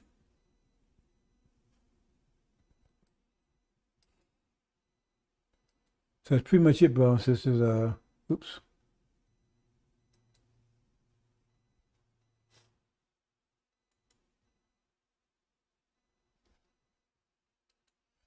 That's pretty much it, brothers and sisters. The plan is to get rid of you. And they got many ways to think about doing it. Sterilize you. Thing just went on 2020. You know what I mean? Said, because once I say it, right? Robot comes, hey, he said that word. He said the word COV, right? ID.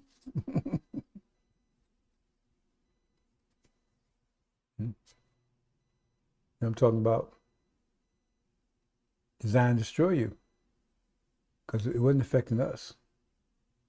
That's why it killed the Haitian president because he didn't want to have nothing to do with it. That's just one. But it says a snare, brothers and sisters.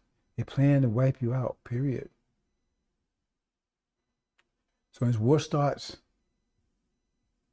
right? This war primarily is to get you the hell out of here. That's why these plagues are coming. And I'm here to wake you up. And it says some of you are not going to wake up in time. So I'm here to go to tribulation. But we're still going to raise a great army that will wake up. And they'll be in the Lamb's Book of Life. We ain't charging you anything, no money. We ain't charging you to do anything. We're not controlling you, not forcing you to do anything. We're just trying to get your name in the Lamb's Book of Life, brothers and sisters. And try to help wake your sisters up, sisters and brothers up. We didn't ask you to do anything, especially sisters. Hope you understand, brothers and sisters. You need to get out of here. Farrakhan works for them. You need to get out of here. Okay. Let's move on to the last part. And see here? That's our situation right now. The demons are neutralizing us, we're neutralizing them. 34 million, but half of the demons. Master's children, right? So my job is to make this happen. Because our people are vibrating on a higher level, which they can't. Demons can't. They can't operate. So therefore, they have to break loose. And they start moving up, right? It's like a balloon, right? A balloon holding up a rock. Balloon's holding the rock up, and the rock's holding the balloon down. Cut the string. Balloon rises up, and the rock falls to the ground. It's happening here. We're going to rise up, get the hell out of here. Because, see, the thing is that Suleiman has been vibrating at a high frequency 30-some years, and higher, you get higher and higher every year. See? And that frequency is causing vibrations of everybody around them. So it's starting to cause the ladders to vibrate at higher and higher. So the point, because right now, before that, they was vibrating. The demons and devils had to vibrate at the same level as demons. So it was all locked in, but it was different people. But we had the capability to go to higher frequency. They couldn't. So once Suleiman started prophesying higher frequency, started vibrating higher frequency, and started affecting them, then it causes to separate. Because you got conflict with the frequencies. You got conflicting frequencies. So that's like pressure against each other. And that's what's happening here. And so the demon's going to try to take this country, and we're going to get the hell out of this country. And get deeper into the country, right? We got enough energy, and that's what you got to go to tribulation, because you got to get up enough energy. Because not just don't happen, brothers and sisters. I'm putting a hand out for the system. That is very difficult to do, because that goes against, it doesn't really go against mathematics, but it's a very hard, difficult mathematical formula to do that. Because the saints, if we just pull them out of here, it wouldn't do any good, because they'd still be crushed, because they got to arrive above this gravitational vortex, right, to keep being crushed. So that's why they got to go to tribulation, to get enough vibration, to vibrate, get that vibration level. That's why I said to wash their robes in the blood of the Lamb, get their vibration level high enough to escape a gravitational vortex, so they have enough a vibration power, if you will, right, to keep being crushed.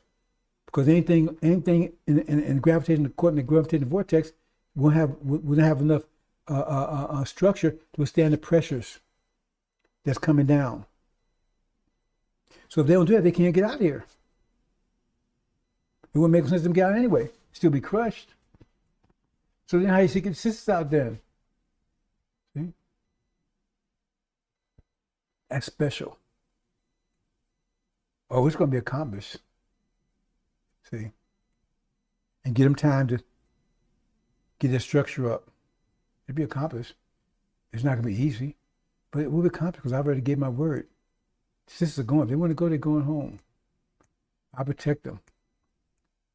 Put an umbrella, put a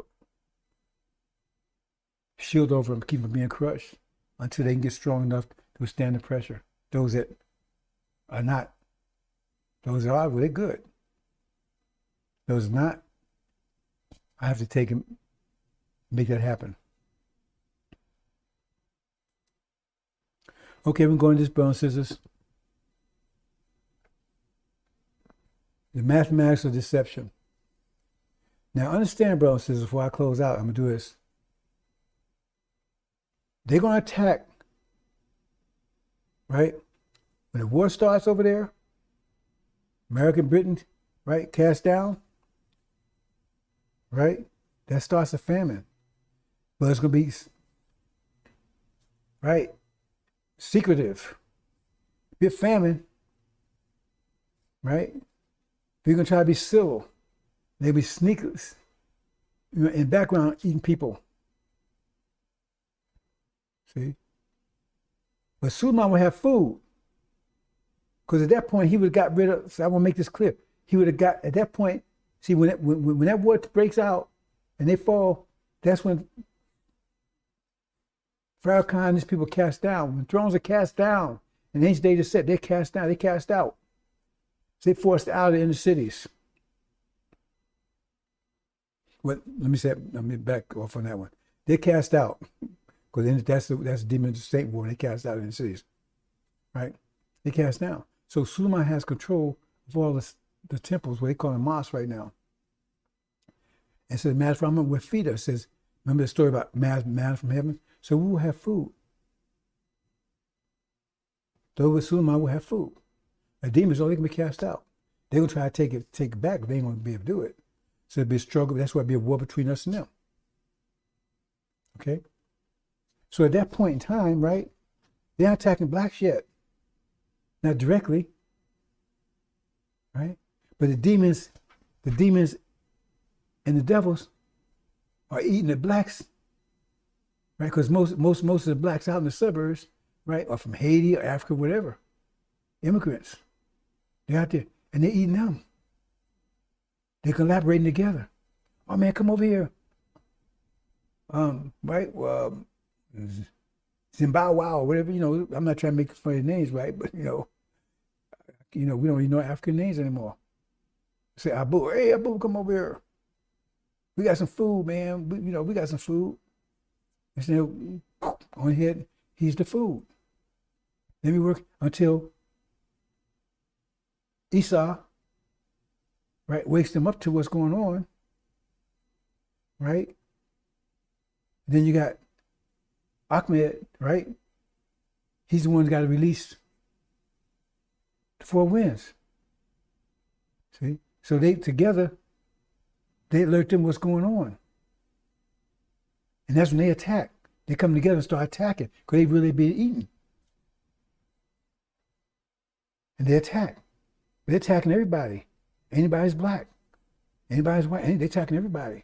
Because remember, the demons look like us. And they working together to eat them. That's when, right? That's what it says, right? That sword that takes peace away from earth. And everybody's fighting everybody. That's when that happens.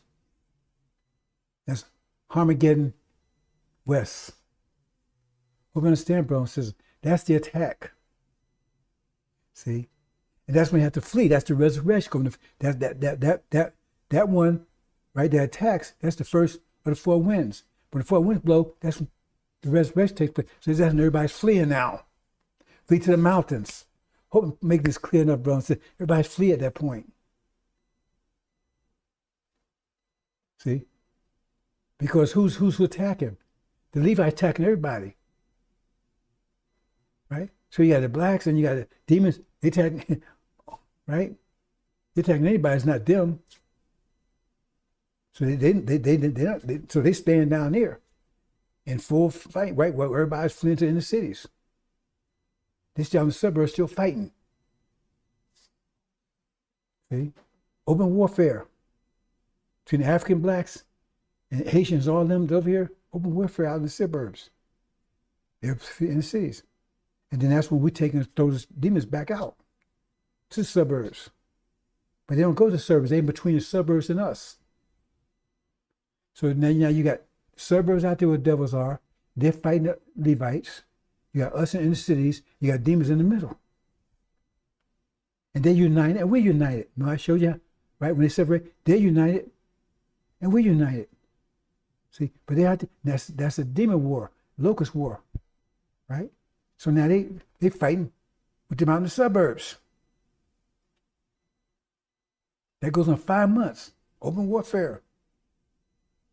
And everybody's hungry. They're eating each other. It's a cannibal war. You don't give up, you get eaten. That goes on 5 months. See? During that time, right, Suleiman is getting elected to get out of here, and he's also getting the Levites, Elijah's followers, right? He's getting them, it's in the inner cities, prepared to go to tribulation because they ain't ready to go yet. See, Farrakhan had deceived them, so then he got to re-educate them. And at that time, he take the elect out. He has them ready, right? And then they start on their march to the West Coast to get the hell out of here. And we left. It says, Michael take those who in the Lamb's Book of Life, but those slept in the dust, wake up too late. That's Elijah's followers, right? See? They have to go. They have everlasting. One's everlasting shame, department, one everlasting life. So, but they have to get out of here. So now they go to tribulation. So they wash their robes in the blood of the Lamb. So they do exploits, but they got to go through the tribulation. See? By the time they get to the West Coast, that's when the goat moving in. That's when China and India is embarked on the West Coast. right? Red Sea. Because why they got there, I'm not going into details, how they got there. They was inspired by Master Muhammad to go there. That's what you have in chapter 17. He put in their hearts to do it, to take down a harlot. So that was the agreement. They may use their nuclear weapons or anything. That's the agreement. So now they're embarking. Because it says reach out 17. He put in their minds to do it, to take down the harlot, those 10 kings. Right? See? And to burn down and everything else. But that was agreement. Right? They would see apart. Right? And let the device go through. That's how they escape. Then they close in on Pharaoh's armies and take country down. Hope I put this together for you, brothers. I hope I got the right sequence, everything right. Just look at this, and then we close out. Now, I'm showing you, if you multiply those two together, x minus 3 times x plus 3, the result of x squared minus 9 is a summary. So you take the detail and you got the summary. The detail is x minus 3, x plus 3. The summary is x squared minus 9. Okay? They both equal each other. Now, this mathematics is deception. If they use mathematics of electricity against you. I got presentations out there showing you different types of mathematics they use against you. And you don't even know it. Because you're interested in NFL and all this stuff, and Kanye, all that kind of stuff. And that's why I said it'll come as a snare, brothers, because you be sitting there watching Kanye, whatever, and say, you know, your ass in the oven to be eaten. And you remember me at that point, but it'll be too late then, won't it? Been warned. I'm the watcher. I'm supposed to warn you, and I've been doing it. So here it is.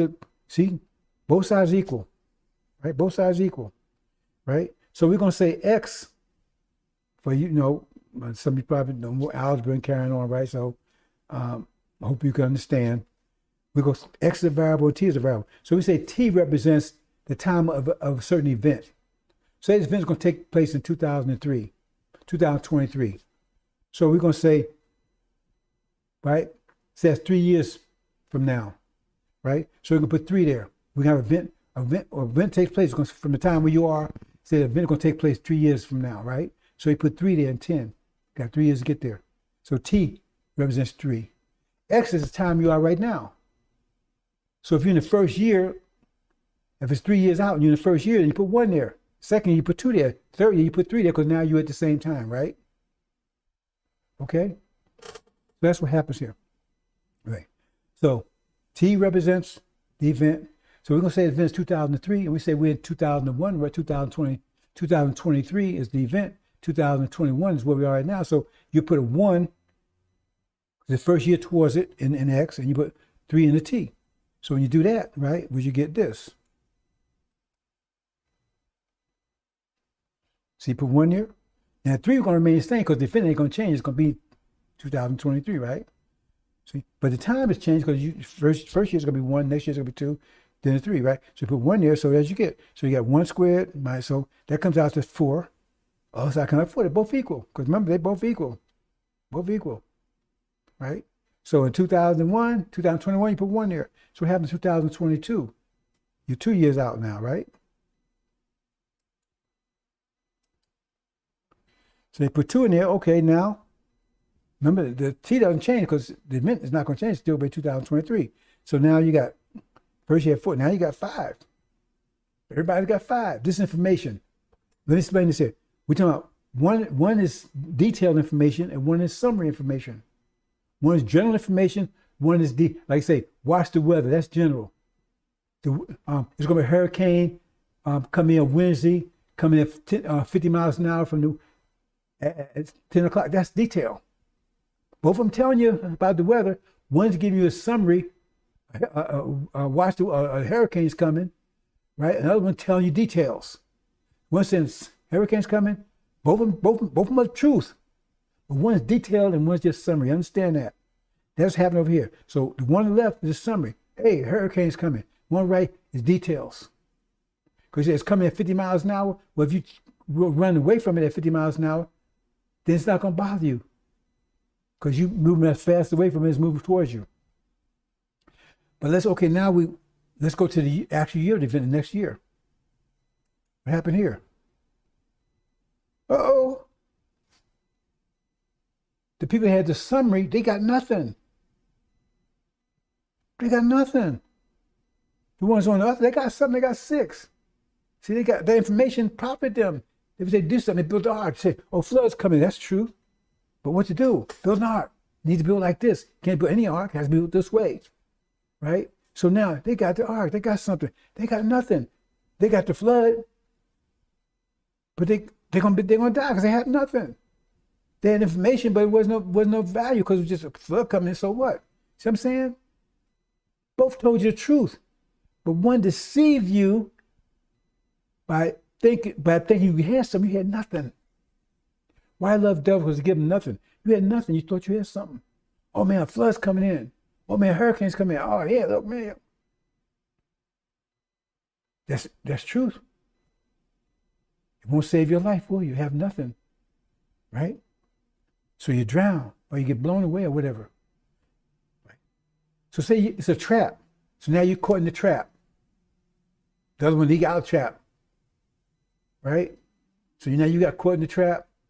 And the one on detail, they avoid the trap. Right? So now you're alive the next day, but you're in the trap, right? So what happens?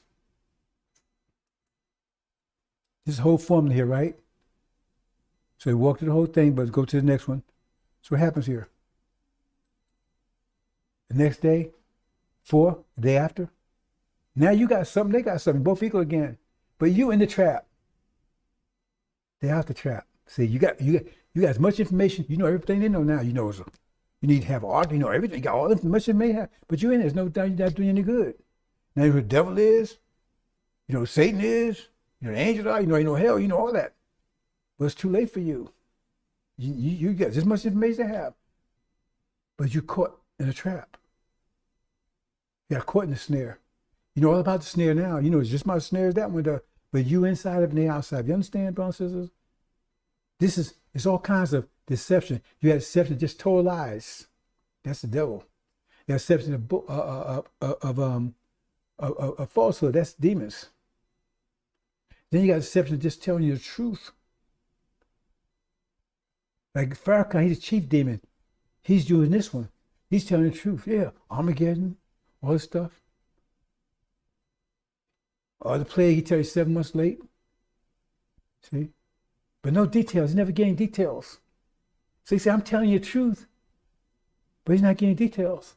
Oh, Armageddon. Oh, what are we supposed to do? If this is Armageddon, what are we supposed to do, Farrakhan? If this Armageddon, you said Armageddon already started. What's Armageddon all about? Isn't that supposed to be a nuclear war? According to you, that's the war in all wars, right? There'd be nuclear war, there'd be a chemical war, biological, all that stuff probably going on in Armageddon. So it already started. How come that stuff ain't going on? And if it is going on, how come they ain't telling you what to do about it? And how you know it's going to happen? A nuclear bomb ain't going to blow up there tomorrow. You said the war's already started, so if it's already started, it means anything can happen. They can drop atomic bombs there tomorrow. They can have them drop one now. They can put biological weapons out there right now. They've been doing all this stuff right now. The war's already started, right? You said the war's already started? So it means all this stuff be happening. It can happen any second. What is he telling you how to do with it? Or just believe in him. Just obey him. Go in your secret chambers and pray. Really? You understand? If you understand this, brothers, and the problem is, I'm going to leave it here. The problem is that, see, those of you that was, most of you that was real Elijah is gone. I was real Elijah from 70 to 75. Most of it are gone. But see, the problem is, and some of the doors or whatever, the problem is he had you vibrating high level, but you was vibrating off of his vibration. You was responding to his vibration. You wasn't vibrating independently. So when he stopped, just like playing a drum. Drum vibrates as long as you play it. Once you stop, it stops vibrating. So long as Elijah Muhammad stopped playing, you stopped vibrating at a high level. So you went back to nothing. So anybody come along Farrakhan, they didn't stop playing the drum. A rabbit come out playing the drum after you leave. A rabbit can bounce on, he jump down on the drum and it makes sound.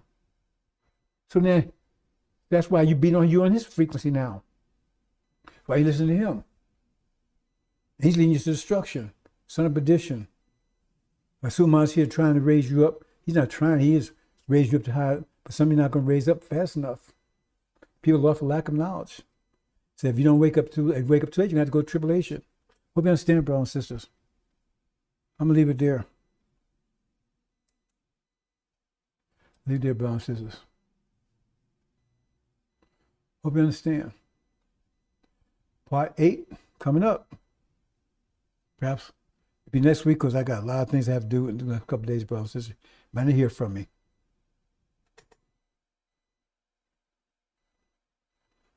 Let's see.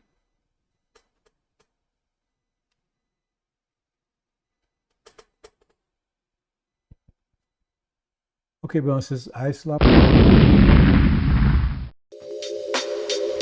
Welcome to the Injil Radio. Welcome to the Injil Radio. Welcome to the Injil Radio. Welcome to the Injil Radio.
Assalamu alaikum, sisters and brothers. Suman Rahim here, Messenger of the Covenant, Breaker of 7 Seals, the Judge, the Crusher.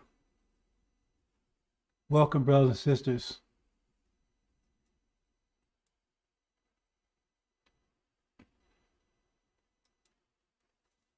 This is, I believe, part 6,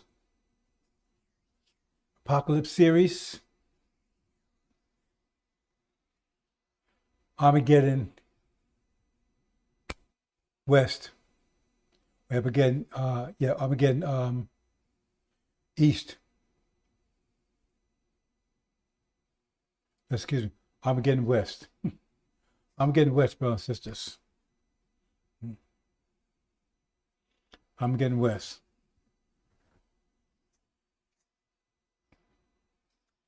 Sisters and brothers.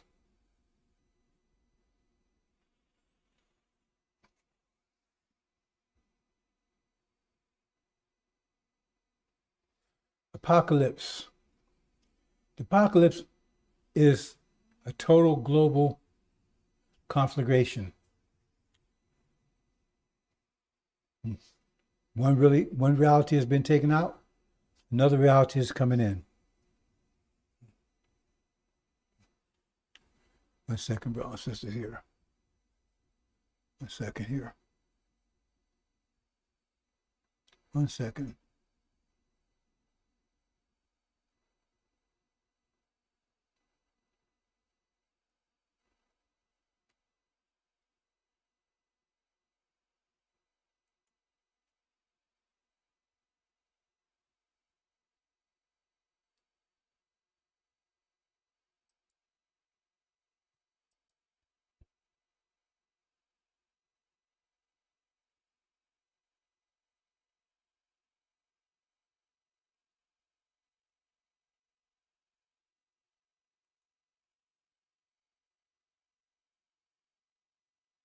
1 second, let's just tell these little interruptions as soon as I start.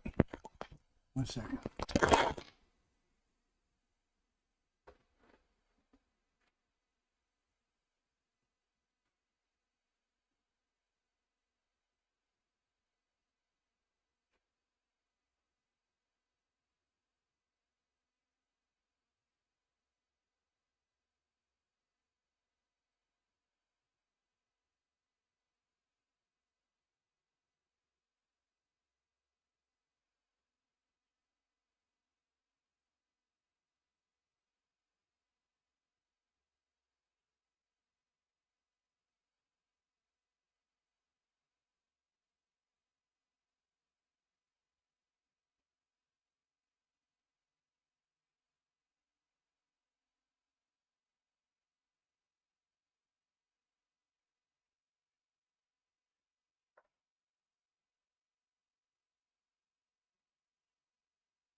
Brothers and sisters,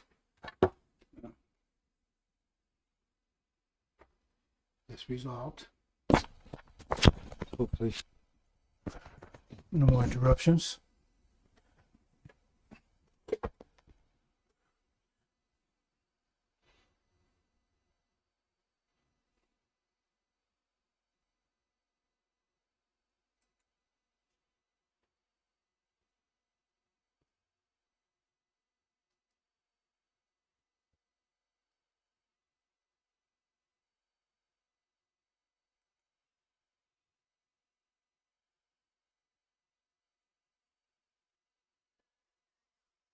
Brothers and sisters, apocalypse is a global conflict,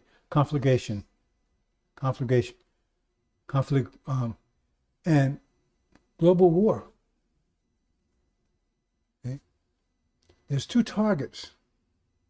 The whole world is against us, the true seed Abrahamic covenant.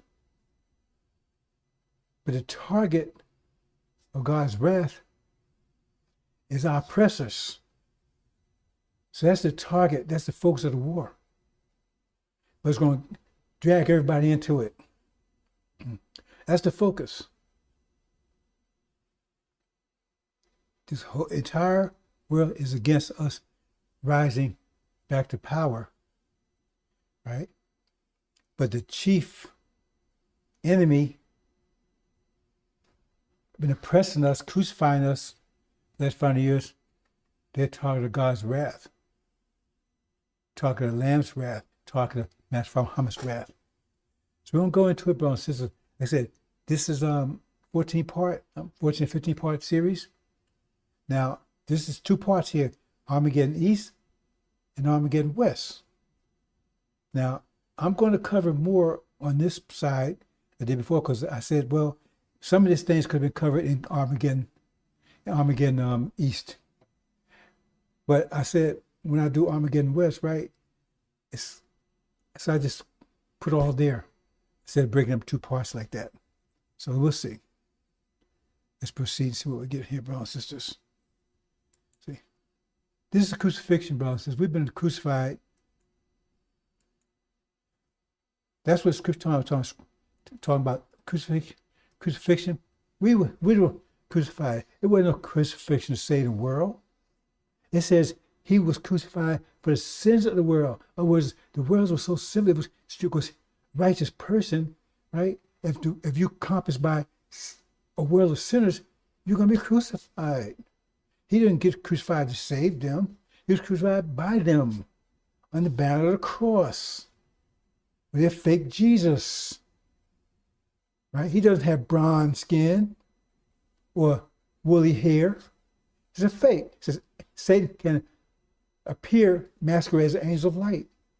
Look at the works. Look at the works.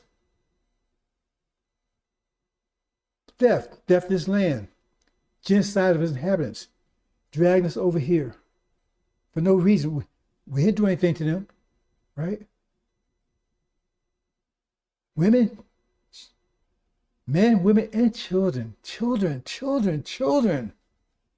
mercilessly raped, murdered, hung, tortured, and terrorized. This is a terrorist nation. Only a system like that could be maintained, has to be maintained through terror. And they admire the terrorists, Washington, Jefferson. They don't tell you anything, and you walk, all this was done in the banner of the cross. And you mean that's the way God rolls, with theft, murder, enslavement, torture, raping, terrorism? If that's it, then what's the problem you got with Satan? He said, know them by their works. Those works of Satan.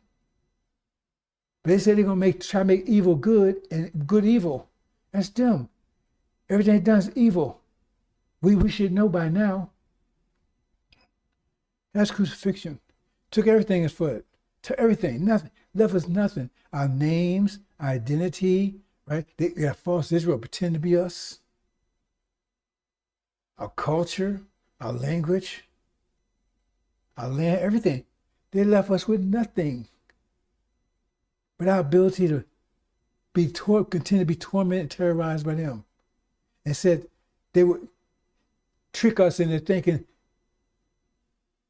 that this hell that we're in, being tormented by devils, wasn't the real hell, wasn't the real devils. That would be a place that happened after we died. We lived it. That was a lie. And they got you to believe it. And once they got you to believe it, then they can manage you, control you. Because it says they suffered enslavement all their lives because of fear of death. Because they gave that false fear. And by who was the control of their death? Well, who was control of our death? They were. And they called them devils. Who were devils, right? Who had power over death. Did I tell you everything? Pharaoh said ain't devils no more. That's not the scripture said. It said those who had power over death, some devils. Who devils had power over our death. And so they had power over death, and they told us that death was a doorway to hell and damnation and devils if we didn't obey them and obey what Master said and love them no matter what he did to us. And really? And so they tortured us all our lives. And they slay and do it all because we thought it was going to go worse than this. And this was the hell. These was the devils. See? Oh, now it's a theory. So it's theoretical now, right? Okay. Anyway, brothers and sisters, let's move on. Armageddon East.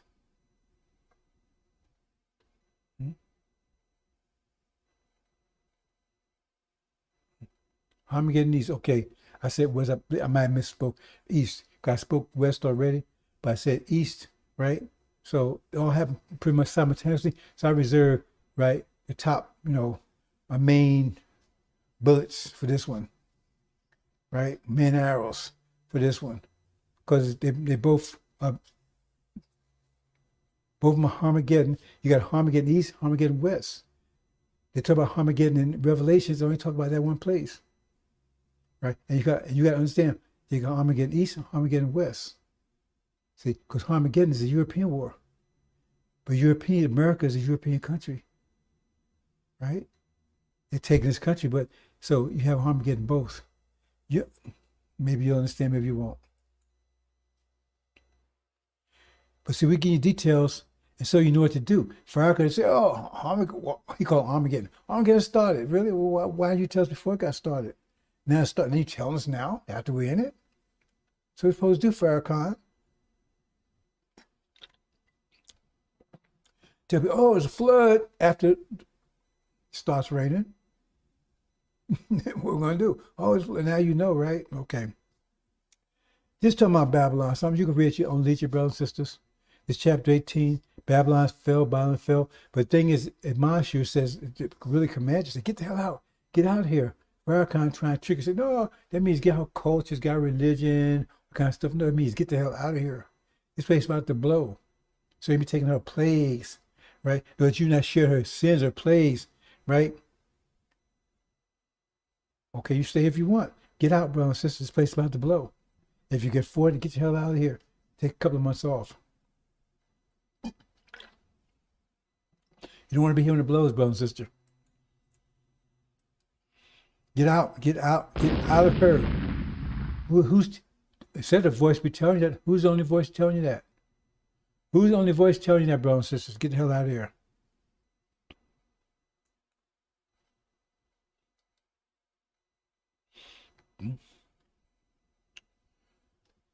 This is this is the topics we're going to talk about, right? Next few days, I'm gonna try to do. Well, I'm not gonna try. I expect to do one per day, one per weekday until it's finished. That'll be about 2 weeks from now, altogether.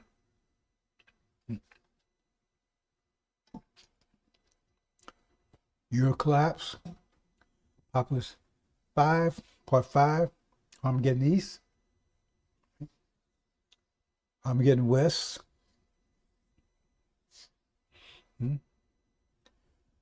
So forth. So in other words, apocalypse, it encompasses the whole thing. Armageddon is just 2 battles, right?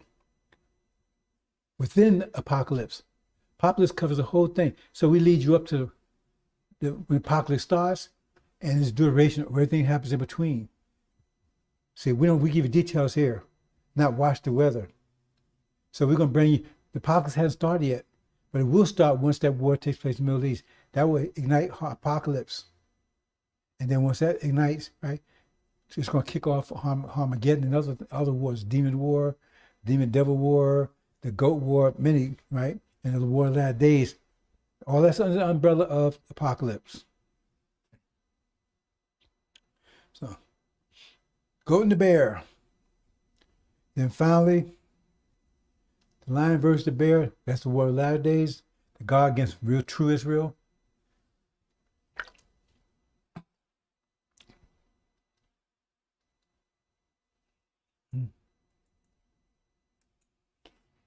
What'd you expect these people to do other than lie to you, brothers and sisters? They kidnap you, they wouldn't lie to you, they kidnap you, rape you, beat you, create a hybrid nation out of your women. Apocalypse, part 9.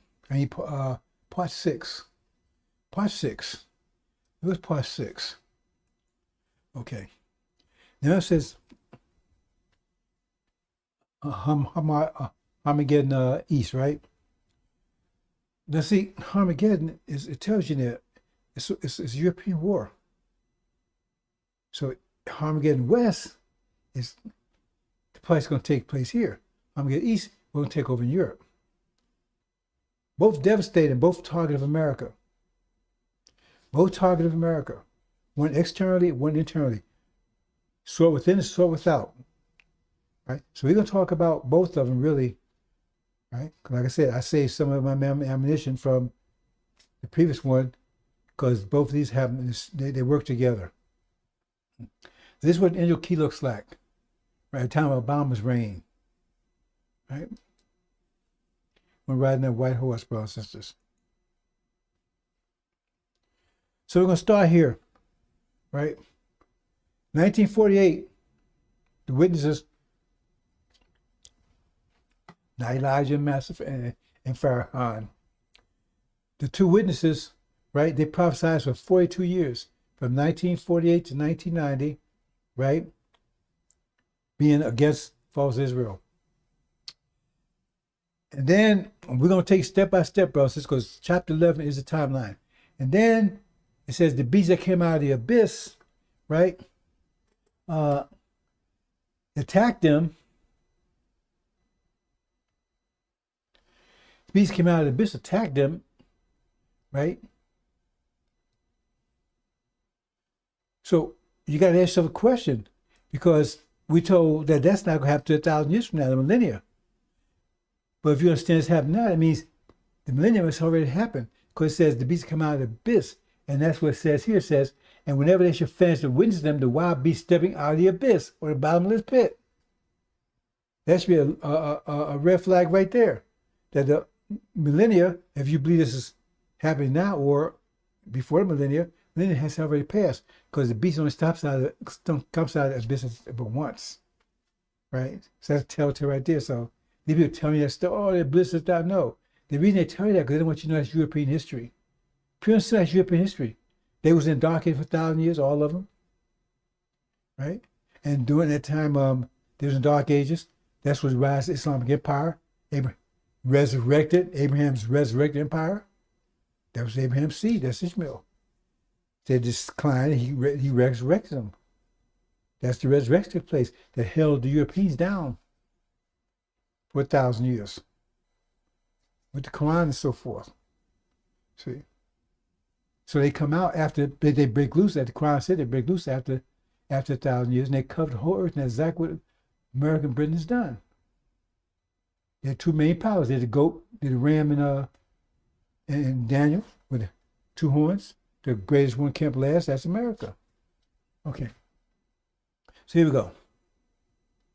So that was the Gulf War, 1990, 1991. So this was says, because it said 42 years, 1,260 days, 42 years. And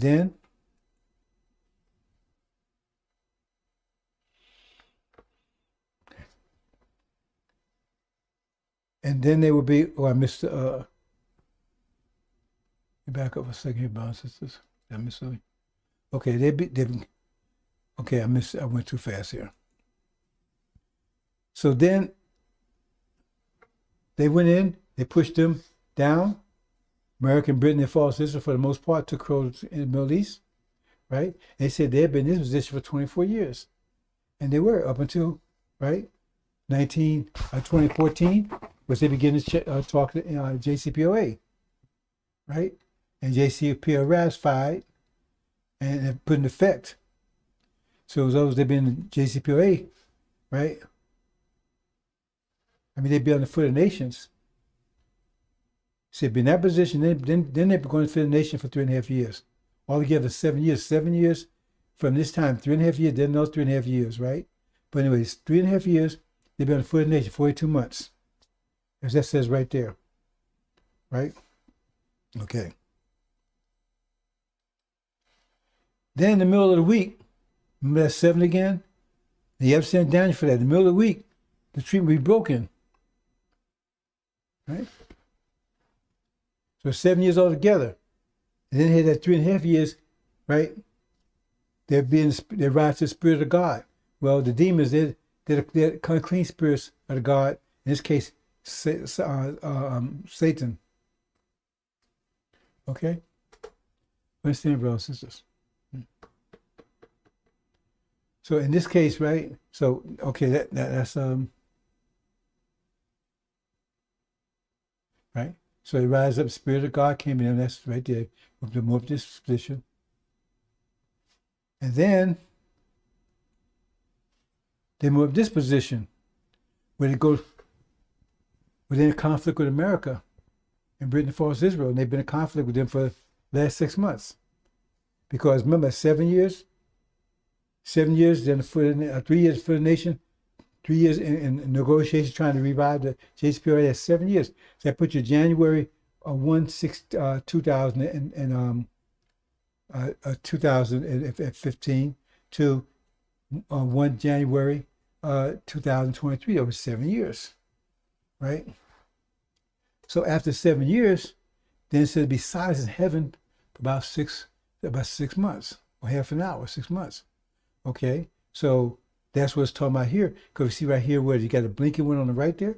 Okay, that's what it means. Because when you understand angel key, American Britain represents hands, right? But the ears, the she represents ears.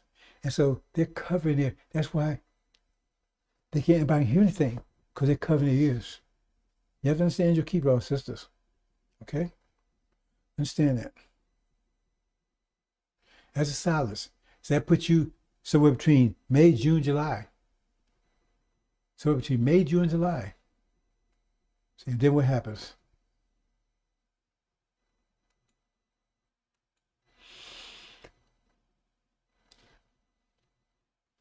Excuse me, brothers and sisters. Then what happens? That's when the war takes place. So war will take place in the Middle East somewhere between May and June or July. When it does, America, Britain, and forces will be cast out. Because Michael will be helping them. That's Michael's angels. And America, Britain, and forces, that's Dragon's angels. Understand? And they're going to kick them out of the Middle East. That's what it says. War took place in heaven. War took place in heaven. That's what it says in chapter 12.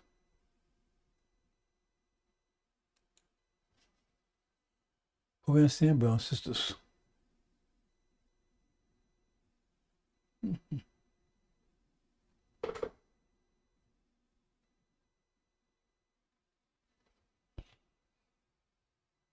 So we're going to delve into this, brothers and sisters, and hope you get a good understanding of what's going on here. Because you need to get the hell out of here. Lee. There you go. We got a clear passageway out here for you. Oops.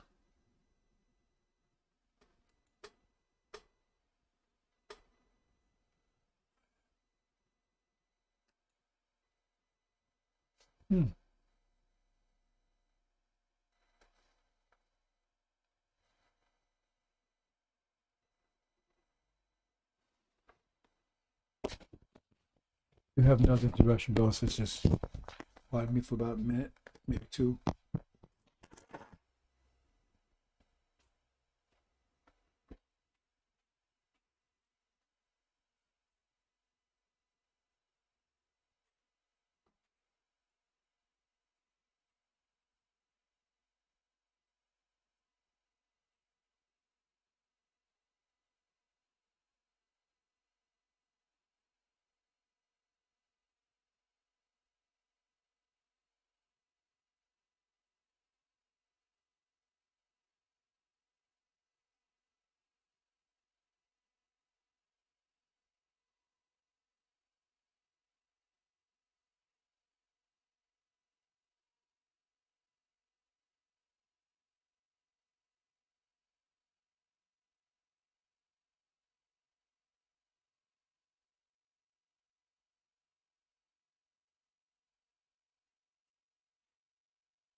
Mm-hmm. Mm-hmm. Mm-hmm. Mm-hmm. Mm-hmm. Pardon the interruption, brothers and sisters. We'll get there. So,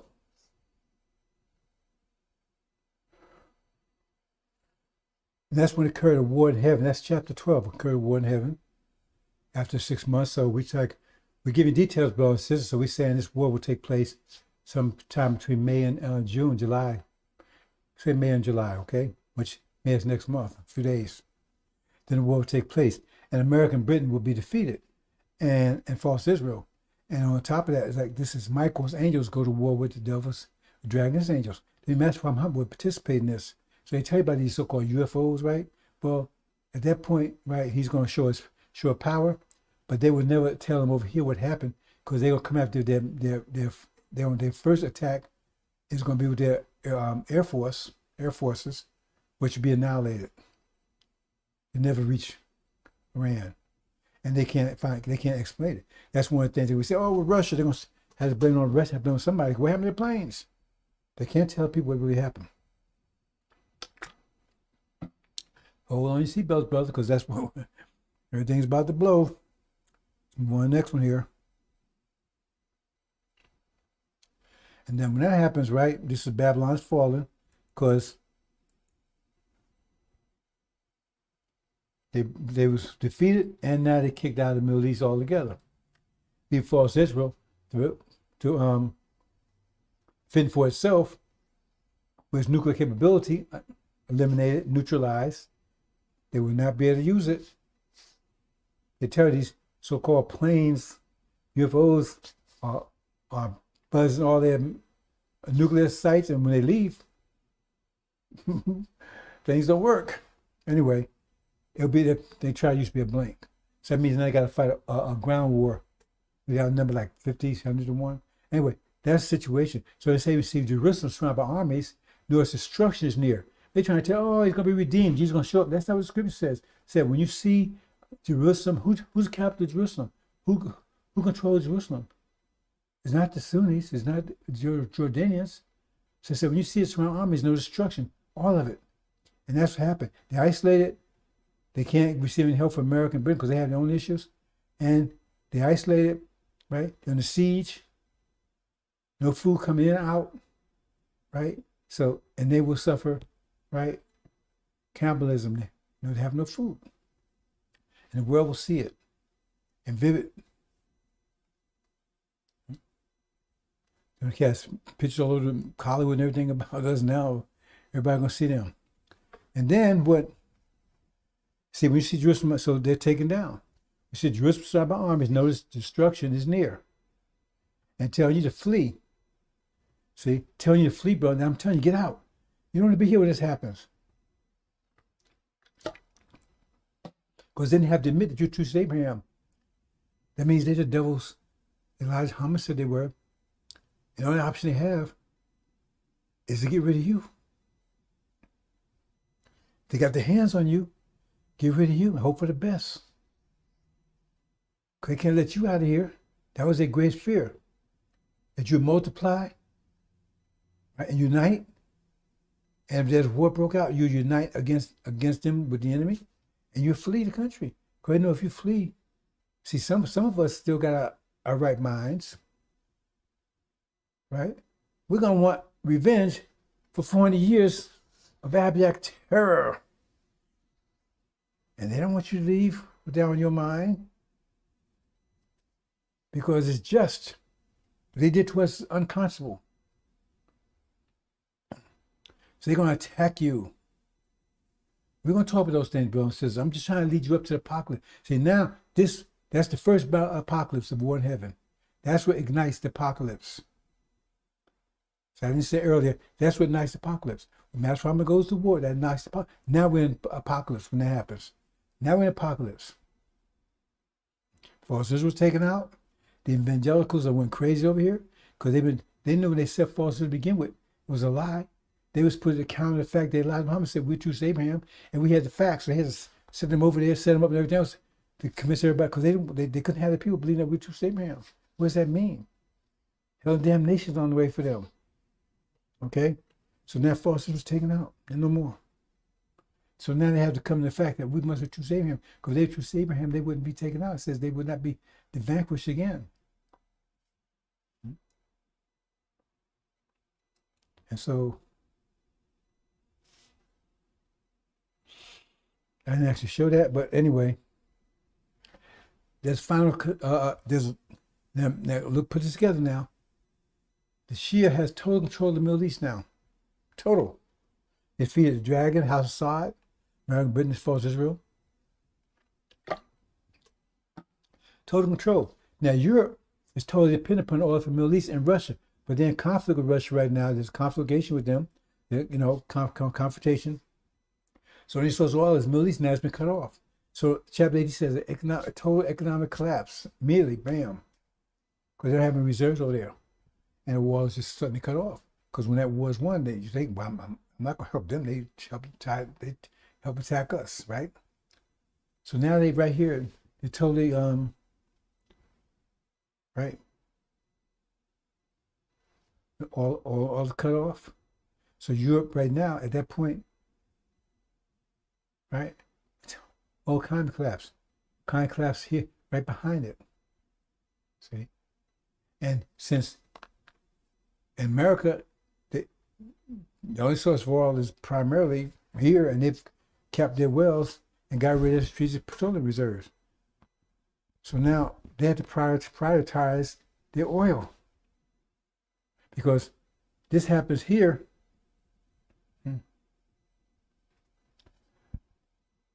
Europe, totally dependent off the Middle East, they can't get any more. Total economic collapse. They look for America to bail them out. America can't bail them out because they say that we need all we have for ourselves. Because they just got finished war with the Shia, and now they see wars on the horizon, right? With Europe, Asia, and everybody else. So they got to prioritize their oil. They don't have much of it anyway. So now you got famine here. I'm not going into details, but you got famine here now. So in this situation right here, right, you got famine.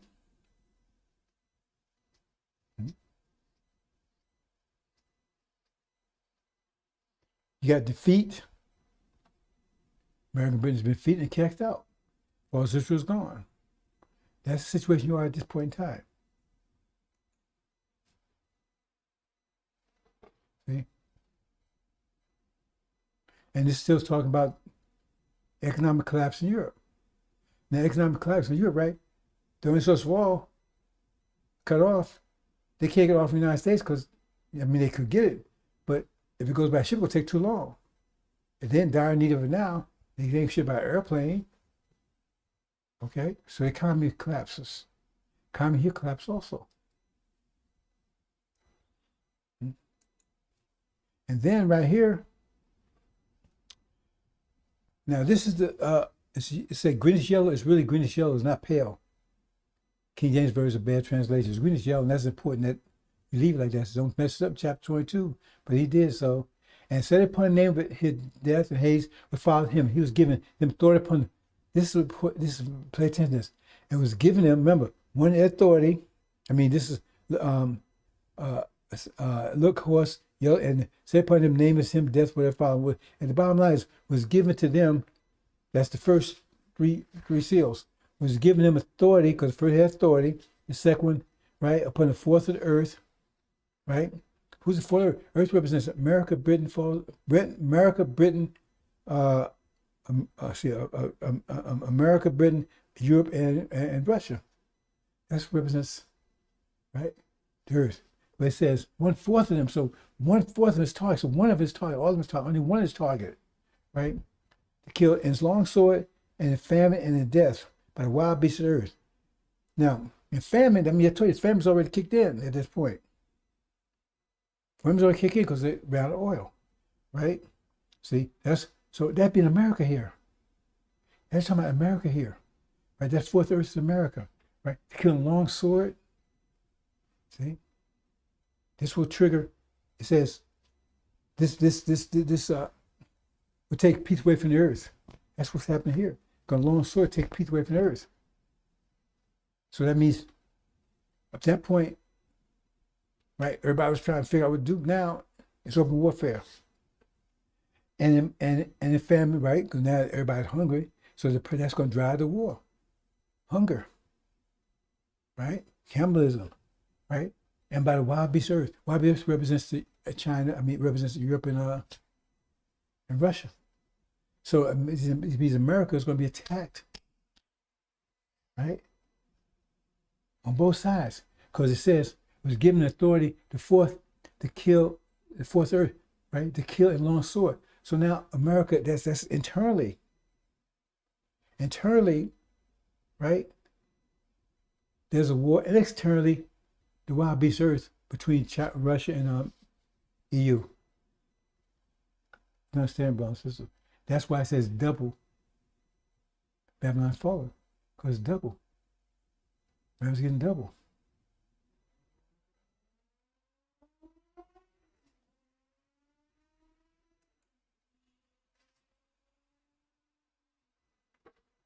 And this one day will come to place for what it's saying is that once this happens, once that war starts, America got less than a year.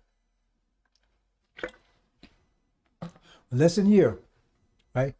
It will come in and play one day, death, mourning, famine. There's the famine, there's the death. We haven't discussed death yet, brother, because and the fire should burn down. Means it be burned down. So why you gonna stay at fire, guys? So burnt down, burned up, petrol earth, fire. It ain't gonna go out in 4 or 5 years, right? Because strong Lord God having judged her, they weep and they will strike themselves upon the kings of earth. That means just fighting with kings, right, between China and Russia. I mean between Britain and Russia, right? And having her committed fornication and having lived reign on luxury whenever they look at smoke or fire. In other words, right? That means this is Armageddon East. It says, and they will strike themselves upon her, the kings of earth. That's the 1/4. So that's Armageddon, because you've been fighting each other. Okay? But Armageddon West, over here, right, is also, right, between the devils and the demons.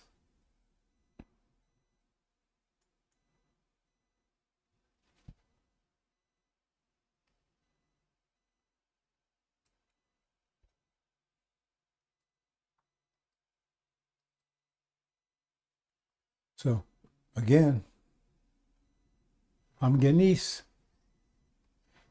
It's over to Europe. Remember, I'm always speaking of Armageddon West too, so I saved some of my ammunition, right, firepower, for this because they're in the same process.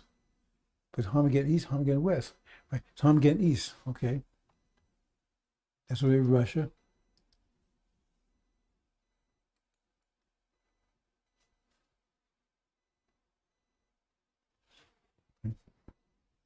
And when another fiery red horse set upon it, giving him take peace out of earth, or that they will slaughter. So you got the 4 horses, right?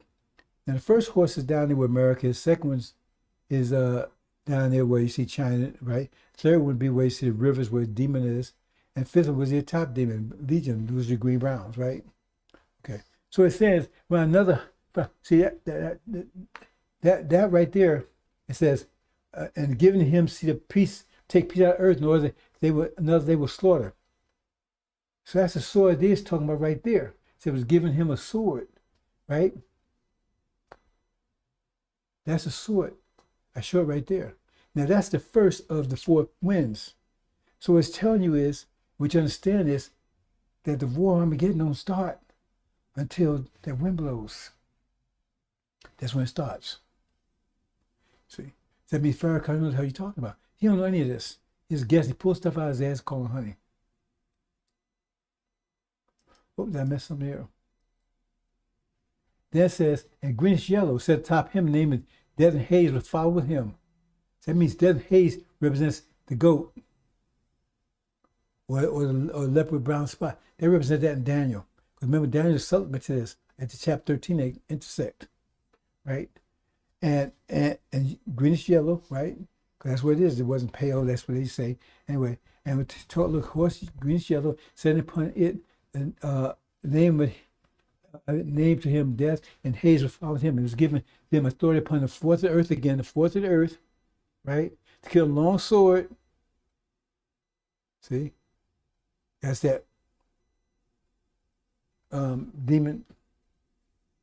I just got hit with. Right, so let me do it again.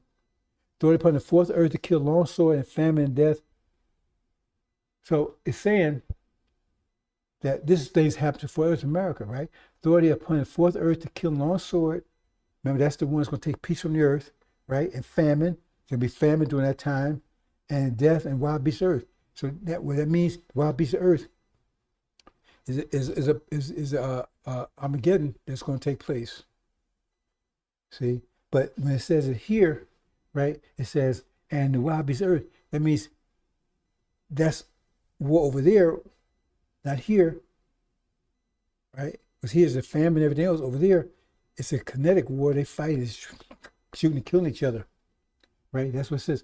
And with wild beasts of earth, because wild beasts of earth represents China, represents America, represents Russia and EU in this position, in this point, right? At this point in time. And that's what happened right here. See, because that's the sword has to be that was used, and that's the sword right there. Okay. It also represents African countries, that sword. So what does that mean? Well, you know, you got 2 million Africans here in America. Now, in this case here, they're on the attack. Remember, I already said there was cannibalism going on. It's already on attack, right? Hold on, brothers and sisters. Look at another interruption here. Give me a second. We'll get through it. We'll get through it. We'll get through it.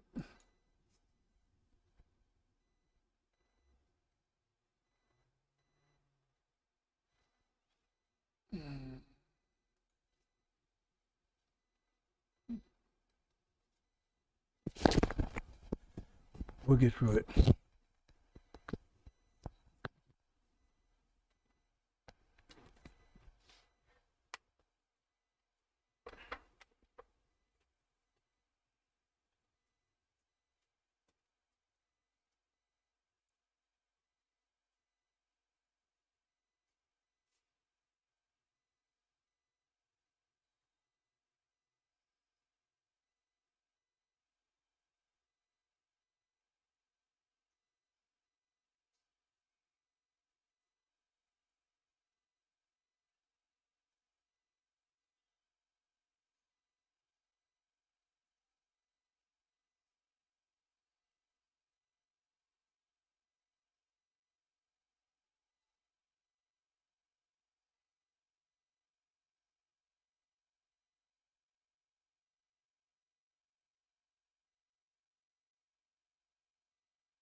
Get there, brothers and sisters.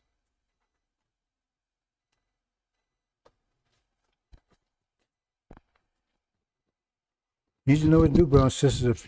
You need to get out of here. If you don't get out of here, you're caught up. So only 2 exits out of here after that point. Only 2 exits. The Lamb's Book of Life, tribulation, the scenic route. You definitely want the scenic route, brothers and sisters. But if you're here, that's your only choice, or death. There's other paths out. And that path goes, that's through the oven.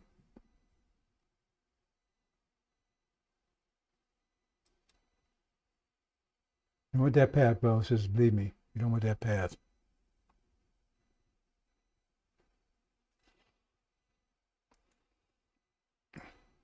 So the bottom line here is, you got those 4 trumpets. Now, Farrakhan is leading you, trying to tell you, well, he knows what, he doesn't have no idea what Revelation's about. He has no idea what it's saying, none whatsoever. So you got these 4 trumpets. They're also called four winds. And they also are the horses. They also, it depends on the chapter, right? But in this case, it says this one had the power to take peace away from the earth, his sword. So that means if the earth is peaceful, that means it couldn't be Armageddon according to Farrakhan, because Farrakhan, he said that's the word in all wars. And he's telling you we're in Armageddon, but if Armageddon is supposed to be word in all wars, and it's go nuclear and everything else, then why is he telling you it started? I mean, you could be nuked today or tomorrow. You'd be killed there tomorrow. If Armageddon's already started, it's word in all wars, that means they're going to hold up the nuclear arsenals and everything else. If you're in Armageddon now, according to him, he's been telling you what to get out of. He said, oh, no, just pray. Put your armor on, holy armor of prayer and faith in him and faith in God. No, that's not what he told Noah. He told Noah to build a damn ark. They told Simon, told Lot and Simon, get the hell out. But no, just stay in, hold on. Just believe me, have faith. Right? He's Legion. See, he know he ain't going to say, oh, let me go back, let me throw me into swine daddies. Warn, brother, says, I'm the warner. I'm the watchman, I'm telling you. If you don't like me, you don't like what I'm saying, like I'm measuring where I look, get the hell out anyway. You're going to be called to account why you didn't stick around and help your brothers and sisters, but you still save your life. You save your children's life, save your family's lives. See? Otherwise, get registered in the Lamb's Book of Life if you can. Otherwise, prepare yourself for tribulation. See? So that's what's happened. See, that first one, it says, the first trumpet and occurred hail and fire and mingling blood, and it was thrown to earth, and third earth was burned down. Third. Now, why is third, right? And it would burn down. See, because when you see the sword here, well, I'm not, okay, I didn't show it all here. Let me get this.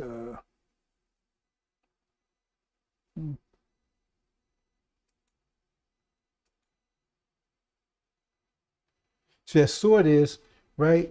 Now, when America's in that position, it's called a third earth. You understand? You understand, Angel, key for this. Because now you got Europe, America, and Britain. And Britain's up there, right? But here in the earth right now consists of Russia, America, and EU. So that means 1/3. That's a third that's hidden. So it's thrown to earth. 1/3 earth would burn down, 1/3 trees, 1/3 vegetation. It means it attacks everybody under them. That means that's why it takes peace from the earth. That's when it took peace from the earth. Now they're all fighting. See? So you got to fight on two levels. Here it says 1/3. So in this case right here, right, it's talking about America, right? There's total, because it says it takes peace from the earth where they start slaughtering each other. So now you got wholesale slaughter here in America. You got the famine going on, right? And at this point, you got cannibalism going on, right? And now you got them attacking all blacks at this point, right? That's talking about the 2 million Africans, immigrants, right? And they attack back. They attack back because they're more organized than we are. They attack back. That's what's going on here. So everybody's at war. So they start slaughtering each other, right? That's Armageddon West, right? But Armageddon East, right? That's America right there, and the vice between Britain and America. I mean, Britain between Russia and Britain. Excuse me, between Russia and EU. That's going over there. So now you got insurrection here, and you got war over there. That's Armageddon East. Here be Armageddon West. It was talking about brothers and sisters. Let's go a little further. But it wouldn't happen till the four winds blow. Had it blown yet, Master blown yet, Farrakhan?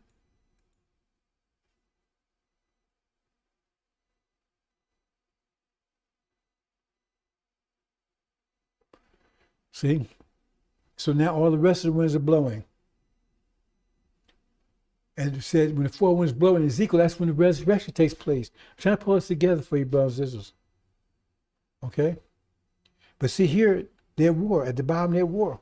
They're at war, America's in the vice between Britain, between Europe and Russia.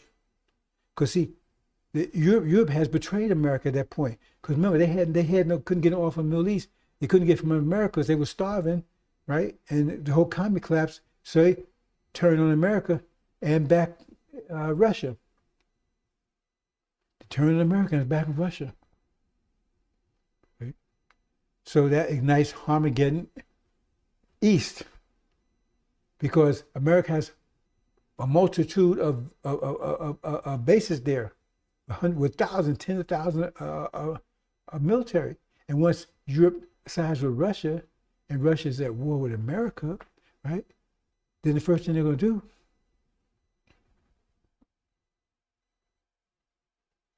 you understand? Okay? They're going to attack those bases. So America's got to go and defend those bases. Military got to defend those bases. That's how it ended up in Armageddon East. But the result of that means they got to prioritize what all they have left, because now they're at war,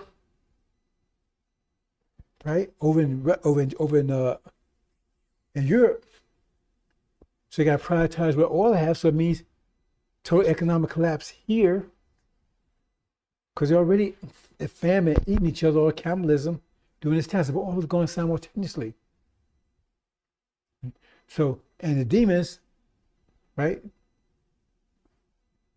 Their master children, they're leading the march in cannibalism, because now they want to take down the country. It's a chance to take down the country, because country's no fuel, insurrection, everything else, cannibalism. So they unite and try to take the country down. They're hungry too. They cannibalists. They cannibalists too. You understand, brothers and sisters? So they got total war. They're gonna tear the cities down. They're gonna lose in the end, but they're gonna tear all the cities down. See? And so that's why. So America, Britain, and Europe is not. They're no peace anymore. Right now they're in a total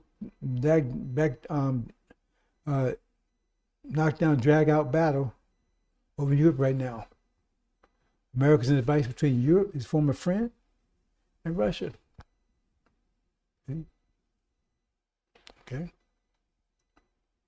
So four winds blowing.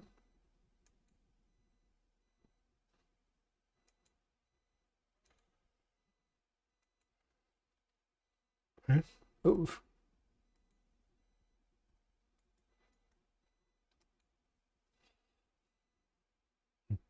Now all the winds is blown. All four winds is blown.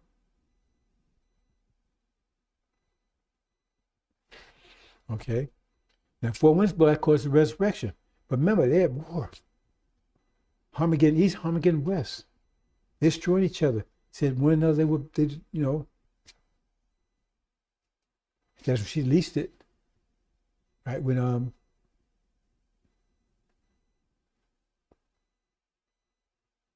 that horse, red fire, red horse, right? It took peace away from the earth. And that is one of the four winds. So now the peace, the war doesn't start until the four winds blow. Four winds blow now, right? You have war here and the war over Europe. That's both Armageddons. Here they're tearing place apart. The demons are tearing place apart, because they unite after we're separated from them. They unite and we unite. Great army. We want the hell out of here. Remember back in 60s, integration, separation. They wanted integration. 20 years later, 20 years earlier, it's Afrocentric, Eurocentric. They wanted to be more like Africans, more like Europe. We want to be more like Africans, right? 50 years before that, right? We ran to seas. They stayed on the farm. They want to stay close to Massa. Now they have total break. But now before war between us and them, they try to overcome the leaders. They try to get people to help them fight. Right.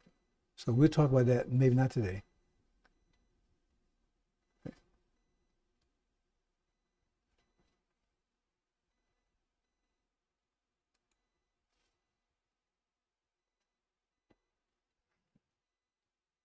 And now they're fleeing because they're under attack. The whole place is a cannibal show, right? So the original people, majority of the original people is in the cities. They don't have to flee. They're in the cities.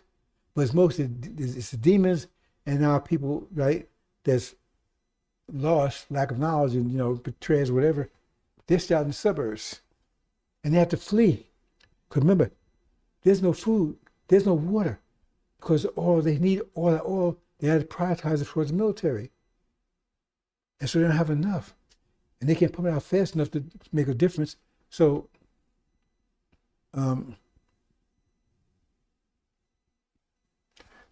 there's the famine's going on. And said they're going to attack all the blacks for food. That's what chapter 3 is saying, the third seal, right? The barley and whatever. That means we're the food, because that's what they represent. We're the food. They're attacking. So all blacks have been on attack. Also the African immigrants, right? Because they're fighting back. So therefore they're on attack, and they have to flee. They're not fleeing from the army, not fleeing from the police force, because they have time to get there. No, they say you have to flee instantly because you're fleeing from your next door neighbor. Because they're hungry. Okay? Let me move on here, brothers and sisters. So close this out.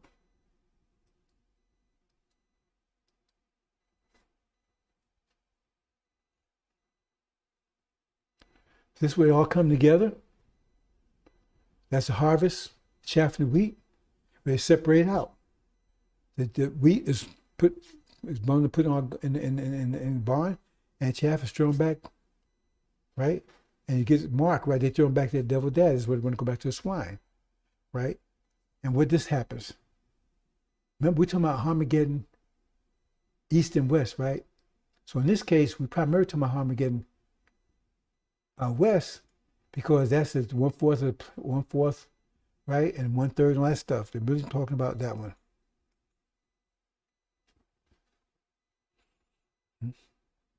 So there you go. That's the demon war. That's also Samson, where he destroys the two pillars. The pillars would be America and Britain, right? That's would be where you see if you have the wind there and the explosion. But that's where it would be.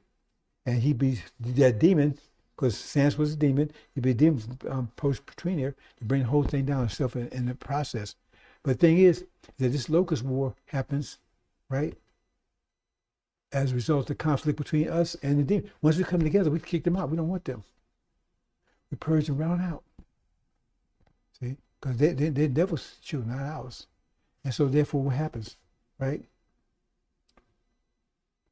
They want to get back to Master. Master don't want them. So now, and because Master's hungry and they just want food. And they're the source of the food. Right? So now you got a conflict between devil's demons, the devil's children, right? And that lasts 5 months. That's locusts, lasts 5 months. And then they're defeated. And that's by that time that's when the goat starts rolling in.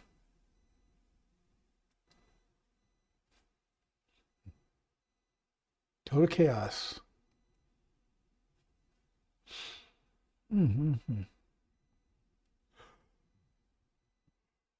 What we write about should be a war. 17 million demons, women, children, all. Full-fledged war, fighting for their lives, fighting for not to be eaten, and fighting to take control.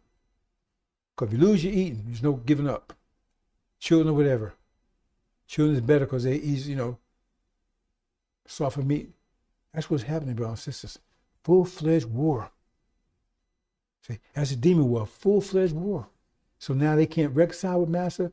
The total conflict, they're fighting. What they will lose after about 5 months, but it'd be raging war. At the same time, there's raging war over in Europe. And America had to stop, right? Raging war over in Europe. Okay? Trying to protect their base and everything, they're getting their ass kicked over there. I said, the wild beast earth, they're attacking them because they allied with Russia. So they have no friends anywhere. So their friends were banned. So now they're fighting there and they're fighting here. Total devastation. Not no walk in the park or you could eat and something, go to bed and all that kind of stuff. No, it's real. Oops. Oops.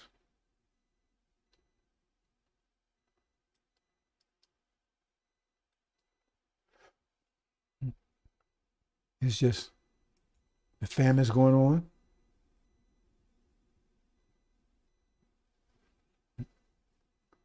Famine's going on during this period.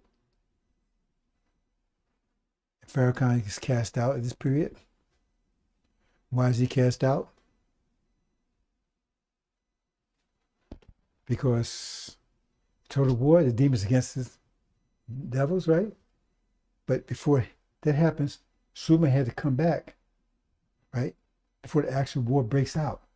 That brief period, right? When the war is lost, America loses the war there, and before, right, that Trump is loose, that takes away peace on earth, that starts the it'd be a time of famine, but just before they start eating each other and everything else, and Suleiman comes and he casts out all the demons out, comes back to that devil daddies.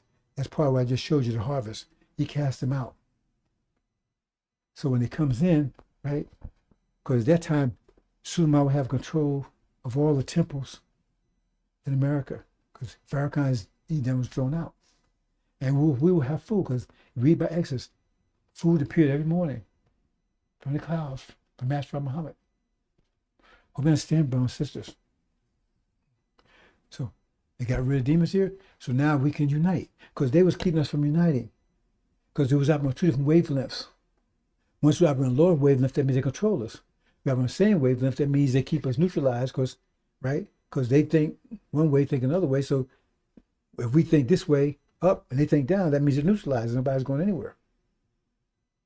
So they think love master. We say no. So because we mix them together, it neutralizes both. That's part of the plan, right?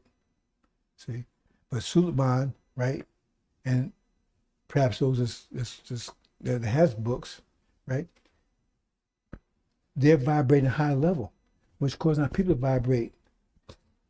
And once that happens, that means that different vibration, right, is strong enough to push them out. Because see, light moves out like this. Why is light spread? You see your flashlight, light moves out like that because all you got white light, you got all different colors of the rainbow. They're all mixed in. They operate at different wavelengths, right? They vibrate at different wavelengths, so they push each other apart. That's why it spreads out like that. But laser beam, they course all of them operate on the same wavelength, same frequency. So all it stays together and can burn a hole in the steel. With red light, that's what happens. Because all we need to do, because Elijah's death is not a physical death, it's because it's energy deprivation, because it takes energy, right, to build up the energy waves, but you have to focus on that, or you lose it, right? So, our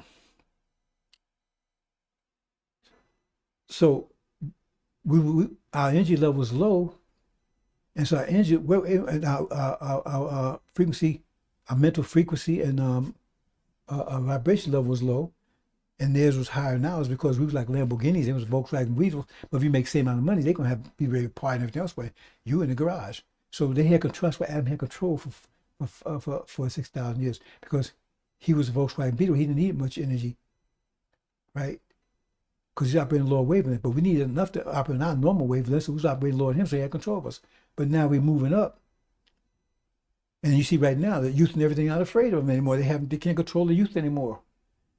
But we need to get the youth operating on the proper. They got youth operating on a high wavelength, but it's all scattered because they don't know how to. Because it's still got the demons amongst us. Once we move the demons, then all they start working on the same wavelength, become united. It's going to be united as a great army. Hope you understand, brothers and sisters. See, but that's what we're trying. We got, and that because that operating on a different level anyway.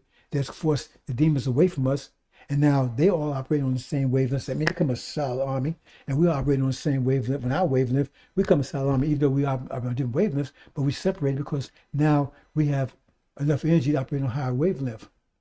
That's what Suleiman is doing. That's how he raised Lazarus, raised his frequency, his vibration level, okay? And so then Lion, Ishmael, and Farrakhan, they running for life, for their life. Then what? And this kind of tells the story. Because right now we're all mixed in, so They mix them, we mix them, so we're not united, they're not united, and we're powerless, right? So then what happens is, Suleiman increases the vibrations and the frequency of the saints, and now that changes, now there's a difference, and so since it's different, it causes spread out. They spread out away from us. So they weigh us way, but so now you said one, you got they don't run with frequency with another frequency, like light spreads out, right? You got, if you put red light and yellow light together, they're gonna spread out because it's different frequencies. But if we put all red together, it's gonna create a laser beam. So what happens is that now you got red and white, we got black, or with red and white, so right? So they can separate. But before you had them all operating on the same wavelength as white. So that means they was together. They was together, right? But they weren't united amongst themselves. But they was united with each other, but still they said they wasn't getting anywhere because they was canceling out each other, right? So now, once he got them operating on a wavelength, different wavelength, they was able to push each other apart, and now the blacks are operating on the same wavelength, right? And the demons are operating on the same wavelength, a different wavelength, but operating on the same wavelength, right? To cause them to be united. They operate on a different wavelength than us, that cause us to separate, but they're operating on the same wavelength with each other, to cause them to be a solid, strong army, right? Like a laser, and they go to war here. So that's Armageddon here. But first, this demon war will cause this, because when they start operating at a different frequency, they will start fighting each other.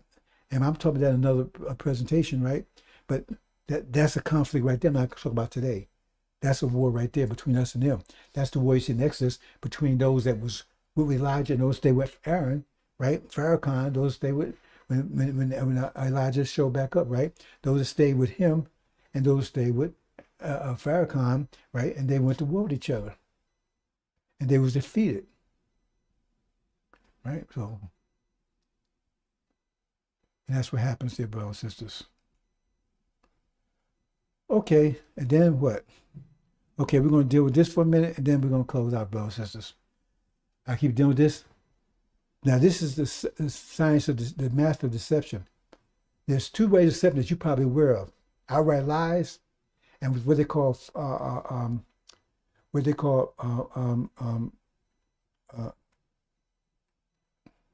falsehood. Excuse me, brothers and sisters. What they call falsehood. Well, falsehood is lies mixed in with truth, right? But there's another form of deception: truth. Just tell you the truth. Generalization. Like what Farrakhan's doing, that's more powerful because you can't say it was lying to you. They just give you the information you needed. See, like telling you there's going to be a flood, but don't tell you need to build an ark. So when the flood comes, you drown with the flood. You knew, he told you the truth, there's going to be a flood. You saw the flood come, but you know what to do about it. The one that got the details, right? He built an ark. So now the flood came and he survived it. And that's what I'm going to show you here briefly. Now I'm showing you the bits of math here. If you take this math and multiply like I'm showing here, x minus 3 times x plus 3, you get x squared minus 9. That's the answer, right? Okay, so keep that in mind. So they equal each other, right? Okay, so what I'm saying is that x, right? I'm saying this is a math of deception. So x equals the turn of time where you are. T equals the time of the event. So say the event's going to take place in 2003. So you in 2001, right? So you, 3 years out? You 3 years out. So you just put 1 in there for the first year of you're out. Then the second year, 2 will be the second year, third year, until you get to the year of the event, which will be the third year, right? So in this case right here, so you put it right here. So I'm telling you what x is going to be the current time where you are, and t is going to be the date of the event. So the time of the event is not going to change. But your current time is going to change because you get closer, you're going to put a different value into x, right? Okay, so let's go and do it. Okay, so here, right, that's the first year, 2021. So you put a 1 in there. And what you get here, you get 2, right? 8 divided by 2 is, you get 4. 8 divided by 2 is 4. And you get 4 on the other side. So they're both equal. They're still equal. You're 1 year out. Okay? You're 1 year out. So let's go right? The second year, right? The second year, getting closer. Second year, getting closer, right? Well, I shouldn't say third. You say, well, I'll leave it like that. I said 1 year out, right? No, the first year on your journey towards that, right? Towards that third year. So now your second year, getting closer. You put 2 in there. So now you got, first time you had 4, now you got 5. 5. So both sides 5, both good. This information I got, right? The information I got. I got information. See, but one got detailed information and one got summary information. One got generalized information, right? Because one on the left, that's the generalized information, right? And one on the right, that's detailed information. But, right? It's like, you got 5 and you got 2 plus 3. Well, one is general, one is detailed. Because 2 plus 3 is 5, but it's detailed, right? So you got detailed information on the right, right? And you got general information on the left, okay? So let's go to the top. Now you 2. Now the next one would be the time, because 3 was the year. So now the 3, now you're going to be at the year of the event. What happens when you get to the year of the event? We put 3 in there. So, oh, wait a minute. The one that had detail, they got nothing, 0. But the one that had details, they got 6. This is the mathematical deception. They told you the truth all the way, but they didn't get any details. So when the flood came in, you had nothing. You had knowledge of the flood, but you had nothing. See, it's going to be a flood, but you had nothing. So you got drowned by the flood. But the other person, they got 6. They built an ark, so they had some details. So they built something. So they had something, but you had nothing. They got an ark, and you got water in your lungs. And nothing. This is not a trick. This is mathematics, but just do it yourself, right?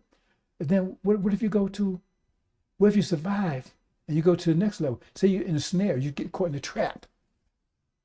So the third year is a trap instead of a flood.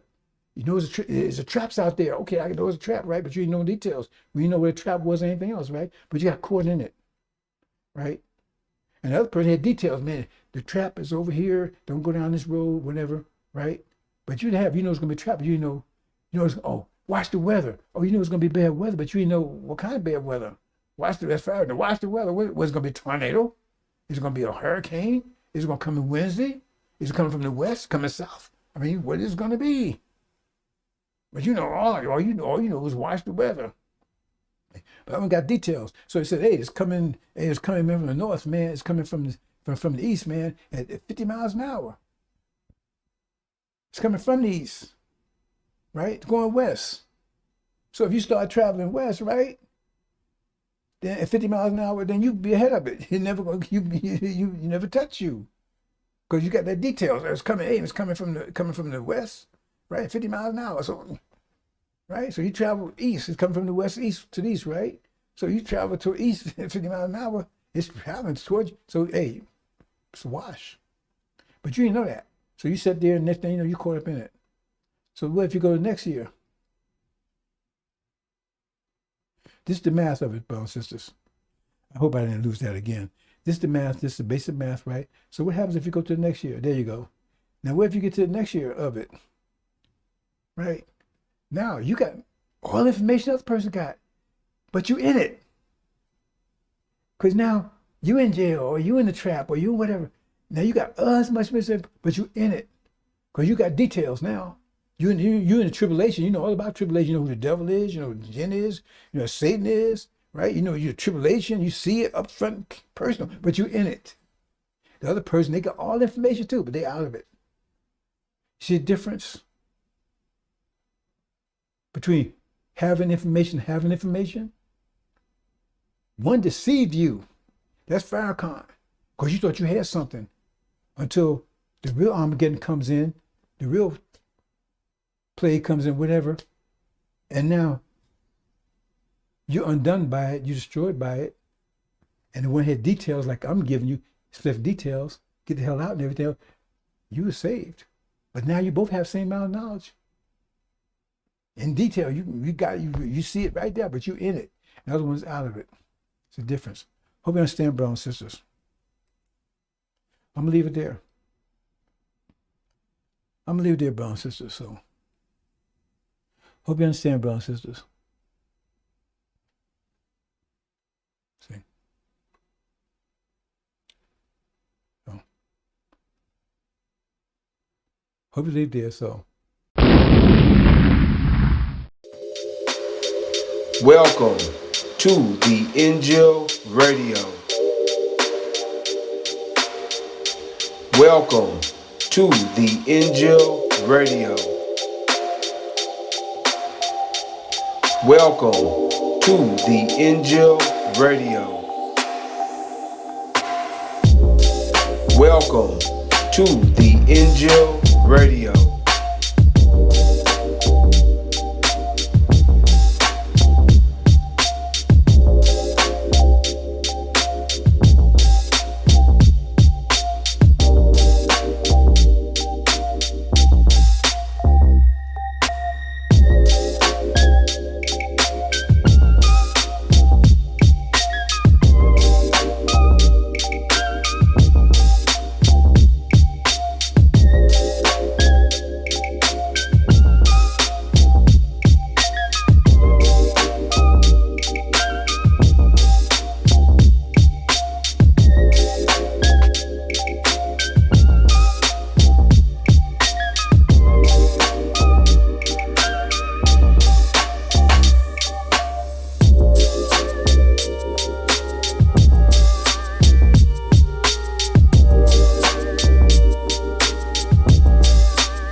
Hi, Salam Alaikum, sisters and brothers, and sisters, Sulaiman Rahim here, the judge, messenger of the covenant, breaker of the seven seals, crusher.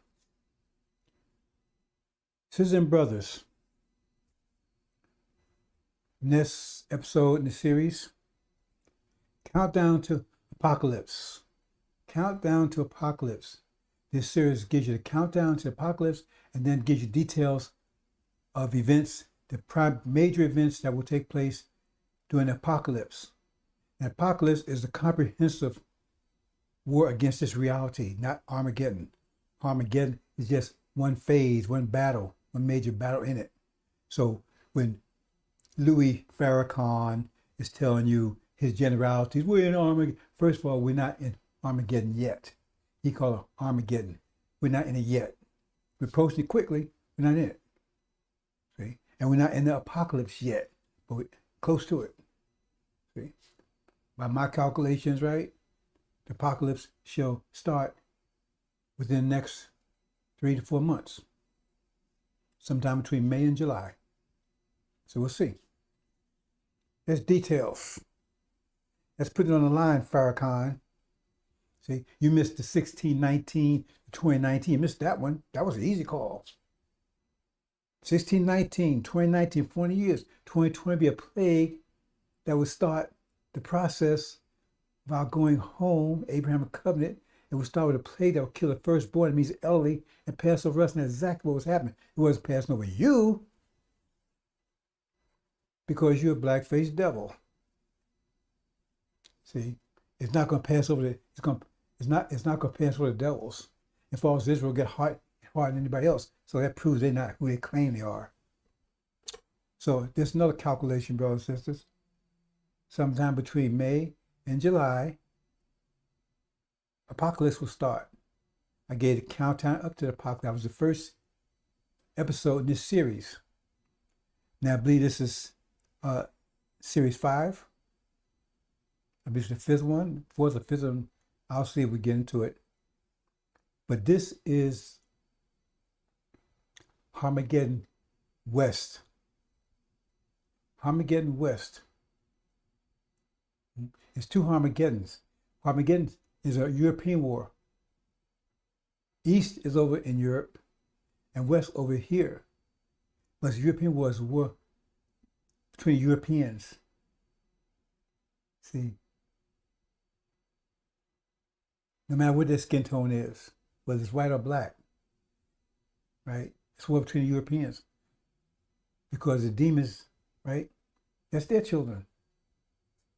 They try to point them up or stick them off on us because they didn't want them, plus to destabilize us.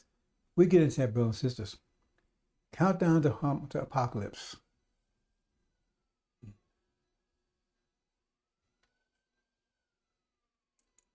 The crucifixion.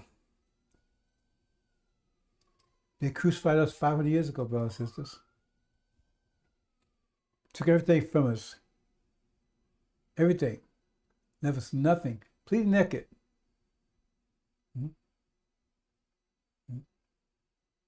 Only thing this generation here, generation of Suleiman, right? They have a little covered in nakedness a little bit. Because Suleiman's presence. Because if he had to go through that, it would have been over on that. This story would have been over by now. This book would have been closed. Like it says in Ezekiel, right? It says our enemies, it says, right, they'll be made to eat cow dung,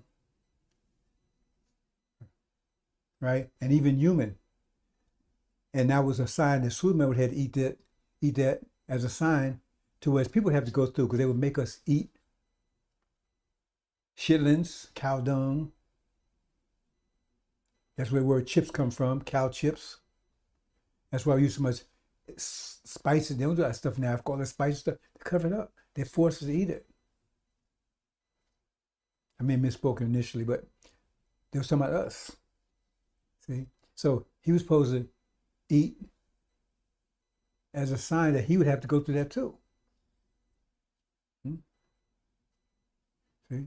But it says human dung also has, and it says, no, he wouldn't make him do that.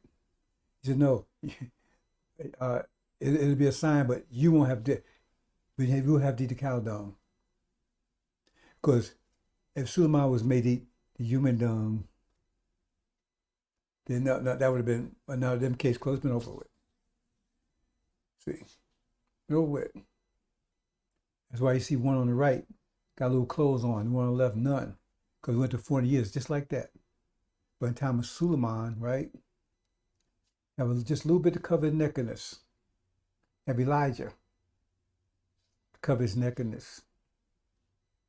See, you didn't have that before Elijah. Took everything away from you. That's why Elijah had to come first, prepare the way.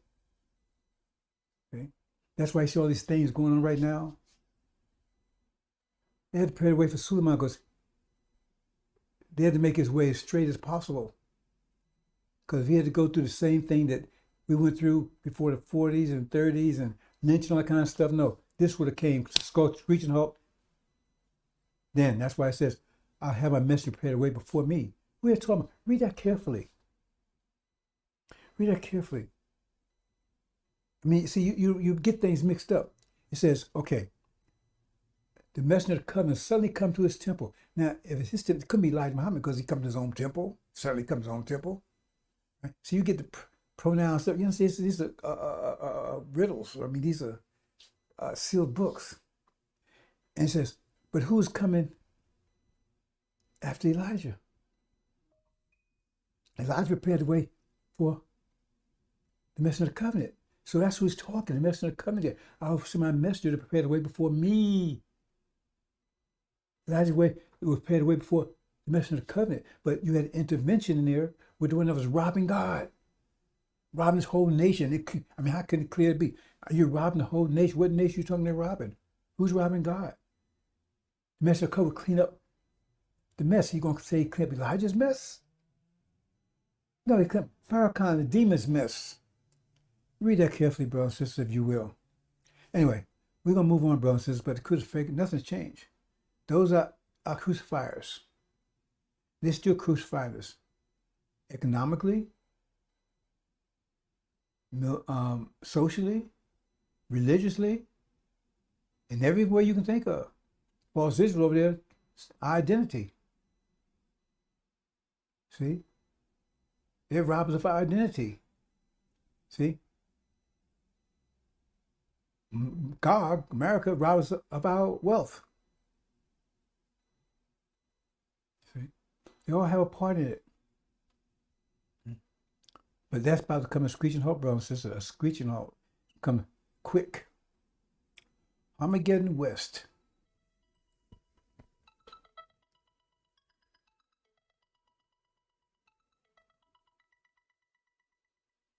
Let me take this.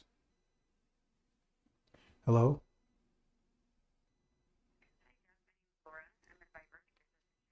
Yes, how are you?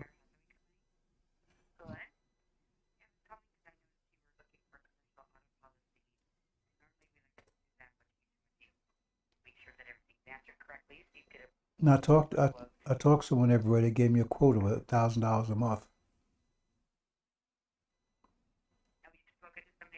Yeah, they gave me a quote of $1,000 a month. No, I mean that's totally outside of my price range, so there wasn't no point in going any further.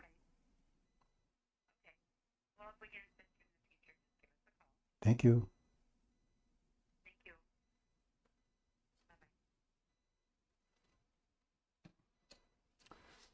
Excuse me, Bell says this series, that's about interruption. That's state of my situation right now, Bell says, because things are very hectic, very dang critical. We're in a critical time. And we know it lead up to Armageddon, leading up to the resurrection is going to be very tense. And in my life is very tense right now. He's not coming across, but believe me. And my life is very tense right now. I knew that. Like I spoke earlier, I think I said in previous one, I had these visions when I was a little shorty, right? And I had all these visions about these times. And some have come true already, but it was very difficult. I didn't like any of them. You know, the result, I mean, like you go in the furnace to be purified, right? And it's hot and hell in there. But you might like the process, but you like the outcome. I don't like the process. As the Christ said, you think you're into the garden, now suffering affliction and pain and suffering and war and all that kind of stuff? Because that's the way things go. Because anytime you try to make progress, you're going to be opposition. And our opposition is the entire planet. They're not going to let you just step forward and just take over. After having you under their feet for 50,000 years. And who's going to feel that pressure more than anybody? Suleiman, because he's the one making a change. He's the one out there in the forefront changing reality, right? To help you. Make it easier for you because you got to change your own reality. He's getting your upper hand because he's like, you know, you're going through a forest, right? And you got the trailblazer. You got the person in the front. He's cutting the bushes down, but he's taking it easy, but you got to do some work. He's cutting it down. He's helping you. So he's in the front, in the forefront. And that's why I said the lamb that broke the seals, look, he was slain from the foundations of the earth. He was suffering more than anybody. That's the whole thing about that on the cross again.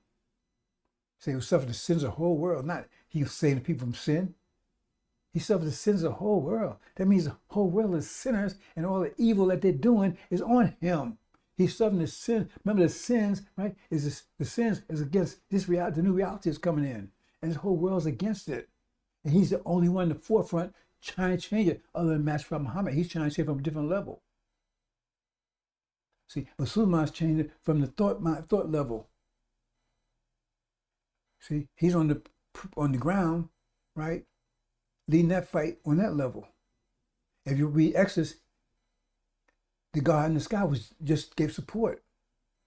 But it was Joshua that was leading the war, leading the fight on the ground. He was the one taking the shots. But said that God would protect him from the sky. Read Exodus. He was in the clouds. That's not putting him down, because we need Master Muhammad. He's a warrior. He don't doubt about it. He's a warrior. And when he's going to war in a minute, said the wrath, or he's getting ready to war. And we're going to talk about that in a minute, because he's getting ready to go to war. He's going to, hey, what it says in chapter 19? He's a warrior. He came over here by himself. Well, he actually had companions with him. He said, you don't get that message of the black man, do you? See, Elijah Muhammad spoke about these things. I was there. He said, Master Muhammad had seven companions with him. See, they watched his back while he was here. Okay. Elijah Muhammad thought he met one of them when he was sick in the hospital. He said he think that one of them showed up there to watch over him. It's another story altogether, brothers and sisters. See? But he had two warriors in Revelation. You had the God and the Lamb. It says he make war. Chapter 19 says make war. In 5th seal, he says, they was asked how long before you go to war. He's a warrior. Don't make no mistake. Master Muhammad is about 5 feet tall. Him and Elijah Muhammad are the same size. But he's a warrior. And you don't want his foot up your ass. Maybe a small one. Boy, but whoo. Let's move on, brothers and sisters. Right? Because in spite of all the stuff I'm going through right now, the worst is yet to come. Worst yet to come. I'm fighting this battle for 74 years, actually. A really intense last 30-some years, since 1990. So what's that put me at? 34 years, 33 years. And it gets more intense every year. More intense every year. That's what it takes. Because when you grow, resistance is evidence of growth. So the more I grow, the more resistance I have. So this resistance tells me, I know it's hard. This resistance tells me I'm winning. That's why they're resisting. Because if I wasn't winning, they wouldn't be resisting. So I understand the resistance is mean I'm winning. Like when you go in the furnace, the hotter it is, you don't like it, but that means you're more you're going to be purified. Because the more heat, the more it burns off the right, the blemishes and the dross and carrying on. Hope you understand, Brown says you have to start thinking mathematically. That's just the mathematics of it. Resistance, the more you spend, you're in the elevator, the more space you try to cut, the more people are going to resist because you're squeezing them. So resistance is the evidence of growth. And resistance is going to be intense. Time of unprecedented trouble, time of Jacob's trouble. But Master Muhammad is going to deliver us out of it. But it's tense because I got to try to explain to you, you're going against this whole plan, because whole plan is vibrating, right, on the level of devils. What I have to take that back, because now you got Orientals, they're vibrating on a higher plane, higher frequency. So, and that's pushing pressure on European countries because they are vibrating the lower frequency. That's pressure. Frequency, vibrations is pressure, brothers and sisters. You know, when you see waves, that's vibrations. You just rocking the ocean water, right? Thought is vibrations. Vibrations is pressure. See? You have different levels of pressure, different vibrations. What I've been talking about is low intensity vibration. I just call it pressure. But the pressure in the way I've been talking about it previously is just low vibration pressure. But when you think in high vibrations, that's why thoughts can conquer the universe. Because we think on a higher level than any vibration that the universe can generate. We think on a higher, our brains have a greater vibration than the sun, the stars, the moon, all that. They vibrate too. But we have the high, so we little brains right here. But you got a super a star, and it's being trillion times bigger than we, but we can control them. because greater pressure overcomes lower pressure. Higher frequency overcomes lower frequency. Higher vibration overcomes lower vibration. I get that point, bro. That's why we're God's universe. Because we're so small, but it doesn't matter. Because one little pebble can move an ocean. You put it in, it's going to, it's going to start spreading. It's going to keep on spreading. Get weaker, weaker, weaker. It keep spreading.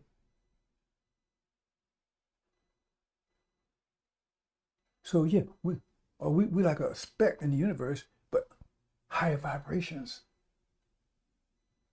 No, nothing in the universe vibrates higher enough. And we, the original people, vibrate the highest frequency, highest vibration level. We vibrate a high frequency, anything alive. You have different levels. Us, just one step lower than Africa, next lower Asia, Oriental. So, you understand? Hope you understand, brothers and sisters. But now we've been vibrating on that, on a lower level. So therefore, because they taught, okay, I don't want to go into deep in this, brothers and sisters, because I get to talking, and I one thing leads to another. I can explain more and more things because it's just so much to explain, brothers and sisters. But the point is, vibrations is pressure, but it's also energy. Everything is energy. Pressure is energy. But you need energy to vibrate at high, vibrate, right? So in other words, if your energy level decreases, your vibration is going to, your level of your vibrate, your frequency is going to decrease. If your energy supply gets lower and lower and lower, and so as the universe expands, the energy that used to be here is out there. So our energy source becomes lower and lower and lower. So our vibration frequency, right, frequency decreases until it got down so low, right, that we had very little control of anything. So there comes Dr. Yakub. He brings in a being that can vibrate on a high level. It was limited, right? We Lamborghini, they Volkswagen Beetle. They don't need as much energy to get around. So they need much energy to control. It'd be a wicked control, a wicked civilization. But like they say, dirty water is better than no water. So he would make shed blood, but he had his vibrational level that he could maintain a civilization, a wicked one, but couldn't maintain civilization anymore. So because we vibrated lower than that. And so they had, since we was vibrating lower level, they had control of us, they had control of everyone. But now the energy universe is contracting, energy is coming back. Now we take, and those of us that sense, use enough sense to take that energy to convert it back into mental vibrations, are starting to vibrate on a higher plane, then they lose control of us. That's why I see a Mark. They control, the man was they couldn't control him. He was vibrating on a high level, but right, he was plagued by demons who was interfering with his vibrations. There's no together. I'm getting too deep in this, brothers and sisters. Okay, let me put it this way. If you're vibrating on a high frequency, but you got another vibration that's countering it, right, then you neutralize it. So they neutralize a lot of our vibration because they're amongst us. They can't neutralize 100% because they can operate on the same level we do, unless they keep us from using energy for thought vibration. See, because we're out there using that energy for vibrating, dancing, singing, watching Jay-Z, all that kind of stuff, instead of using it for this. And so they still control us mentally. So they couldn't control the man physically, but they control him mentally. And part of the reason why, even if he operated on a higher level, right, what happens is the demons, they neutralize because, say he's operating on a 10, but you got this demon, he's operating on a different frequency, right? But it may be a 9. So he's neutralizing 9, so we operating on a 1 because he's neutralizing 9 of it. Okay? I think I'm leaving it there. I don't want to get too deep in that, brothers and sisters, right? But see, that's what happened with Elijah, right? Let me say this. Master Muhammad came here, he was vibrating on a certain frequency, right? He's a God. He came here, he lifted Elijah up, he had him vibrating on a higher frequency. Now on the same frequency he was operating on, but on a higher frequency than the devils were, and we were. And once he's dead, he could leave left, and Elijah Muhammad, he was self-contained at that point in time. So he left and he vibrated free. So now he made things happen. He started changing the vibrations in America. See, because now you got his vibration, you got this, but his vibration is greater. So he started changing it. And it started affecting the people around him and the original people, all the people, not just devils and demons and us, affected everybody. And so everybody started, so those that could vibrate on a high level, start operating on a high level. Those that couldn't was being angered and pushed aside. But he was causing things to change because it's vibrating on a higher frequency. But the problem is that he wasn't able to do what to others what Master Farmer did to him, because they was responding to his vibrations. They was responding. So therefore, if he vibrated high level, they would respond to his vibration. But if he was absent, they would just stop, because he was the one motivating their vibrations. He was reacting to his. And that's what happened. When he departed, they stopped, because he was the ones, right, causing them to vibrate. It's like a drum. Boom, boom, boom, boom. You vibrate, so you cause the drum to vibrate. See, because you cause the music, the drums just playing with the vibration you putting into it. But if you stop, the drum stops. And so somebody else come along and do it. That's what happened. So they was vulnerable to Farrakhan, because he come in with some other vibrations, and then he's responding to his. That's what's going on over there. I'm going to leave that alone, bro. So I didn't mean to go into all that kind of detail. I want to get into this situation here, brothers and sisters. Okay. This is part 5. Okay, part 5. Armageddon West. There's 2 Armageddons.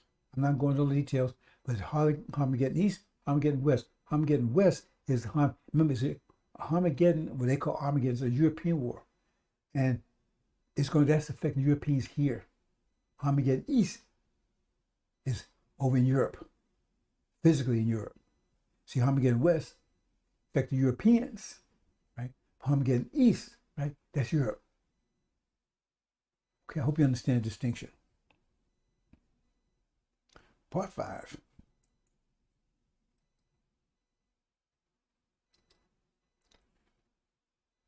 Now, this gets back to get out, brothers and sisters. America's about to blow. I'm giving you a warning, right? I'm the watchman. It says, watchman, give you a warning. Now, you've been told, this place is going to blow within the next 99, up to between now and July, end of July. That's my forecast. If you can, you got to work, get the hell out of here. Go to Africa. Oh man, they fight Sudan. Go to Africa. No, don't go to Sudan then, right? All that's about right there, something they got going.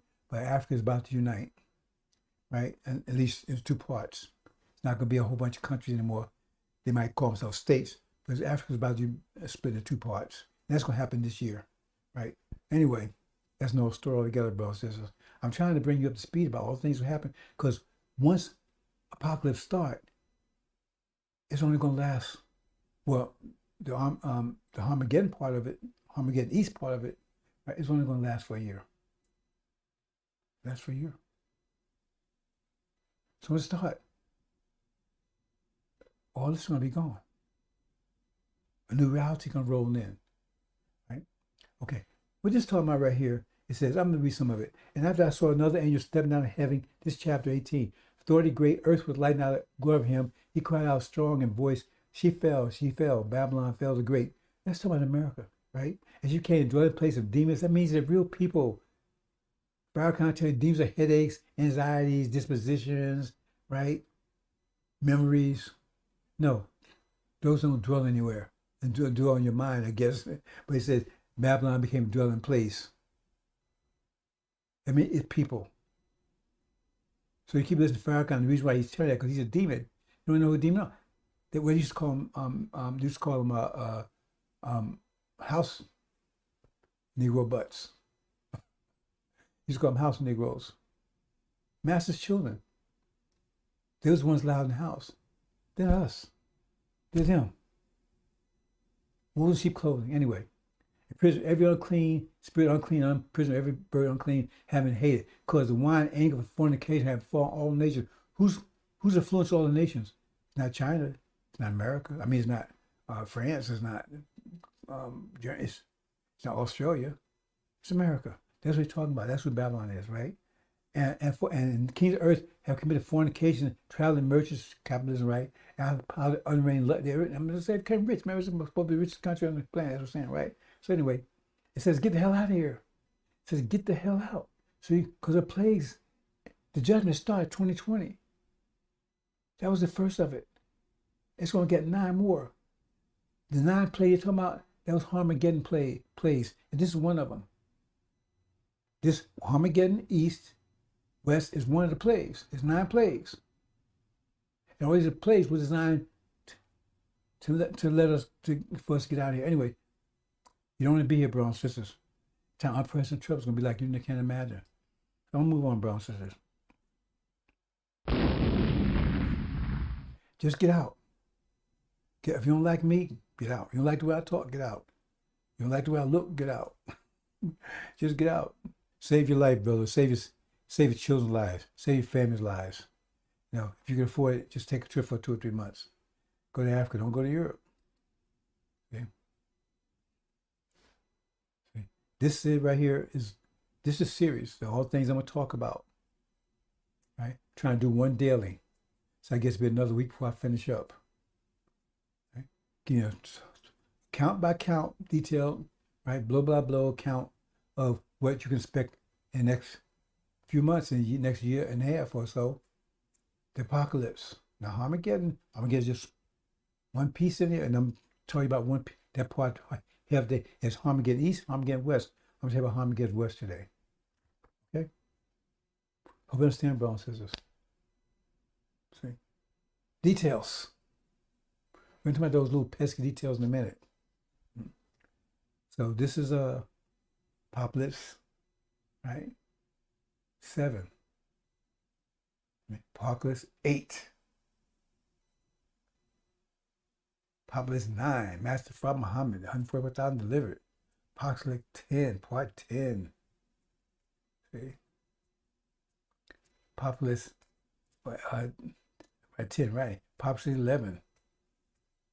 Battle of Zion. All these wars, brothers and sisters. Apocalypse 12, right? Goat versus ram.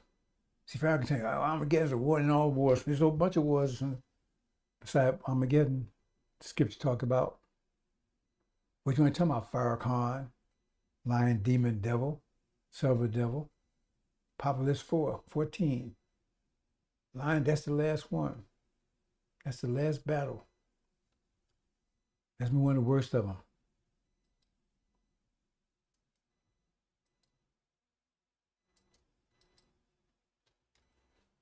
Okay.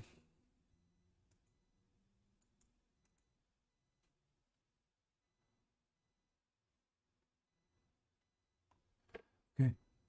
Apocalypse part 5. Did 4 already. This is part 5. Actually 6, because the first one was to bring you up to the door of the apocalypse. This angel key, brothers and sisters. Angel key. And I made an adjustment to it. If you see in the previous ones, it look a little different. Because this is the way it looks at during the JCPOA, when Obama was president. You want to ride in that white horse in the angel, when it says, not the one in chapter 19. This is that's 2 different horses. Right? I mean, that's the same horses, just 2 different riders. This is Obama, he's riding that white horse in the first seal. Right? So it's during his reign when witnesses, now Elijah Muhammad and Farrakhan. Farrakhan is trying to tell you that's Master Muhammad's 2 witnesses, Syria and Iran, that's been on the foot of the nations for 42 months, 3.5 years. It would start under Obama's reign. Okay, so we leave it there. So this is what the key looks like. Now we're going to revisit this as I'm showing you what the whole key looks like. We're going to focus on the bottom part because that's where the action is right now.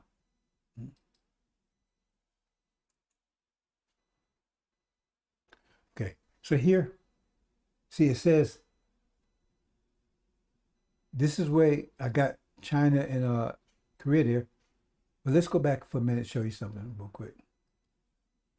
Back and show you something real quick here. Make sure you understand something before you get confused. See here? Now, this key is not set up the way it would be initially. But see, on the bottom down there, you got 3. Those were European countries. Now, see, they're on the bottom, but they should be on the top. Right? But in this case, they're on the bottom. But the top part of each nation, that's the Islamic part. Then you got the Oriental, that's 3. Then you got the Asian, that's 3. The top is gold, right? So that's the Islamic part. Then you got the African, which is top, but the 2 part there is mixed up because, like I said, its symbols change. Anyway, it's 3 per nation, 3 levels, okay? Need to understand that. So we're going to be focusing on the palm 3 down here. Europeans. See, because Shia, Iran and Syria is part of European. But they're Oriental, they're original, right? But they're on the maternal side, they're Europeans. On the paternal side, they're original. If you understand that. So I just want you to understand what we're going through this key so you don't get lost here.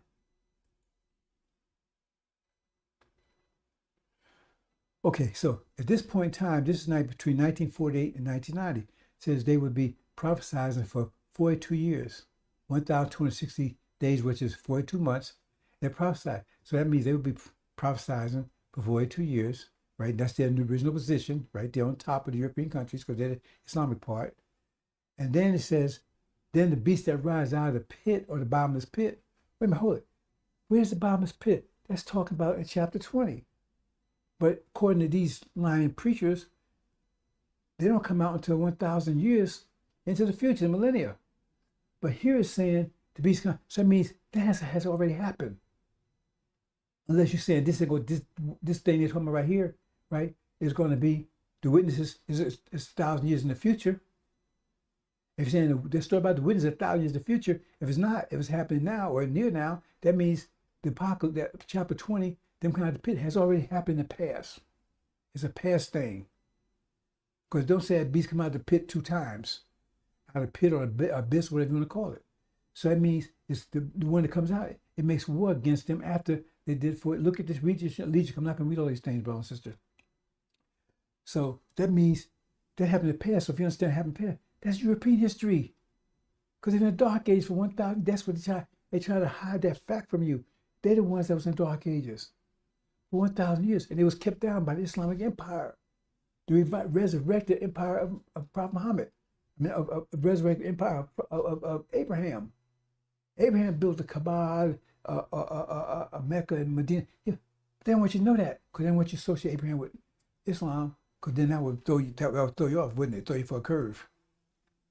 See? And it had to be resurrected by Prophet Muhammad because the Kaaba, the pilgrimage, all that stuff is already in place. Maybe not Ramadan, but the Kaaba, the pilgrim, all that stuff was already in place when Prophet Muhammad was born. Okay, so anyway, so it said to be, so it's talking about who came, and these 2 would be Gog and Magog, so they would cover horror. Who are the 2 only European empires there's been, since you know about it? 2 world empires. Who? Rome wasn't a world empire. Neither was Genghis Khan. Only 2 world empires, Britain and America. Britain said, what, sun does not set on the British Empire. They covered the whole world, and America has 2. That's a second. That's the ram with 2 horns. The greater one kept last. That means America became a great power in Europe than Britain, but they managed the whole world. Okay. So it said we make war against them. This will happen, and cast them down. So in 1990, 42 years exactly, they said they start preparation to invade heaven, the Middle East, because that's where heaven is, the Middle East, brothers and sisters. It's not some place in 7th dimension, a place. It's here. Hell is here. We've been to hell 4 or 5. They told lies about hell. It's some place after you die, because they didn't want you to know you was in hell. They didn't want you to know you was the devils. Because if you knew they was the hell and they was the devils, right?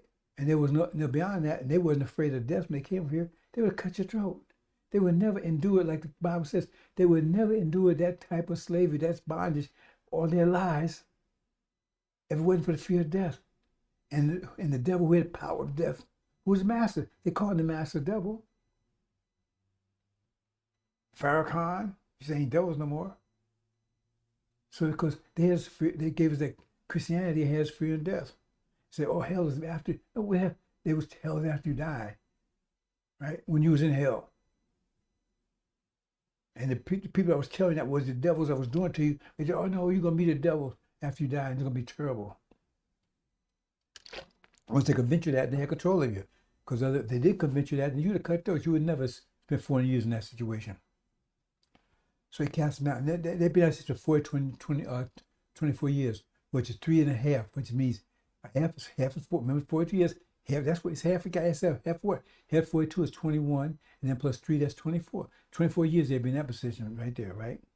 And then it says, then they go to the JCPOA, right? On the foot of the nations for 3.5 years.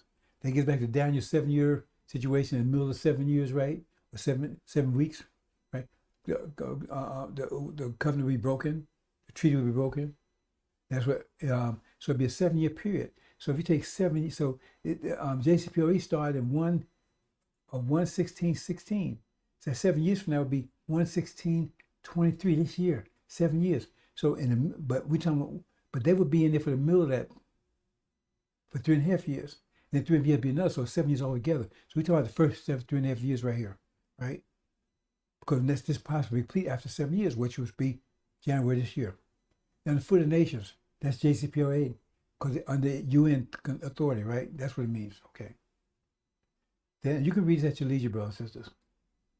And then they start stepping up. And that take 3.5 year process, which would bring them to, right, January 2003. And during that process, they'd be negotiating with the European countries because they didn't want to have anything to do with it. They didn't want to negotiate with America. They didn't want to negotiate with false Israel. They didn't want to negotiate with UK, right? So that's what it's talking right there. See? They were negotiating, but I said they would not go back to JCPOA. But that's what it is. So they've been in that position. Okay? That puts you right. And so, like I said, after 3.5 years. So then it said, be silence in heaven. Now I go to the details in that, brothers and sisters, but it said, be silent in heaven 6 months. So now you understand, if you look over here, right here, you understand Angel Key, right? The top part of each one, I'm not telling you the part of each one, that represents the ears. The middle part represents hands and the foot, both 3 parts each one, represent feet. So it said they stood upon their feet. After 7, after 7, 3.5, to 7 altogether, they stood upon their feet. Okay, they stand upon their feet. And said, be silent in heaven for about half an hour. So it means it could be anywhere between 6 months, 5 months, or 7 months, somewhere in there, because it says about. It don't say exactly. So what happens? So we said, remember, top is the ear. So now they're on top of each other. And now we'll be starting January. And that's where the conflict has been directly between America, false Israel, and Iran, right? And Britain since the beginning of the year. So they're in conflict. They ain't war yet. They're in conflict. And that's what silence, because what? When you cover your ears with hands, that's what happened here. That's silence. That's what I'm talking about. Now that's 6 months.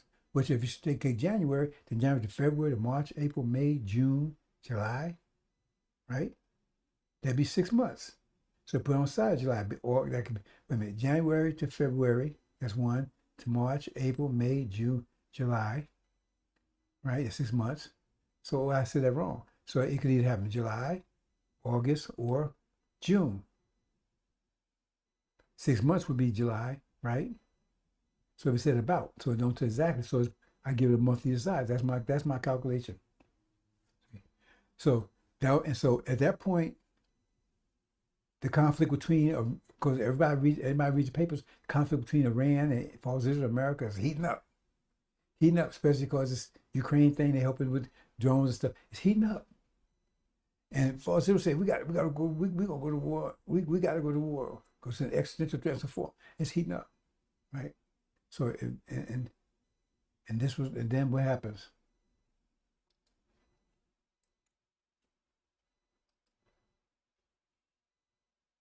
And the war takes place.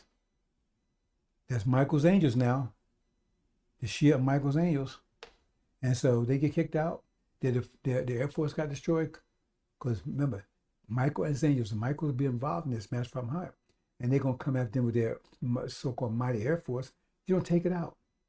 So that's not going to work. And their trigger on their finger on nuclear, that's not going to work either. Because they can find us a dud. Because Master Muhammad, they said he's all over all the nuclear sites all over America. And so every time one of those ships come near it, sites come in here and they can't work.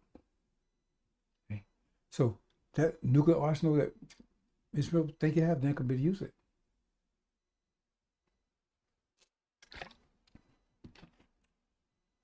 And they outnumbered 100 to 1 more. So they defeated. That's this. And they got cast out.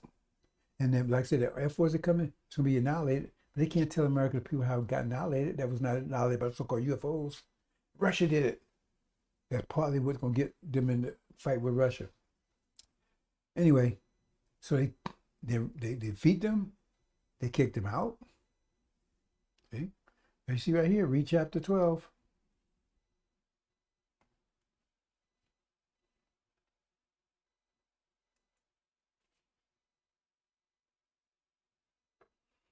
See? And that what happens. That's when Babylon falls, chapter 18. That's when Babylon falls. And leave false Israel isolated. Isolated. He said when Jerusalem's surrounded by armies, it's destruction. Now they keep telling us redemption. No, it says destruction is near. So the false Israel is about to go down here. I'm leading you up to, right? Because now we're in apocalypse now. See, as soon as that war takes place, we're in apocalypse. So we're in apocalypse now, right? It's war in heaven. And then false Israel taken down. That seals the deal.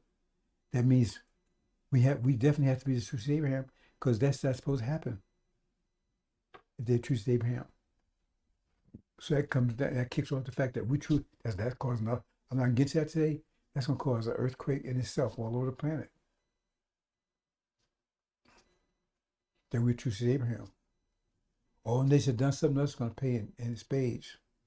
Okay, so that's what happens here. Okay, so we see Israel surrounded by this, so now they're gone. They're no more. See, they was put on siege and destroyed. No food was allowed in or out. They started turning capitalism. This was broadcast all over the world. They had drones that's going to look down and watch eating each other and everything else. They had no food. Starvation. And then finally just destroy them. But they want to humiliate them first. It's gone.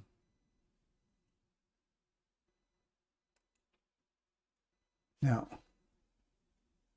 this leads to, remember they told out of the Middle East who has Syria and Iran have total control of the Middle East oil. This whole society, this whole reality is fueled by oil. All these institutions that they use control, the oil doesn't control the people. These institutions do, right? But you need oil to fuel them. If oil doesn't fuel, they fall apart because there's not, they need energy. And it's fueled by oil. So now, right, this was happening. America is thrown down, cast down. And so they're in conflict with Russia right now. Russia's the only supplier of oil to Europe, except for the Middle East. Middle East is supplying oil to Europe, right, and Russia. But Russia's pipeline, they killed that pipeline, and plus the sanctions, so Europe can't get any oil from Russia. And America did it themselves. See? So they set, like I said, they walk into a trap that they set themselves, right? So by blowing up according to trouble with Russia and blowing up that pipeline, right? See? They put Europe in a dangerous position because they depend upon that. Now they can't get oil from the Middle East because they was working with America. They can't get in Russia because they're in contact. They disagree with America. I mean, they disagree with because they're in a conflict with Russia, right? And simple stuff don't make any sense to you because you're talking about 666. Again, I told you. I say it again. How can you miss 666? 666 says, right? This weapon would be sanctioned. Only plant God on the planet. Only country on the planet is sanctioned everybody as America. So that should be enough right there. That should be enough right there. America is a 666. It's not a mark you get here. It's your mind. And if you worship in America and you worship false Israel, because if you don't worship false Israel, right, then they will kill you. That's what it says. Okay? And he had the image of the third beast, which is Magog, and that because he said his political system is a perfect copy of the British system. They're Knesset and all that stuff. But you can't, how can you miss that America 666? They're the ones sanctioning the whole world. You do what they say, you get sanctioned. And who's controlled? They got the dollar. If you don't, you obey them, or you don't have access to the dollar. Then you can't buy any oil. Who is doing that? Nobody's doing it in America. They 666. Okay. So what happens is now that Shia has control of the Middle East, oil, and Russia and Europe is cut off. Economic collapse, total economic collapse. We talked about that. Just hit on it yesterday. It's total economic collapse. So now, only all they can get, they get paid on America. They ain't gonna get from the Middle East or get from Russia. And America can't give any because they don't have any to give. They prioritizing now. The only place to get from Russia, and their population is all on board for that. They're about to get rid of these politicians. So why you get in this situation to begin with? You mess around with Ukraine, you mess with this. Why you in this? Now we're in this trouble. And so Macron, he's gonna be in trouble over there. So he go, in France. Right? So they're gonna be complaining. So they and say, we're not gonna starve because that's America's thing, right? Right?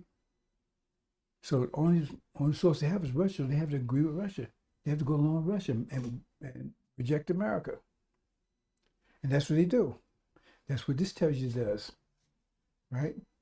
They have to take, and when they do that, they betray America. And America, hundreds of bases, maybe thousands of bases all over Europe. Maybe millions of, hundreds of thousands of army personnel. So they got to defend them because now Europe is on the side of Russia. So they're going to take out those. So America has moved military to support his at the European theater. That's Armageddon East. That's what started Armageddon is. Now we have rumors of wars that haven't started yet. That's what happens here. I'm not going to. We'll talk about that when I get to Armageddon West.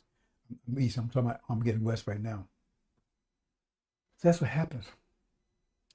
But when Babylon falls, that triggers Armageddon West. They fall in that position because they're attacking. Because it says flee. It says flee. It says woe to those who are pregnant. Because the wrath of God is wrath upon them. It says flee. Who are you fleeing from? You're fleeing from them. You're fleeing from your neighbors. You're not fleeing from the military. You're not fleeing from the police because the police will just block the roads. Military too. You're fleeing from your neighbors because they're going to eat you. Because that war triggered a famine in America because all the oil's cut off. This whole reality is fueled by oil. And when the oil is cut down, the whole thing blows up because oil keeps the whole thing together. It's the fuel that keeps it together. Fuel's got to get from the farm. You need fuel for tracking everything else. Got to get from the farm, right, to the processors, from processors to the warehouse to the stores, to you. That's a lot. And what connects all oil? But when America's totally cut from that oil, and then they in trouble, and they just got kicked out of the Middle East, and they're in trouble. They ain't going back to the Middle East. Why? Because they know they lost the Air Force from Master Muhammad. They can't tell the public that. They ain't going to put the Air Force back up there again. So now they're in trouble. And so they want to, they got to preserve their oil. Biden, he already got rid of the Street Treasury Petroleum Reserve. So now they got a problem. And so Europe has no choice. Has to go with Russia. That triggers Armageddon because now all the bases exposed. But then here, right? I said when they're in that situation right there, right? Because they're the ones that's pregnant. There's something under them. Maybe I should have did something to show you that, brothers and sisters.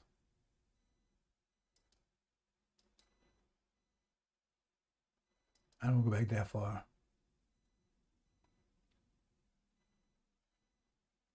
Anyway, I'm not going to go back that far. Okay.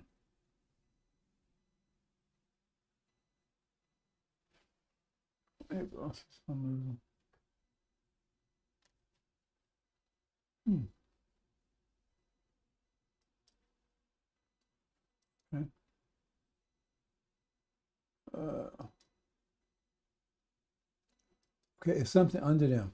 So in other words, under America, you got the demons, greenish yellow. And under British, right, you got the saints, right? So they're attacking. attacking. There's no food, right? And they're eating each other now. They're attacking blacks. 3/5 human. So they eat you. You're going to be the food. That's why you're fleeing from your neighbors. I'm not going into details and everything else, right? And the one about him's a demon, right? Because that's the chaff under America, and the other side, that's saint. Right? So anyway, they're attacking. Okay. So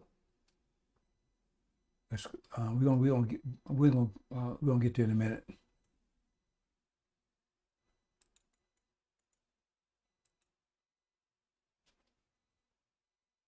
So I'm not going to read this bounces, but Europe is not in a famine, but here in America is, right?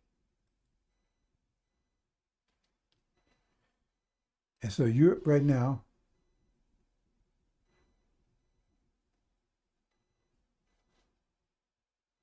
has no oil. Its economy has collapsed. Economy's collapsed. Only way they can save themselves. Can't get off from the United States. Yeah, they couldn't get fast enough because they can't fly it. So they go along with Russia. That's Armageddon East. Armageddon East. And what about Armageddon West? The West is all blacks on attack, the demons as well as the saints, right? Okay. So let's go on. Oh man, I keep this hat wax.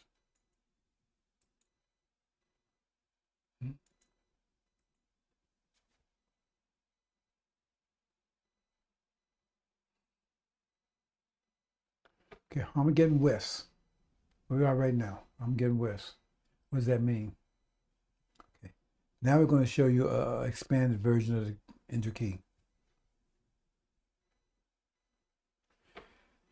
Now we're showing here is Iran and Syria has been victorious. America and Britain, the forces was kicked out of the Middle East. At this point, right, kicked out of the Middle East, right? America hasn't attacked the blacks yet. Hasn't happened. Just got kicked out, right? BLACKMAN hasn't fallen yet. Just got kicked out. Hasn't fallen yet. It's about to fall. And this is a mistake, bro and sisters. Okay, that's my error. American Britain's already should have been. That's when this wind blows. Let me see if I can see this. Okay, that's my error. I'm gonna do a redux on the back part of the side. I missed that. I don't know how I missed that. Anyway, what I'm saying here is America is in that position I just showed you, where they're covering the saints. They're the ones that's pregnant. And no, America's covering the demon, and Britain's covering the saints. Should be like that way, and false Israel should be going at this time. That's an error right there. I am going to correct it. I am going to correct it. Just give me a minute, brothers and sisters. I am going to correct it.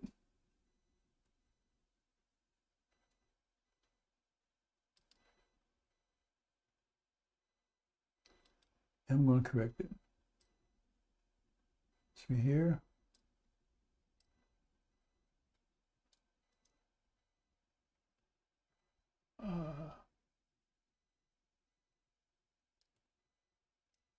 Here. It's not a really good correction, but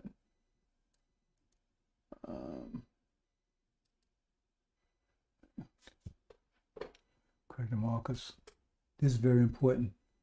All is important, but I don't.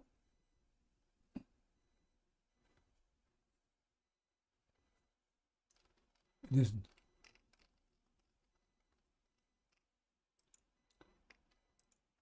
I need to slow down. I'm doing too many things.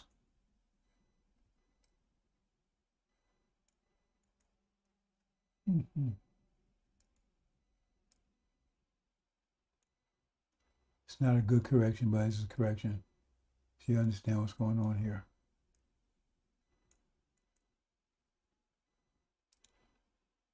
Okay. And let's go to the next one. The same thing here. Here. Well, you won't see it here. There you will.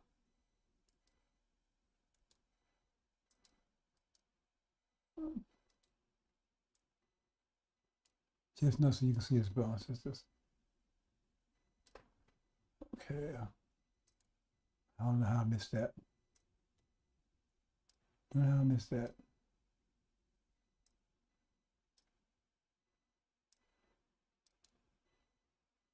Okay, there you go. Now it's good.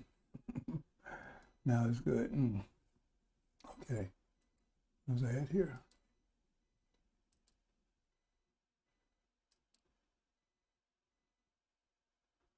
Okay. And then here. Yes.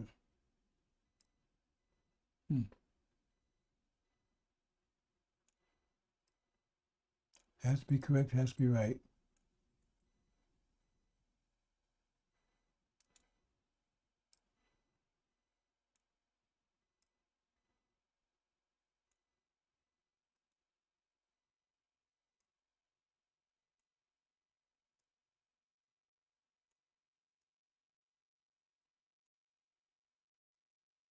Okay, that's good. One more.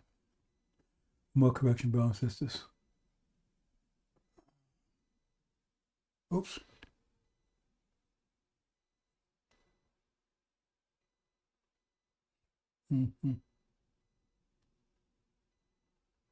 Wow, I didn't show like that.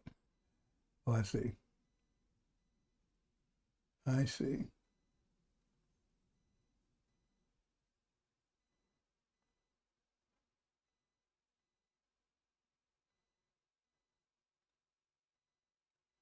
That's why I caught these things before.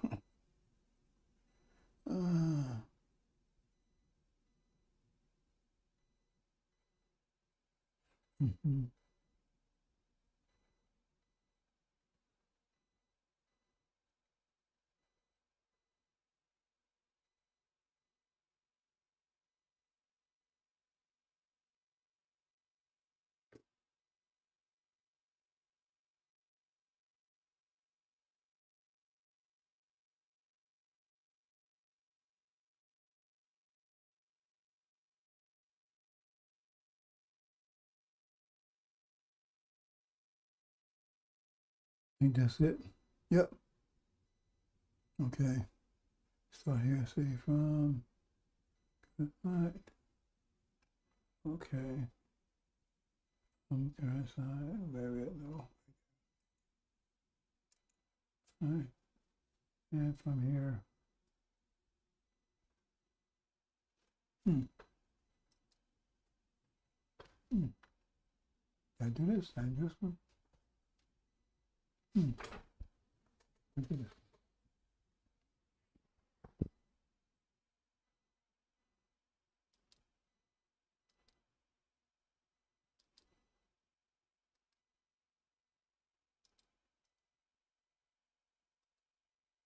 Okay. Done. Okay.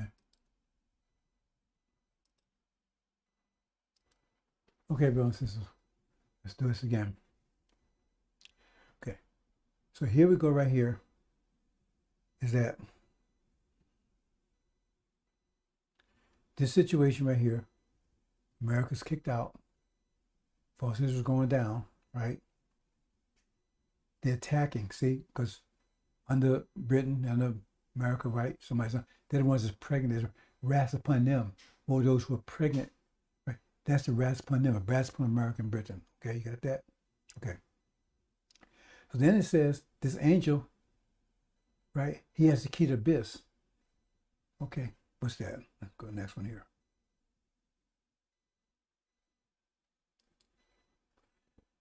He has the keys, the key.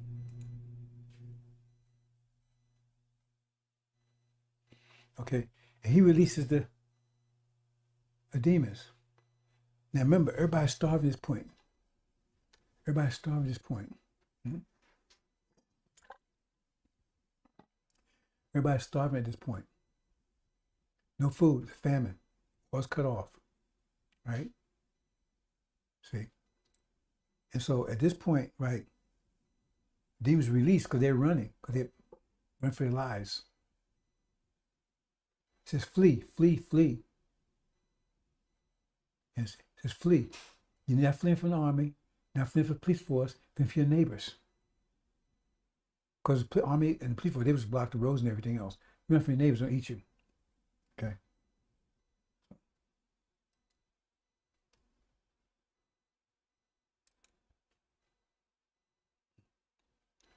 So they're fleeing, right? I'm getting a short version here, brothers and sisters. They're fleeing, right? So all come together. Now, what I didn't show you here is, I'm not showing the part here where Suleiman comes and cleans up the Nation of Islam. I'm not showing that here. See, because that happens during this, when the war starts, that happens. I'm not showing that here. Because I want to show what the demons are doing. Because that's a conflict in itself. That's when Farrakhan are cast out. I'm going to talk about that another time, right? But here, right, all come together. Demons, well, same as the harvest, all come together, right? And this, remember, we're talking about Armageddon here in America. They're in a famine now. There's attack. All blacks are being attacked. Demons as well as the saints. Okay? So what happens here? Now what happens is that they're going to be separated. Suleiman is separating them. There's a war between us. This is what Exodus is, a war between us. Where it says, Elijah says, all are with me, right? So that means he couldn't, but they all was with him, because they was all with Aaron, but Aaron was in charge of the camps. That means Aaron was pretending he had worshiped golden calf and everything else. But he wasn't following Elijah's teachings. They was following whatever. And when Elijah came, he says, those with me. So that means all of them wasn't with him, because that means everybody would have came with him. So that was separation between demons and saints came to Elijah. The demons stayed with Pharaoh, who's a demon. And then they got to fight with each other. And then 3,000 was slain. Right? So that's what this happened right here. They're together. So they've been cast out. So it says, this is the locust war. Hasn't started yet. See? So Armageddon West has started. They just haven't got full steam yet. Okay? And this is where they're cast out. Remember, it says, Legion says, please don't let me meet the country. So let's go back with our swine daddies. That's what's happening here. Now, this is the beginning, right? This is the beginning of, no, remember, the Armageddon West it's already started. This is where his intensity, because right now they was fighting, everybody's fighting, they're hungry, everything. But now, this when the demons unite, this started locust war. This is where Armageddon, the locust war aspect of it kicks in right here. This also refers to Samson. Because remember, Samson was a demon. His eyes were put out. He went to slavery too. Remember the house of Negroes, they went to slavery just like they feel ones. See? But he had strength, but he got strength back, but he didn't get his eyes back because he wasn't original. And he would say, but he wanted revenge. He put himself between two pillars. And he destroyed their pillars as well as the selfish process. That's the demon war. That's the war of Armageddon here. They're going to destroy this country. Black people, there's a hybrid nation here. That means their masters' children in black skin. It says because of relentless rape and everything for 40 years, half of the people, half of the blacks in America are demons, half of them are saints, half of them are really masters' children in black skin. And now they're going to be separated. That's the harvest. Somebody, it says, enemy sowed the wheat, the chaff amongst the wheat. That's what they did by raping our women and everything else. That's their children.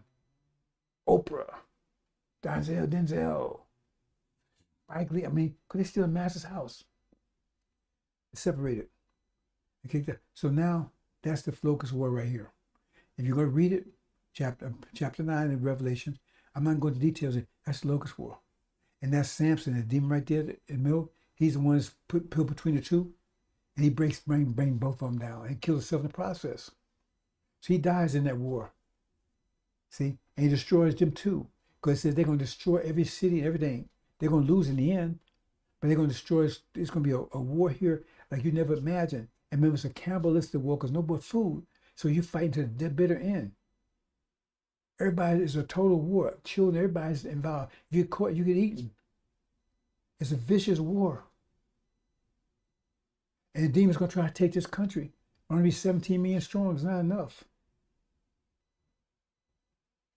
See, it's 34 million altogether, 17 million of them and 17 million of us.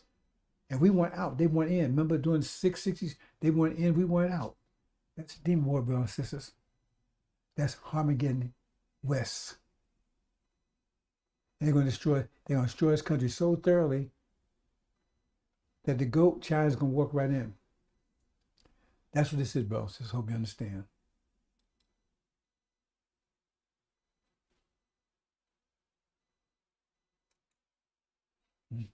Read about Samson. That's Samson. That's who Samson is.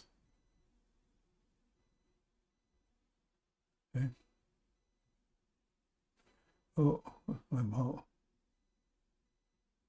going too far here. Previous.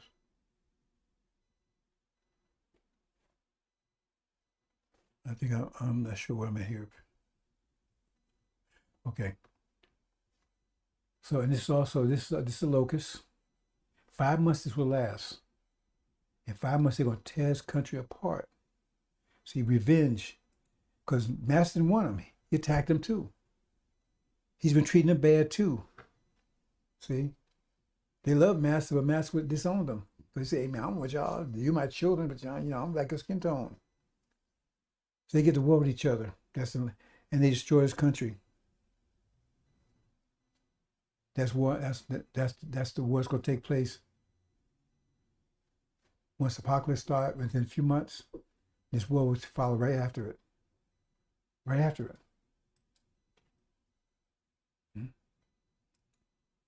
Then you're going to recognize they're demons. They're not our people.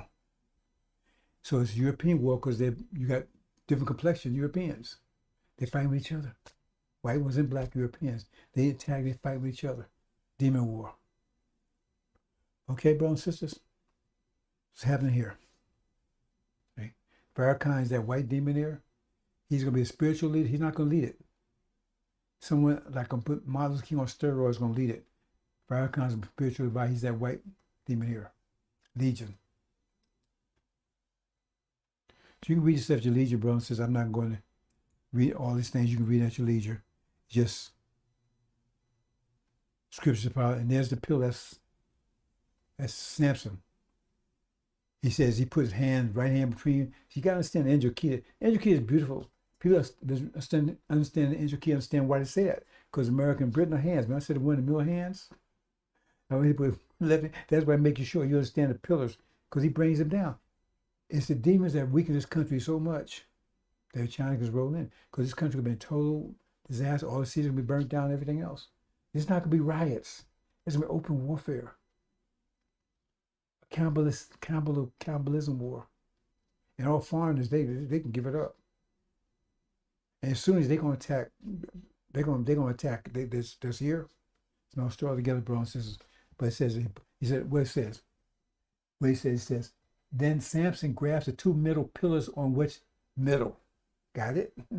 Middle pillars, right? On which the house rested. House rests on, just old civilization rests on American Britain, right? Rested and braced himself against them, and one with his right hand and one with his left. See, why I say all that information? Is let me die with the Philistines, so he dies with him. He kills him and destroys himself too.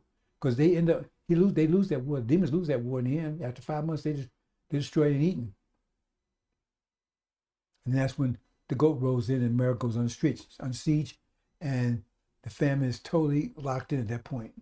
Right? But I'm getting ahead of myself. See? So this is Armageddon West.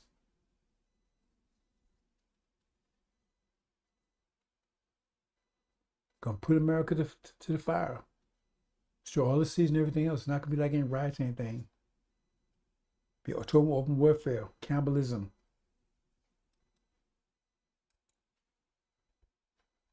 That's the only food that's gonna be available. and tells you the food that the devil's going to be after is going to be the demons.